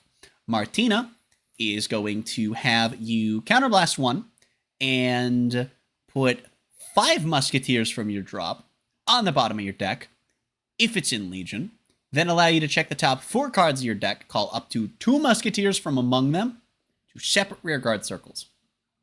So, pretty cool way to replenish your board, and then actively synergizes if you find an extra copy of the Legion mate, which will allow you to potentially trade out a bad call for a better call if you call it alongside one, or if you have a guy that you just don't want still on board, or, you know, you're fueling the drop with the mate if you call it out before activating this effect. There's so many reasons these actually synergize, which I love when they do. And this is where we start getting into Legion designs that I think are above mid-tier. We're going to go ahead and slap her, I'll say top of B tier. Top of B tier. Good card design. Bordering on great. Ultimate Riser Mega Flare. Oh boy. Oh boy.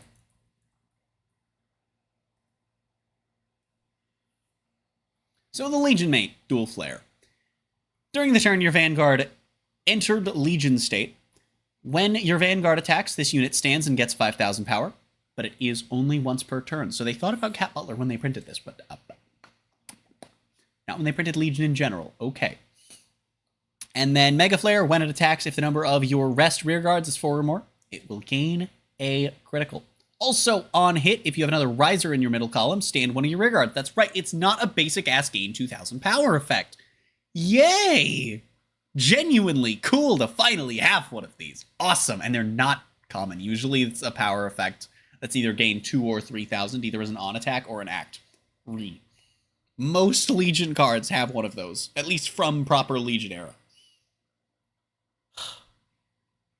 But not this fucker.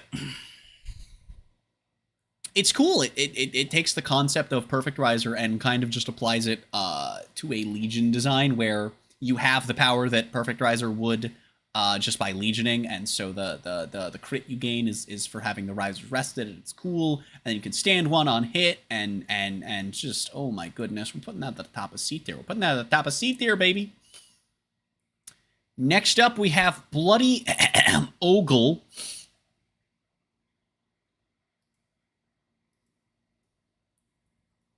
We're just going to search the word Ogle, because you can see that there's only 2 cards with that name for some fucking reason. And I don't know why. You look at their race and it's ogre. Why are they called ogle? I'm gonna vorb.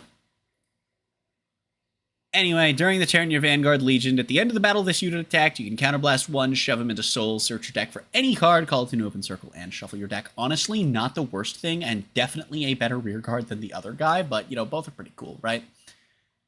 During the turn where your Vanguard Legion, which is always going to be this guy because it's a Vanguard effect, duh, why doesn't it say this unit? Okay. When your rear guard attacks, that unit gets plus 5k until end of battle, and at the end of that battle, your deck. So the synergy here is, of course, that you can actually skip out on Bloody's effect by using Frozen to put itself into Soul instead, call it another guy, and it's pretty cool. And then you can also counterblast 2, put a card from hand into your Soul on attack, and search your deck for any card, call it to open rear guard, and shuffle. So honestly, really solid. This is so much better. So much better as a Spike Brothers Legion. To the point where I'm feeling here. You're really getting to, in fact, actually, you know what? Bottom of A tier. This is the first time you really get to experience Spike Brothers gameplay. Are there costs going on? Yes. But it's just, it's so cool. It's so fucking cool that you actually get to do things with this deck. And yes, it's Counterblast 3, but it's you get to do so much cool stuff. If you have 5 Counterblast, you can actually just cycle through all of your copies of Frozen. It's so fucking cool. Here we get into Metalborg's Sinbuster, which is Dimension Police is kind of a homogenized design. Basically, get big, do things when you get big. But what those things are and how we go about them are certainly going to matter, though DP is kind of going to end up falling off pretty fucking hard. So, Metalborg Sinbuster, Legions with Metalborg Urbuster, and this is my favorite Legion deck, by the way. More like Metalborg Mom. Anyway, when your Vanguard Legions, you can choose one of your Vanguards, give it 4,000 power, and on hit, choose one of your opponent's rear guards and retire it. So, Metalborg is where we really get introduced to the concept of just starting to give your Vanguard a bunch of shit that happens if your opponent lets them hit. And they're incredibly difficult to guard without a perfect guard because, well, fuck you. Well, Sinbuster makes the task even more difficult because all Sentinels were grade 1 at the time. And if its power is 30,000 or greater, and it's in Legion, your opponent can't call grade 1s for that battle. Now, it also has another effect that doesn't need it to be in Legion, but checks for 20,000, so it is guaranteed if you are in Legion, where it gains an on-hit draw. So, that's pretty cool. Though it does have to be at 20,000 at the start of the attack, so, you know. Little unfortunate. Kind of wish that it was just on hit if it's 20 or greater draw.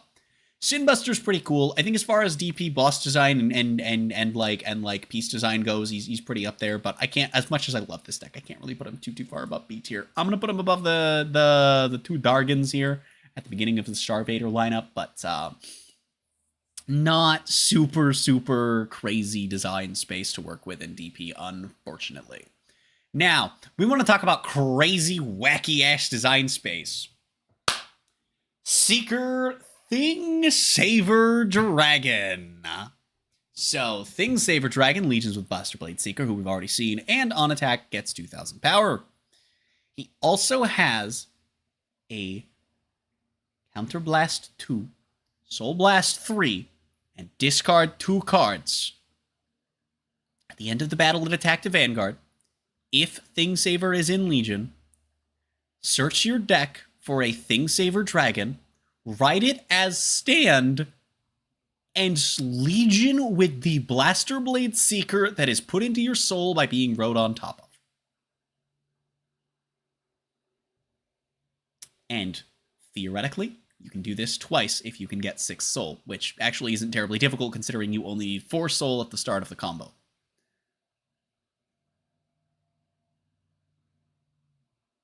This is such a cool concept for a card, especially in the Legion era. And while it is restanding Vanguards, and these do get, you know, more and more generic as time goes on, I'm going to put this at the top of B tier. It's so fucking cool. It's not necessarily going crazy with Royal Paladin things, but Legion is this whole, like, the whole thing with Legion is, friendship. And the whole thing with Royal Paladin is, friendship. So you just throw friendship at your opponent. but it's like you and your best friend and no one the fuck else. It's got the flavor. I'm describing it, blunt and crude, but you get the point, right? You understand what I'm getting at here. So, here's where we get into the funky shit. Oh, that's the wrong guy. Brawler Big Bang / Dragon is your Brawler 12k Dingus. Big Bang Knuckle Dragon lets you counterblast 2 if it's in Legion. 2 Brawlers, in fact, to gain 5k, and it battles your opponent's front row. So instead of being a Limit Break, it's Vermilion's effect, but instead of being Limit Break, it's tied to Legion. And then also on attack, I don't know why you would ever want to do that. I guess if you're swinging at a cross ride, it's 23k, not accounting for boosters.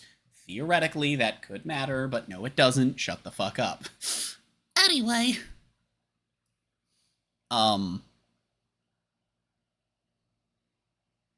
It's fine. It's definitely C tier. I don't know, man. Where do I want to put this in? Where do I want to put this in C tier? It's down here. You're doing the thing, I guess. Is Anyway.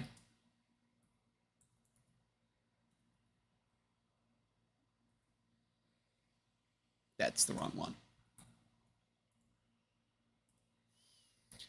Here's your Legion mate. Choose 3 Musketeer normal units from your drop, put them on the bottom of the deck. During the turn your Vanguard Legion on attack, you can do that in order to draw a card. So, not bad as an effect, I would say. During the turn where Vera Legions, all of your Musketeers get 3,000 powers. All of your columns are probably getting +6 if you have the ability to do stuff. Pairs really nicely with the other one as just an alternate ride, though not necessarily as good at building a board. And then also, you can retire one of your Musketeer rear guards to look at the top 5, search for a Musketeer to replace it with, and call it. So, not the best at building a board, but can certainly thin out your deck, fill up your drop, maybe a First Legion compared to Martina. It's solid, I would say. I'm gonna put it here. It's all right. Supplements the deck just fine. Brawler Wild Rush Dragon Legions with Brawler Wild Cock Dragon is not it. I just had to make the joke. I saw the name and I had to make the joke. It is in fact Wild Fist Dragon though, because we are fisting our opponent. It is that's okay. The Wild Duo are just your +3k attackers. Fair enough. Wild Rush Dragon, when its drive check reveals a card with one of your Vanguard's names, if you're in Legion, you can counterblast 1 for this unit to gain 10k and a crit until the end of the battle. Pretty cool, but pretty RNG reliant. And then also, you can retire one of your rear guards on hit in order to have your opponent choose one of their rear guards and retire it. So it's a cool little spin on just the concept of being aggressive with Narukami. It's alright. It's fine. It's not an offensive card design. Alright.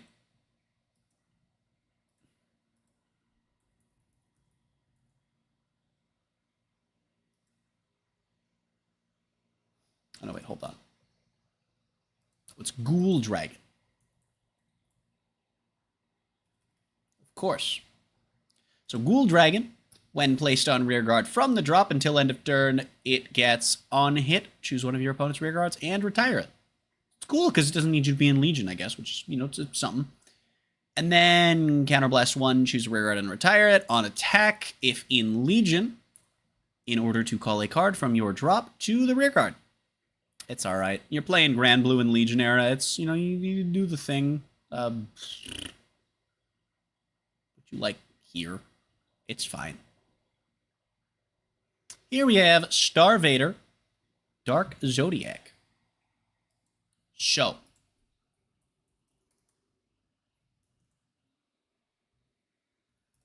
Let's look at Astro Reaper first. Astro Reaper looks fucking awesome, by the way. When its attack hits a Vanguard, you can Soul Blast 1 to check the top 5 cards of your deck. Look for a card with one of your Vanguard's names, put it into your hand, and stick the rest on the bottom. And Dark Zodiac. On Legion, you can counterblast 1, and all of your opponent's locked cards become Omega locked. So that's pretty wacky. Oh, and then, by the way, you can Persona Blast with either of your Vanguards to choose one of your opponent's rear guards in each row and lock them. It's kind of interesting, honestly. It's kind of interesting, but it's also just Infinite Zero. We've also already seen Garnet Star. We're just being extremely derivative at this point, though the Omega Lock is pretty heckin' cool. So I gotta give it some brownie points for that. Where the fuck did we put Garnet Star? Actually, hold up. I want to make sure that it's below Garnet Star because that's what I want to do. I don't remember exactly where we put Garnet Star. I don't see it. Why don't I see it? Do IR have stupid? Oh, there it is. It's up there. Okay, yeah. So I'm thinking like somewhere in here. So I was in the right area. Yeah. I'll put this down here. It's fine. It's not the worst. All right. More Perdition shenanigans. Whirlwind Dragon is your 12k attacker. It sure is. Vortex Dragonoot. Counterblast 2, Persona Blast either of your Vanguards. If it's Legion, choose 2 of your opponent's grade 2 or less rear guards, retire them, and if the number of cards in your opponent's damage zone is 4 or less, deal 1 damage. During that damage check, all trigger effects are nullified, though it is once per turn. During your main phase, if your opponent's card is retired, it will also be gaining 3,000 power. Chonk factor, go burr. Oh, frick. So Vortex Dragonoot is your first proper introduction. Here's the thing we're doing with Perditions. We're punching really hard, but it's also not a great introduction because it's not doing column things, which we're going to get into why Overlord the Great, I think, is also not a great Perdition boss, despite being an okay Overlord boss. Just because of the fact that it doesn't, neither of these do Perdition things. But, like, in isolation from their subclan, I would say they're A tier. But because they're part of a subclan, both of them are getting shoved down into B tier. And even Overlord might be low B tier. Dragonoot, I'm going to put up here. Just because, you know, these damage effects, you know, they remain uncommon for all of Vanguard's history. And so, you know, when we have them, you know, the circumstances around them, I mean, this is cool. It's, you know, you got a Persona Blast to get there, and you get the pop to it. I just think it's neat. I think it's cool. Next up, we have Star Vader Hafnium. Now, Hafnium is cool because Hafnium actually legions with a card that already existed at the time.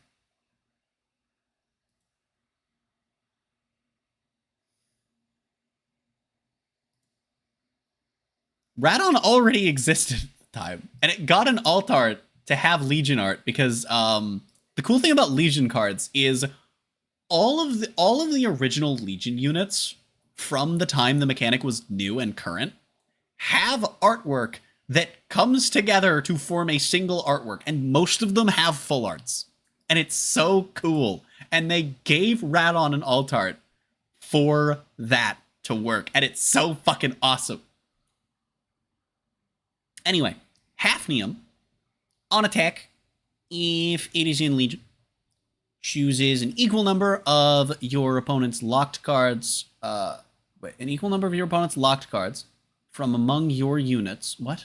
Units equal to the number of your opponent's locked cards from among your units, and they get 5k. So basically, if you have a bunch of locks, I had to reread that a bunch of times. But yeah, the gist is, if you have a bunch of locks, you get fucking chunky.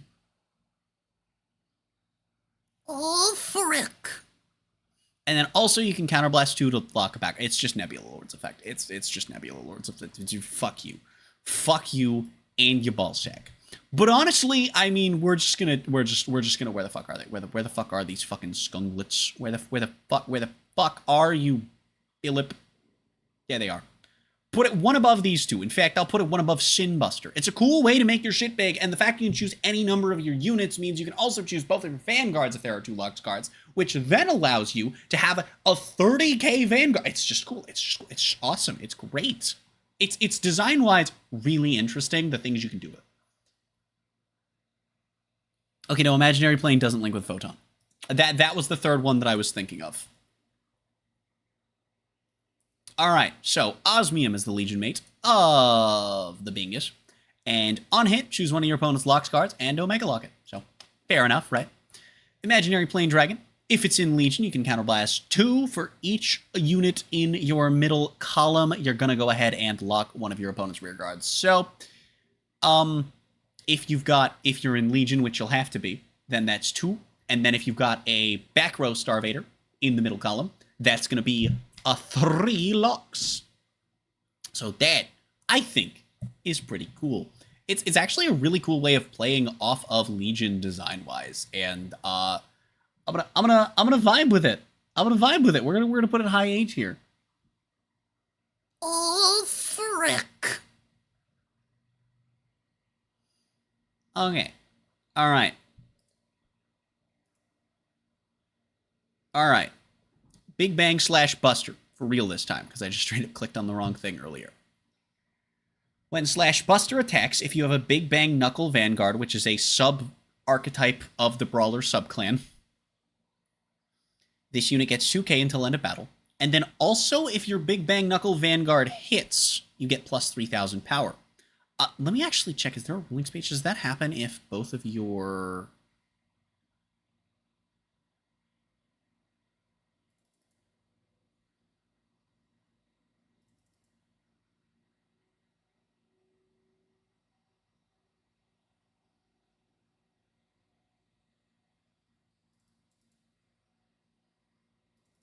I'm confused. I want to see this story. What the fuck is going on here?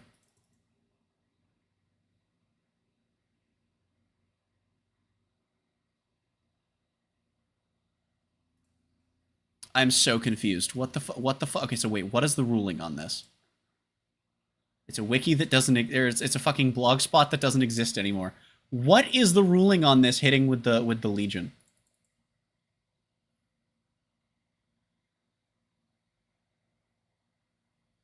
Well, obviously it stacks when it hits multiple units, but...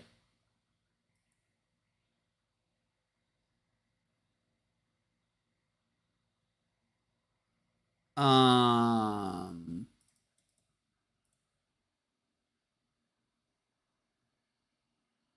don't know.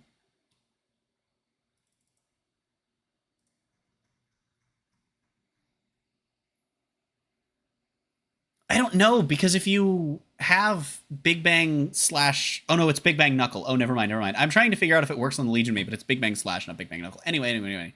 I am smart. I am smart.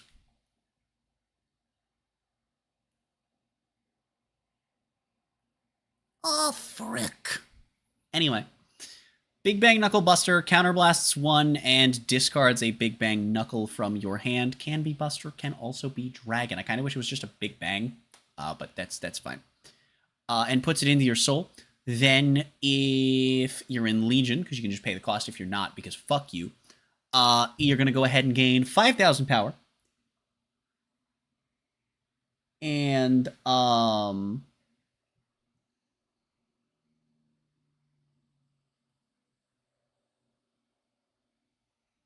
and then, this is great, when you attack, you choose 4 of your opponent's units.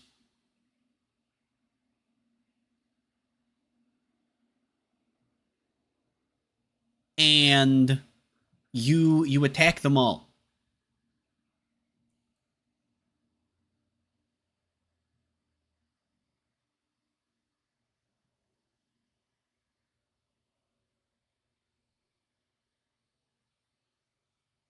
So,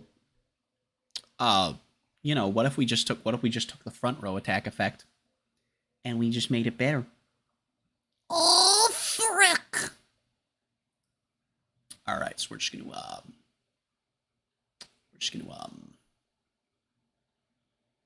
We're just gonna... Legionnaire card design was kind of fucking good, gamers. Legionnaire card design was kind of fucking good, gamers. What can I say, baby? What can I say? Not to mention the synergy with the mate rearguard effect. You know, it's pretty solid. It's pretty decent. It's you know, you're 3k per hit because it stacks for rearguards, which I knew, but I was trying to figure out was something that I was misreading the card on. And fucking even if they block the Vanguard hit, you hit the 3 rear guards and you still go up to 18, and then another 2, which the 2 doesn't matter on its own, but then if you're boosted, it does, and it's like, oh, gaming. Oh, frick. Alright, anyway, say hello to Pain Laser Dragon and his friend Menace Laser Dragon. What the fuck are these card names? When placed, if you have a Perdition, choose one of your opponent's rear guards in this unit's column and retire it. No, fair enough, I guess. Pain Laser, when it legions, lets you counterblast 1, choose one of your opponent's rear guards, and blow the column up. So, fair enough. Fair enough. Oh, frick.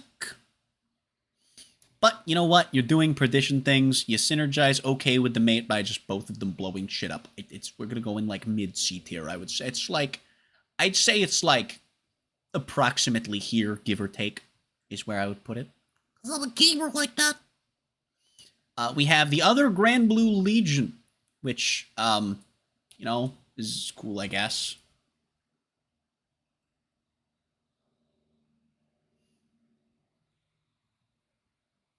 So, counterblast 1 when your Vanguard Legions to call this card from drop to rear guard. You know, it's fine, it's not bad. Just does stuff. It's decent, works with both Legions, which is nice. And then you can mill 3 when Pinot Noir Legions in order to call 1 from drop. It's not crazy, but you know, doesn't have to be. And then when it attacks a Vanguard, you are able to retire a rear guard to give 5k for some reason. I don't know why we just decided everyone gets to be Shadow Paladin for this era, but we sure fucking did. You know, it's definitely Grand Blue. It's fine. I don't know, man. Alright. Prominence Core, which also legions with Aglavale, whomst we have already looked at, gamers. So, when your unit with the same name as a unit on the Vanguard circle is called to rear guard, if this unit is in Legion, it gets 3k and a crit. Then you can counterblast 1, retire one of your rear guards. That's right, finally, even in Liberators now, of course, it's got to be in Liberators because they're too based. We're revisiting the Shadow Paladin side of Gold Paladin. You're going to check the top 4, call a Liberator, and I am on Twitter. It is... Which chat was that in? Hold up. That was in a YouTube chat. I am on Twitter, and I think it's, yeah, my Twitter is actually linked in the description. So, yeah. My Twitter do, in fact, be in the description. The description of the YouTube stream. But yep, you call a Liberator out of the top 4 and then shuffle the rest in the deck. But I think it's cool that we finally brought back the Shadow Paladin side of things. We'll put this right here, I think is what we're gonna do. We're gonna put this. Alright, gaming. Alright.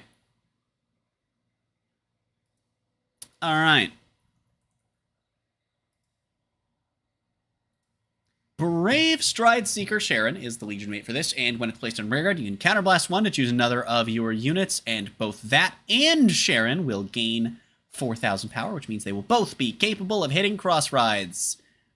Also says units, so you could give your Vanguard 4k as well, which would also still give it magic numbers over cross rides if it's in Legion, because then that's 24. Which is in fact cresting over 23. Purgation Breath Dragon itself lets you counterblast 2 Seekers if it's in Legion in order to search your deck for a Seeker, call it a Rearguard, and then if the number of units you have is more than your opponent's, you get to countercharge 1. Also on attack, if you have another unit in the middle column, it gets 3,000 power. So you know what? It's not the most interesting guard design, but it's another one where it's just like, I'm going to put this one like right next to Wingull. These two could be flipped around. Who gives a shit? You know, it's fine. It's not bad. It's doing stuff. Ancient Dragon, Tyrannoquake, and, of course, we gotta get his friendo, Tyrannobite. Tyrannobite, when it's put into the drop from Rearguard, if you have a Vanguard with Ancient Dragon in its card name, you may pay the cost. If you do, call it 2 Rearguards. So you know what? It's cool. It's, you know, Tachikaze things.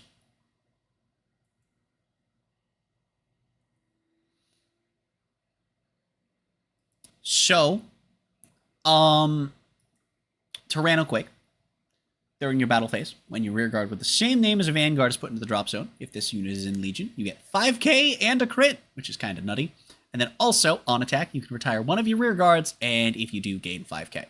So, you're aiming to retire Tyrannobite. If you can get 2 copies of Tyrannobite, that's insane. Because you retire a copy of it. It's great. All right, and then you. This is going. You get multi attacks. Your Vanguard's 30k and a crit. It's actually kind of scrungly. It's a cool way to iterate on Tachikaze card design. This fucker's going in. Thinking somewhere in B tier, right about here, give or take. I'm liking it. But this isn't McDonald's, so I'm not loving it. Anyway.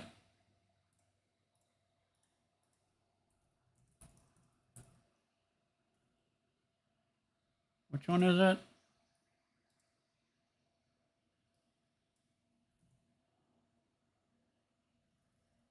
There you are. Starless. When it attacks, if your Vanguard is in Legion and it's the first battle, it gets plus 3k, and at the end of that battle, exchange its position with the other unit in its column. Then Tetra Burst Dragon counterblasts 1 on attack if in Legion. If it is the 4th battle of the turn, you're going to go ahead and gain 5k and a crit. It's really just not. Like, come on, man. We can do better than that. We can do better than that by now.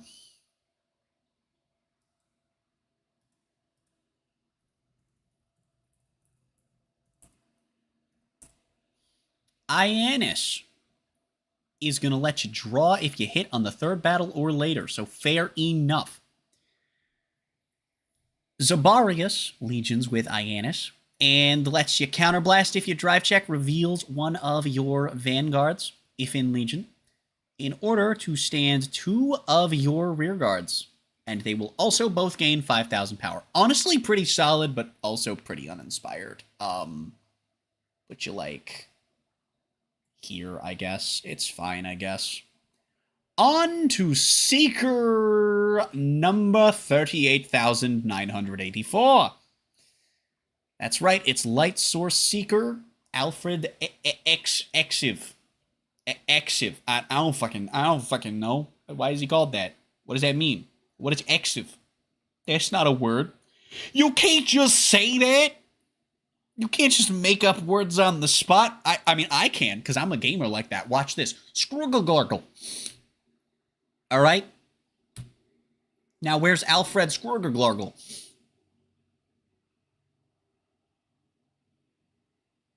Come on. Print it. I dare you. That's right, you won't, because you're cowards. You only print words you make up. Like Exiv.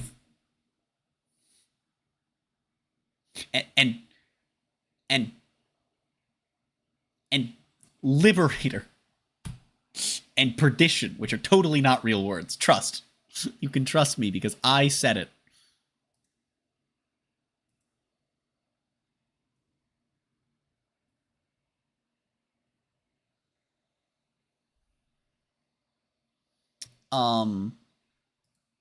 Anyway. So, Mr. Pasta Sauce over here, okay, he legions with either original Blaster Blade or with Blaster Blade Seeker. And then, during your turn, if he's in Legion, he gains 1,000 power for each of your Seekers. Other units as well, so he's gaining 6k if you're in Legion. If the number of rear guards you have is 5 or more, he gains a crit. So, your middle column is always swinging for a minimum of, assuming that you have a full board, a bare minimum of 31,000 with 2 crit. Did somebody say power creep? That's right. So by the end of Seekers, you were kind of just on this dingus with Thing Saver, but I also think he's such a natural evolution to Alfred. You kind of just... I'm going to put him below Thing Saver. He's a cool Seeker evolution to Alfred, though. I think it's really fucking cool. Next, we have...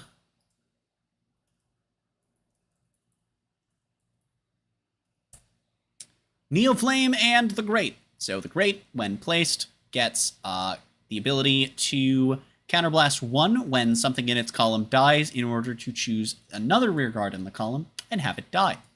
Fair enough. Dragonic Overlord the Great counterblasts 1 and discards 2 at the end of the battle that it attacked a rearguard if in Legion, and it stands all of your vanguards. You can also retire a rearguard with one of your vanguard's names on hit in order to retire one of your opponent's rearguards. It's, again, not much of a perdition boss. It does overlord things. It doesn't do perdition things. But it sure does overlord things. I just don't like that it's in perdition. It could have just been its own thing. I don't like it.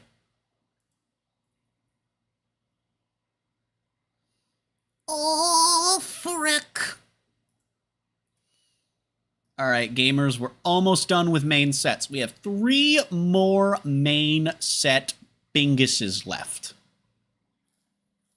And then we move on to side boosters and promos and fighters collections. Which fighters collections are also going to include Link Joker era, but don't worry about that. I just wanted to save them for the end for the most part. Aside from Halcyon, I want to talk about early because he fits in with the other dingus farts.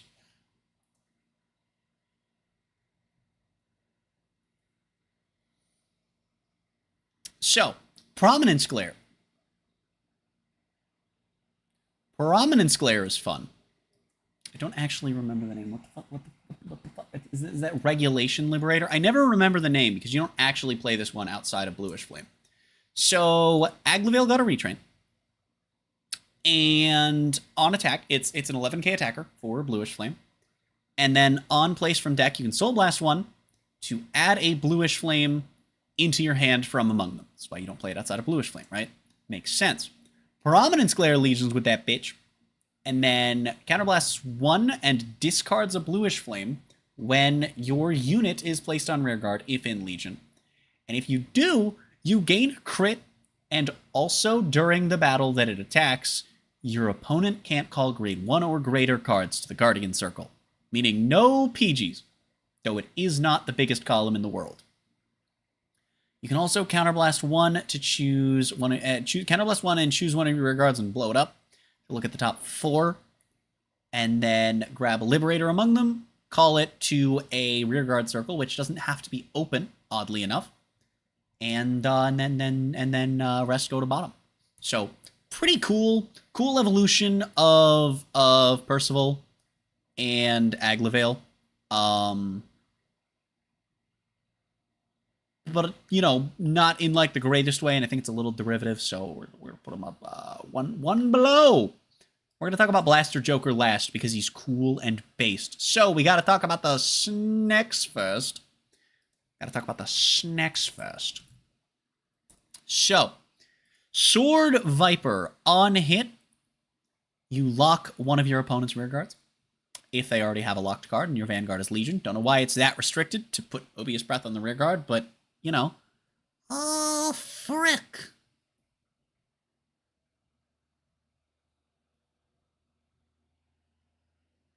Venom Dancer, though, that legions with that fuck ass. At the end of the battle that it attacks a Vanguard, if it's Legion, you can counterblast 1, and for each of your opponent's locked cards, you stand one of your rear guards. Also, you can counterblast a Starvader if there's another unit in the middle column, and lock a rear guard, and that is not once per turn. Look, I have one thing to say about this card.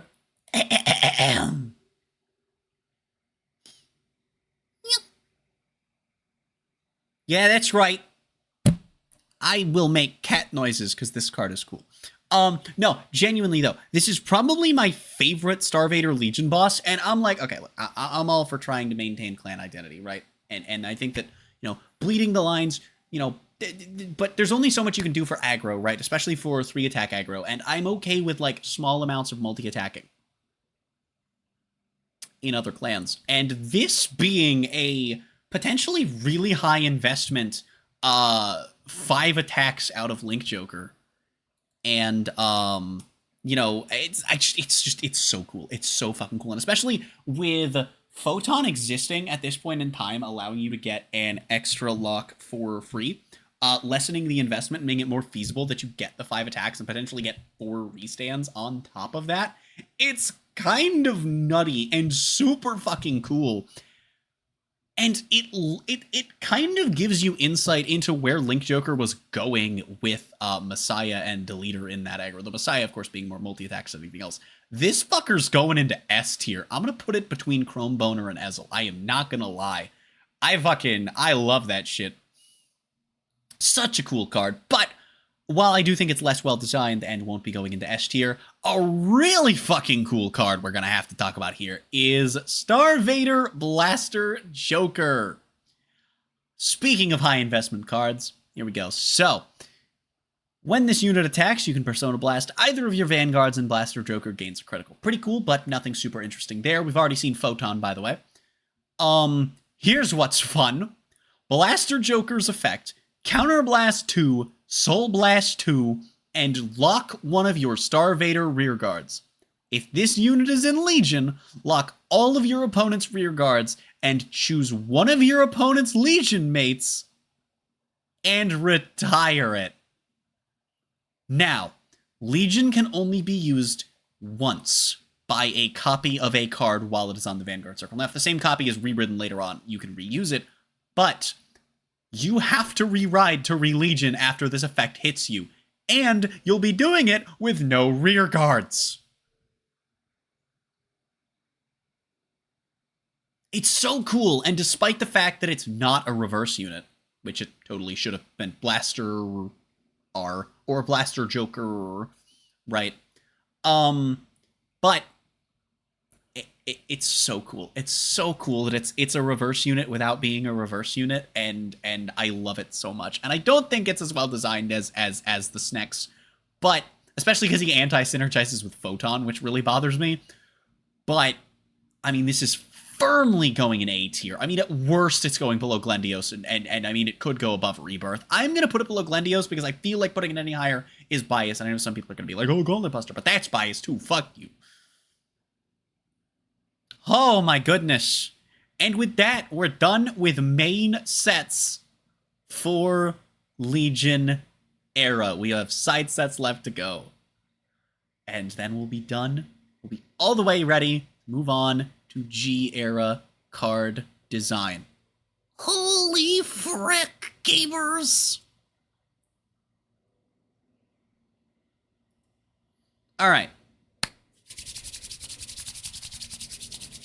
So, we're starting things off with the Movie Boosters 2 bosses, the deleters of Zale and Oxys. We're going to go with Zale first,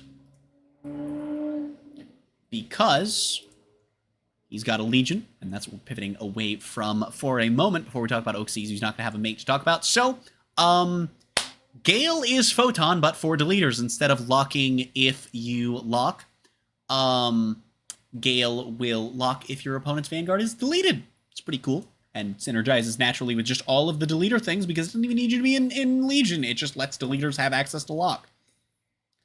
Zale, on Legion, counterblasts 2 and discards a card to delete your opponent's vanguards.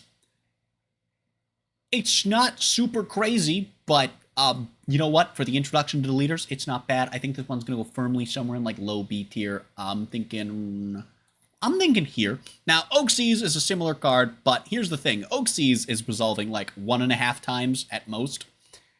Well, they have countercharge, so maybe 2, but not if you don't have your countercharge before you hit Oaksies. So, at the beginning of your opponent's main phase, if your opponent's Vanguard is deleted, they have to discard a card to be able to rewrite, because rewriting will get rid of deletion. For his Act skill, you can counterblast 3 deleters and retire, oh no, sorry, not retire, but put into your soul one of your rear guards, delete your opponent's Vanguard, and this unit gets plus 10,000 power. It's the same thing as Gale, but a little bit different and not Legion focused. So theoretically able to be used twice, but also kind of capped at being used twice, and at least with Gale, if you hit the countercharge by your second deletion, you're going to be able to delete a 3rd time. Oaksies, if you don't hit it the first time, then Oaksies can't delete again. And at that point, you still need to rewrite into Gale. Awful. I say awful. I think it's fine. It's an introduction to the mechanic. Moving on, we got good old.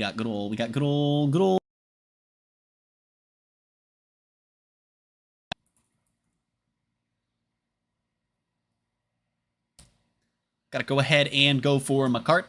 When your Vanguard activates Legion, search deck for a grade 1 or less Revenger, calls rear guard as rest.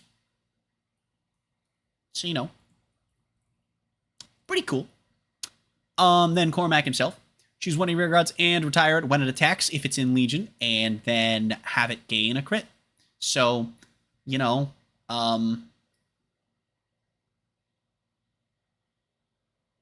it's not offensive. It's not offensive. But, you know. All right. Now, witches, shall we? So, first off, we got to get into the Witch of Reality. Witch of Reality's nuts! On attack, 12k. On attack, 12k. On attack, 12k. Oh, frick. You can also have Fiona here. Counterblast 2. If in Legion, choose 2 of your opponent's rear guards, circles that have a unit on them. A unit, not a locked card.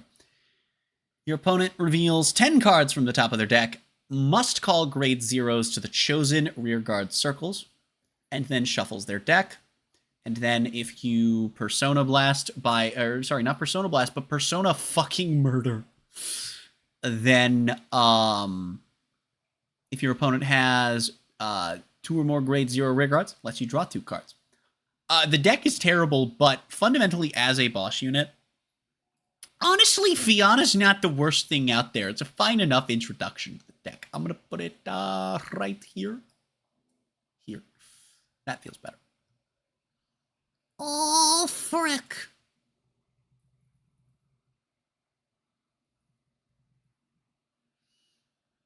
We're going to skip on Peanut Butter Abyss here for a moment, because we're going to go over Rias and her mate. The good old Inspection Witch.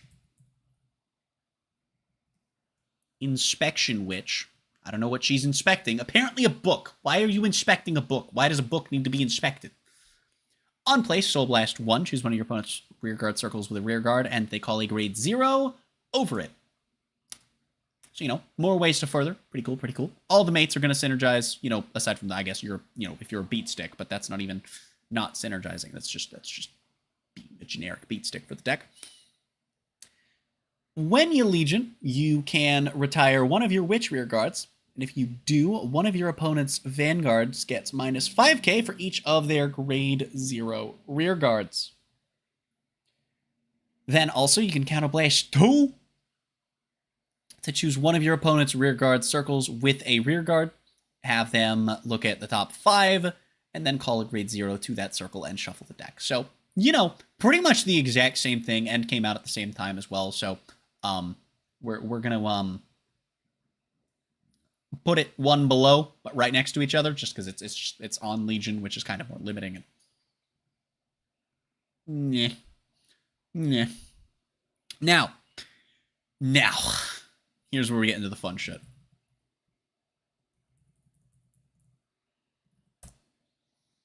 Blaster Dark Revenger Abyss lets you counterblast one on place if you have a Revenger Vanguard to choose one of your opponent's grid 1 or less rear guards and retire it, serving to continue to be the opposite of Blaster Blade in every conceivable way. Revenger Phantom Blaster Abyss legions with him and gains 2k on attack, but the real spice of it. Counterblast 2, retire 3 of your Revenger rear guards and retire them. During the battle that it legions, at the end, you go ahead and throw those assholes away to stand your vanguards. It's Raging Form. It's another restanding vanguard. It's incredibly derivative. It's cool as fuck, but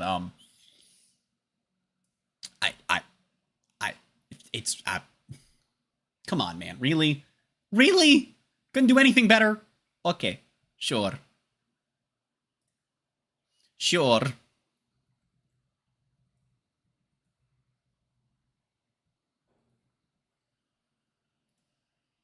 Oh, frick. All right. So, we get into the Genesis Witches. So, we got Fennel. So we got to go to the Bitch of Golden Eagles. That's right. There's witches in 2 different clans. There's actually witches in 3 different clans. We've been over this. Get heck, nerds. So, on place, Jasmine lets you counterblast 1 if you've got a witch to soul charge 3, and then give yourself 3k. Pretty cool, getting that soul built up for the witches. Then Fennel, soul blasts 3 during the turn at legions at end of battle, and if you do, you can look at the top 5 cards of your deck, choose 2 witches from among them, put them into your hand, and shuffle your deck. Also, on place, lets you counterblast 1 to soul charge 3. Kind of not doing anything. Meh. It's like fine. It's kind of just a card that accomplishes nothing. But you know, whatever. All right, we got the other pair of snacks, the Witch Snacks. This one, of course, is just your 12k beta, as one does, but mint over here asking you to Soul Blast 6 when it attacks if in Legion. If you do that, it gains 10,000 power, and all of your rear guards in the front row gain 5k. Just, you know, casually, because fuck you. Oh, and also, if you have another witch in the middle column, you can just Counterblast 1. Just go ahead and Soul Charge. Why not? Just fucking Soul Charge 3. Who gives a shit? I don't. It's, again, pretty uninspired, but, I mean, it's at least doing something, I guess. It makes your guys chunky. I don't fucking know, man.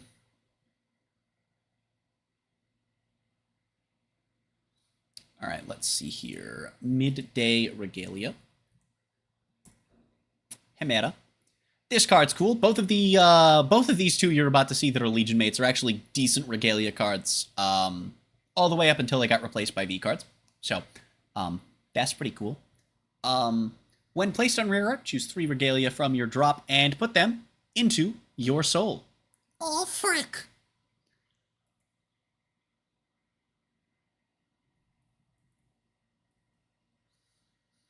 So, Nyx, when a card name with the same name as one of your vanguards is put into your drop zone from your soul, if you're in Legion, she's going to go ahead and gain 5,000 power, but it is only once per turn, but she also does gain a crit. You can Soul Blast 3 if the number of cards in your hand is 3 or less to draw a card as well, but it's also once per turn.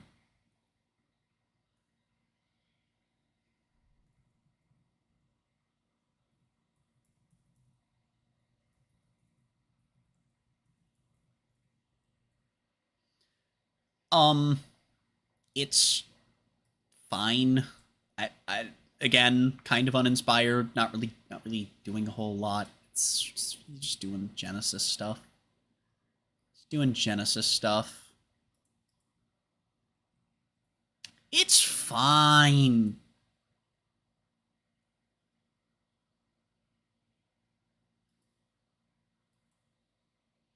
So, here we have CEO Yggdrasil. Let's pull up Norn. Norn, when Soul Blasted, gives your Vanguard 5k. Because fuck you. Yggdrasil then lets you Soul Blast 6 on attack if in Legion to gain a critical and give a guard restrictive grade 1 or above. Now, on its own, this effect wouldn't be powerful or even that creative, but the fact that it synergizes with the fact they also have a grade 1 that has that same effect, and you get so fucking big, dude. You get so fucking chunky.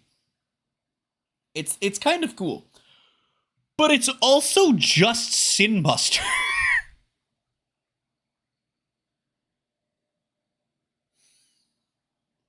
I'm just gonna go bottom of B. It's a combo that's just so derivative of another clan and kind of uninspired, but it's fine, I guess. Now to get into going back here a little bit, we're dealing with all of the Fighters Collection Brunguses from throughout the eras. So, Bunny Queen Beast Tamer, Counterblast 2 for each of your Beast Tamer units, including yourself. Get to choose a card from your soul and call them 2 separate rearguard circles. Also on place, you can put any card from your deck into your soul. Kind of a cool design. From an older Fighters collections, we can give it a little more leeway. Also, one of the better times that Pale Moon has gotten to actually be Pale Moon. I'm going to put it one below Lukier, I think. I think that's somewhere I'm happy with putting it. Yeah, right above Farah as well. Yeah, okay, cool. I think that's a good spot to have it. Splitting Seeker Brutus, which, let's combine Strength Seeker, of course. Legioned with this guy. It's 13k if you're Vanguard Legioned this turn. And then you can counterblast the Seeker on attack if in Legion in order to choose 4 of your Seekers and give them 3k.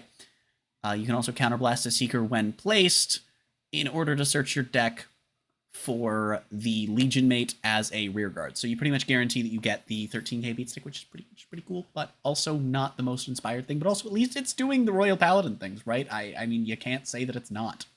You can't say that it's not. I think we're going to put it right about here. Right about here. Oh no. Chat! Creatures are making creature noises in my chat. What am I gonna do? Oh, jeebs. Oh, frick. Alright, so we have the Jewel Knight that everyone forgot about. Camille from Power Rangers Jungle Fury. She's even green. Oh god. Oh god. What was that redeem? Oh, that was literally, fuck you, get pranked. I just picked up my water. I win.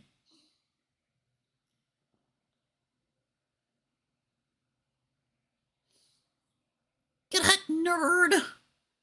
So Camille, at the beginning of your main phase, if you're in Limit Break, allows you to counterblast 1 if you have 3 or less rear guards to search out any Jewel Knight you want. Hydrate again then? No, but I hadn't hydrated when you sent it. So I win. I only have to hydrate once. Get fucked. Anyway, this is kind of just bad Jewel Knight. What if we just took all of the Jewel Knight cards and made them bad?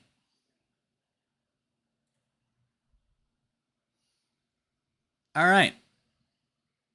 Chug the glass of water. It's not a glass. It's a plastic cup. Get pranked. Get heck, nerd. Chug these nuts.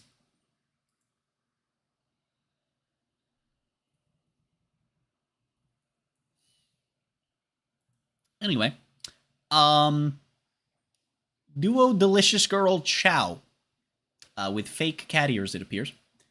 Counterblast 1 at the beginning of main phase if in Limit Break in order to bounce one of your duos, and then you can also bounce another with the same name.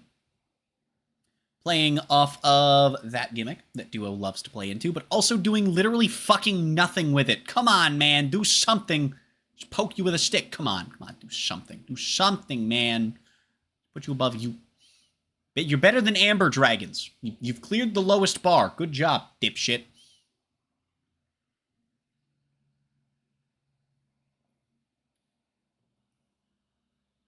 I can't just buy thonks. You got off lucky this time? What the fuck? How would you... You can't buy channel points. That's correct.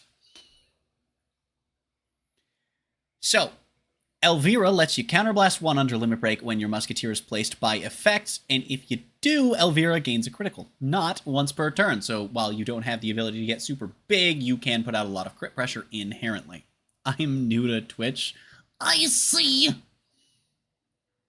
So blast 1 and retire a Musketeer in order to check top 5 for a Musketeer. So you're able to trigger your Limit Break on her own without needing other effects. So, it's pretty cool, actually, for the time that she came out in. The fact that she was able to get crit pressure, I think, is really nice. I'm gonna put her about here. I think this is a good spot to have her at, honestly. Because, again, not all of these are coming out in Legionnaire. A lot of these are coming out at different points in time. So, Fighters Collection, go Burr. Great Die Kaiser! You can Counterblast 2 on attack if under Limit Break, and both Counterblasts have to be D-Robos to give it a 3rd drive check. This is, of course, meant to synergize with...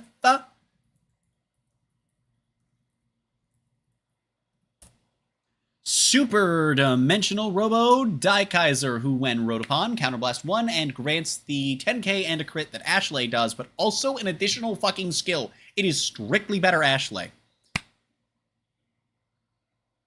So, this skill says that when your drive check reveals a grade 3, you can choose one of your opponent's guardians, kill it, and the PG effect just fucking implodes. So this is what the extra drive check is meant to synergize with. It's another cross break ride combo that you kind of have to talk about, you know, in relation to the cross ride. And it's pretty cool. Its biggest problem is that because it relies on the break ride, it doesn't really have a follow-up turn, but it was such a unique combo you could do at the time. I think we're gonna put it between Glendios and Halcyon is what I'm thinking. Wait, is this an emoji? Yeah. That's one of our custom emotes on this channel. That's yep. Yup. Vor hype for when Vor happens. Be afraid. True fear. Floral Magus, because Pentagonal Magus wasn't good enough.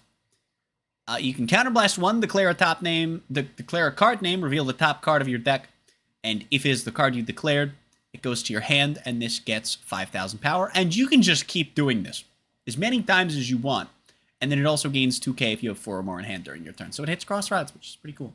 Vorkink detected again. It's not an ad. Oh no, it's not a kink. Vor is just a threat.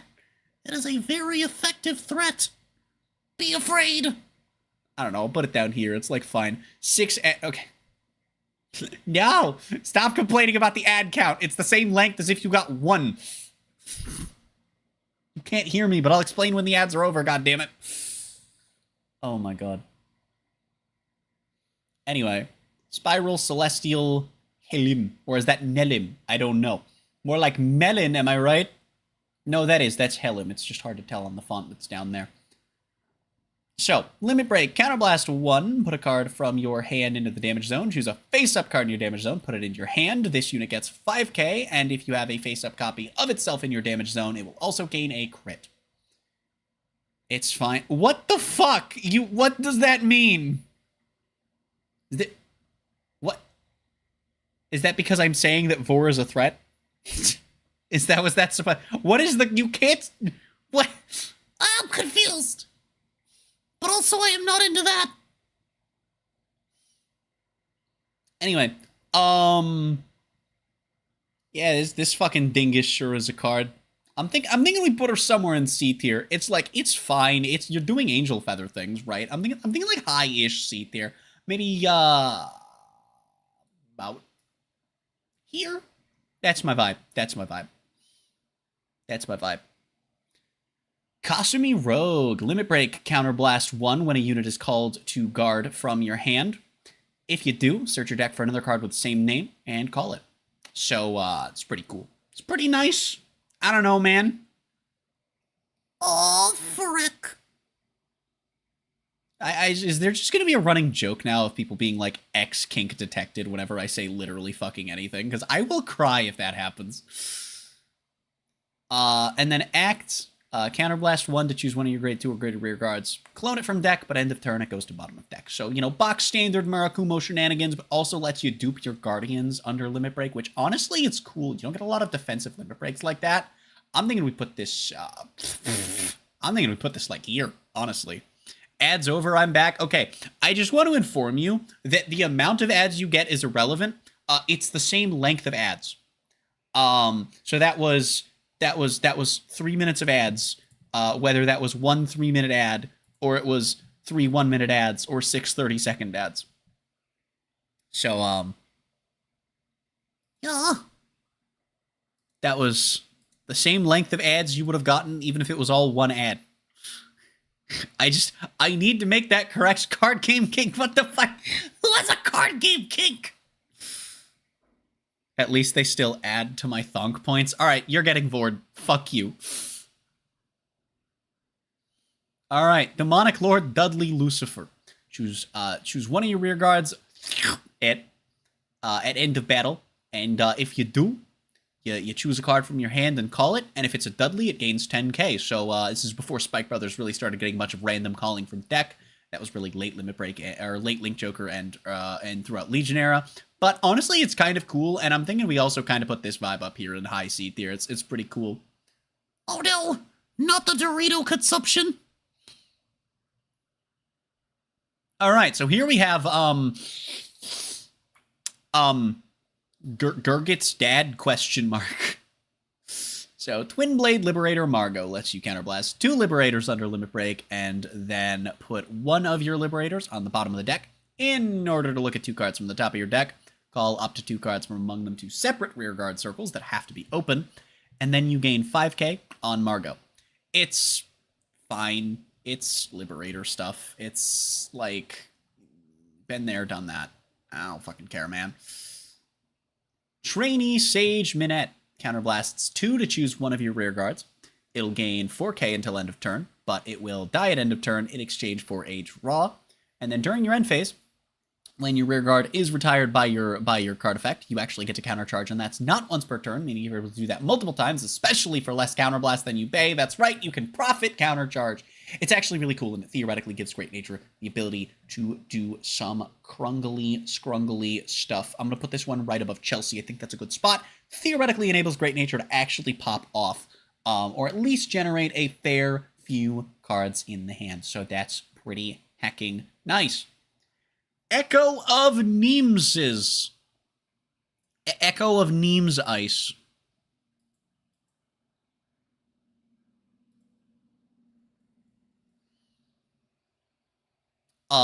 So this guy, on attack, if you have 10 or more in soul and you have limit break, you gain 10k power, and your opponent can't call grade 1 or greater cards. It's honestly, it's cool. It's not bad. And then on top of that, you can actually soul blast a grade 0 to soul charge 2. So you can actually turn your soul charged triggers once per turn into even more soul. You can basically effectively turn them into 2 soul. It's really cool and circumvents the downsides of doing that, even if slowly.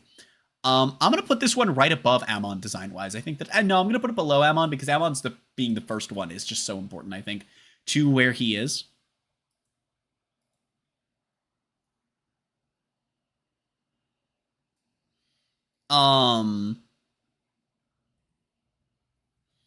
I just, I think it's a fine enough spot to put him. Because again, it's just like, it's the guard restricts, it makes you chunky.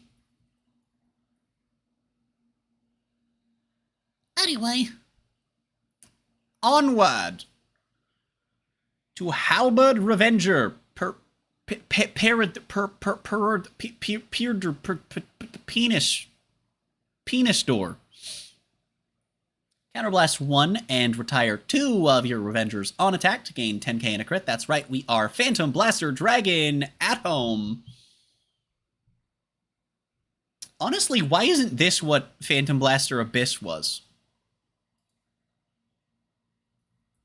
I honestly don't know.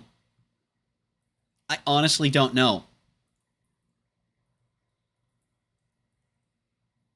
But you can also counterblast one Revenger on place and search your deck for a grade 1 or less card. Doesn't even have to be a Revenger. It's pretty cool, honestly. I gotta say, this one's pretty. This one's going in A tier. This one's going in A tier. This is actually one of the. Ooh, crispy. Ooh, crispy. Ooh, crispy. Right above the end. Right above the War Criminal. Right above Alfred. We're going above Alfred.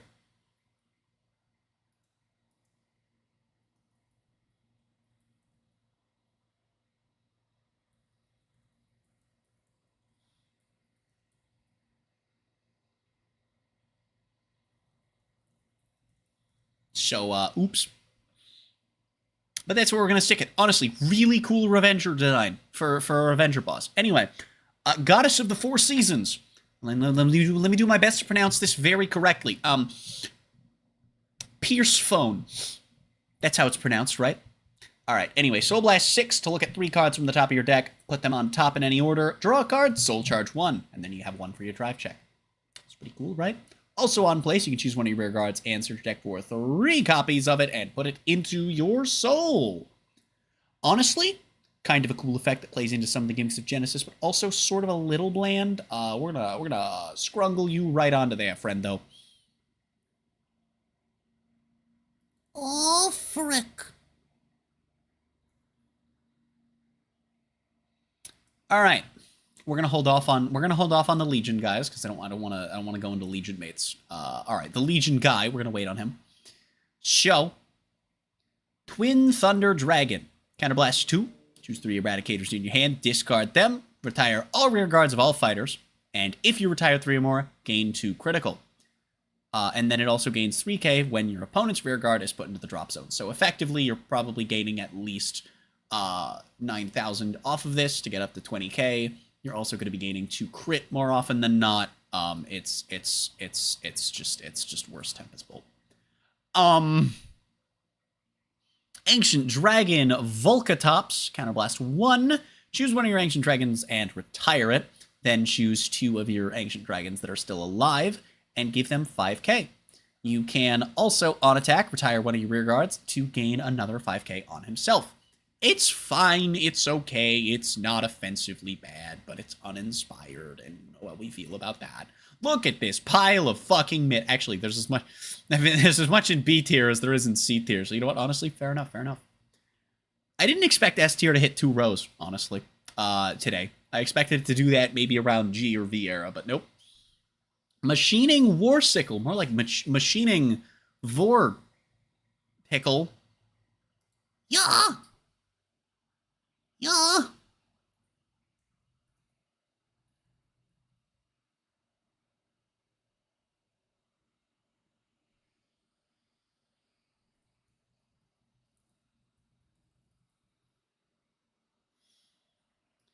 So Warsickle counterblasts 2 at the end of battle that it attacked.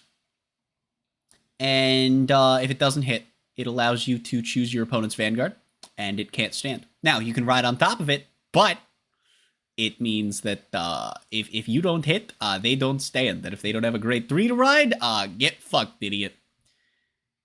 You can also, on place, counterblast a Machining to choose a card from your soul with Machining in its name and call it out as rest. So that's something that Machining does. We kind of see it in Stag Beetle, but it's still doing regular Mega Colony things. It's honestly fine. I'm actually going to put this at the top of C tier. It's kind of mid, but it at least creates a theoretically interesting position for the opponent to be in.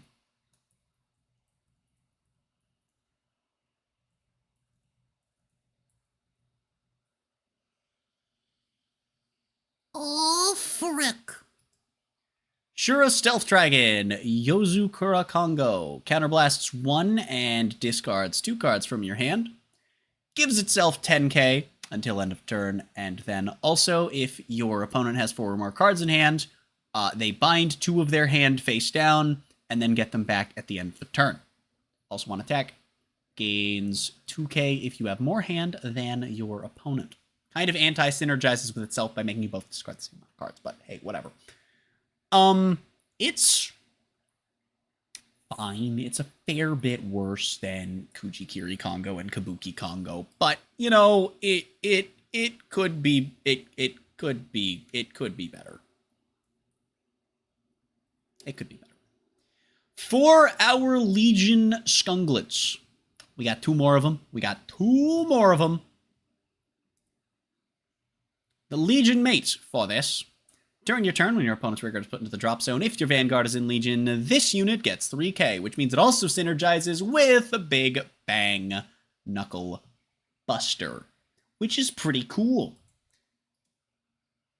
Then for Shotgun Blow Dragon, when it legions, you can counterblast 2. Your opponent chooses 2 of their rear guards, retires them, and if the number of units you have is more than your opponent's, it gains critical.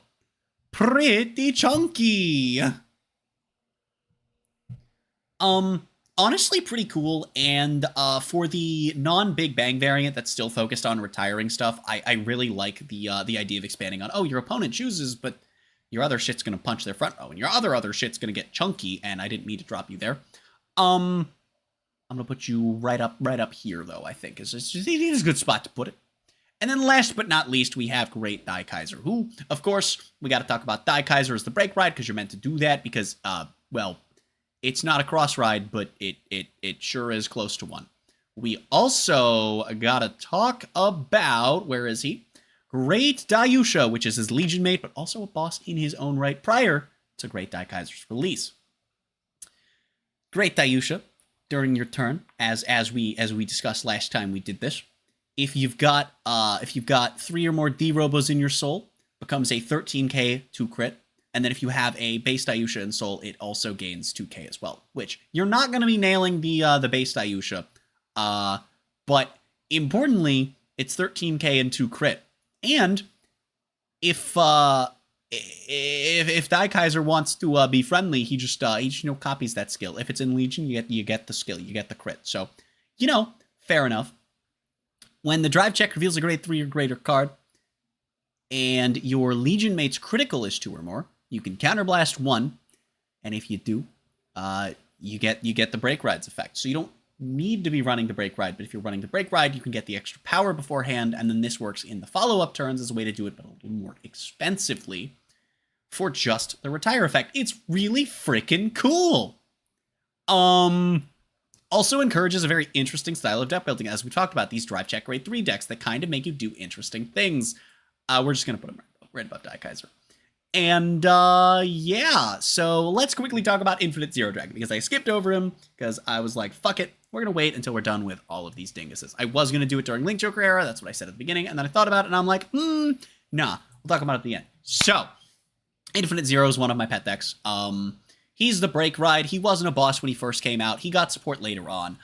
It's a bunch of shit-ass cards that are just like, okay, lock some of your opponent's units, has an Omega lock to it, and then also has a reride from deck to activate the break ride, which is cool. Has a functionally restanding Vanguard, but it does rely on hits, but it's still kind of cool. It's just a stupid, fun little deck, but honestly, the deck itself is really well designed. It's just a shame it sucks ass. The biggest design issue is that everything is horrendously overcosted. Anyway, next time we work on this tier list, we're going to start getting into G sets and their bosses. And as you can see, there are a fair few of those. Though there are a lot less than there were this time and last time, so we're probably actually going to get through all of G era because they did less bosses in that time frame, and on top of that, it was only 3 years as opposed to the 3 years that this was, and then the 3 years, this was all 3 years. This and the last stream were 3 years worth of cards as well. So that'll give you an idea when you look at these of how much less. This is what we have in G era is starting here and then ending here. Whereas for the first 3 years of the game, it's all of this. Here's where we are at the tier list so far. Before I go ahead and wrap up my stream to eat before I go ahead and then I have to go record. I'm planning on being live a few times this week because I haven't been live a ton yet this year, but I've been doing stuff and things, most of which that's been preventing me from streaming has been content related, but some of it's just been me doing shit because I don't feel like streaming every day. I think I got like a minor amount of burnout from doing every day in December, but I'm definitely recovering from that. I mean, I still have a ton of fun when I stream. It's just starting up the stream is the difficult part because I need to figure out what I'm doing. And I wasn't even going to do this today, but I'm like, I couldn't think of anything. I'm like, you know what? I need to go back to this. Fuck it. We're bald. So yeah. Thank you all so much for coming out, showing support on the stream as always. And I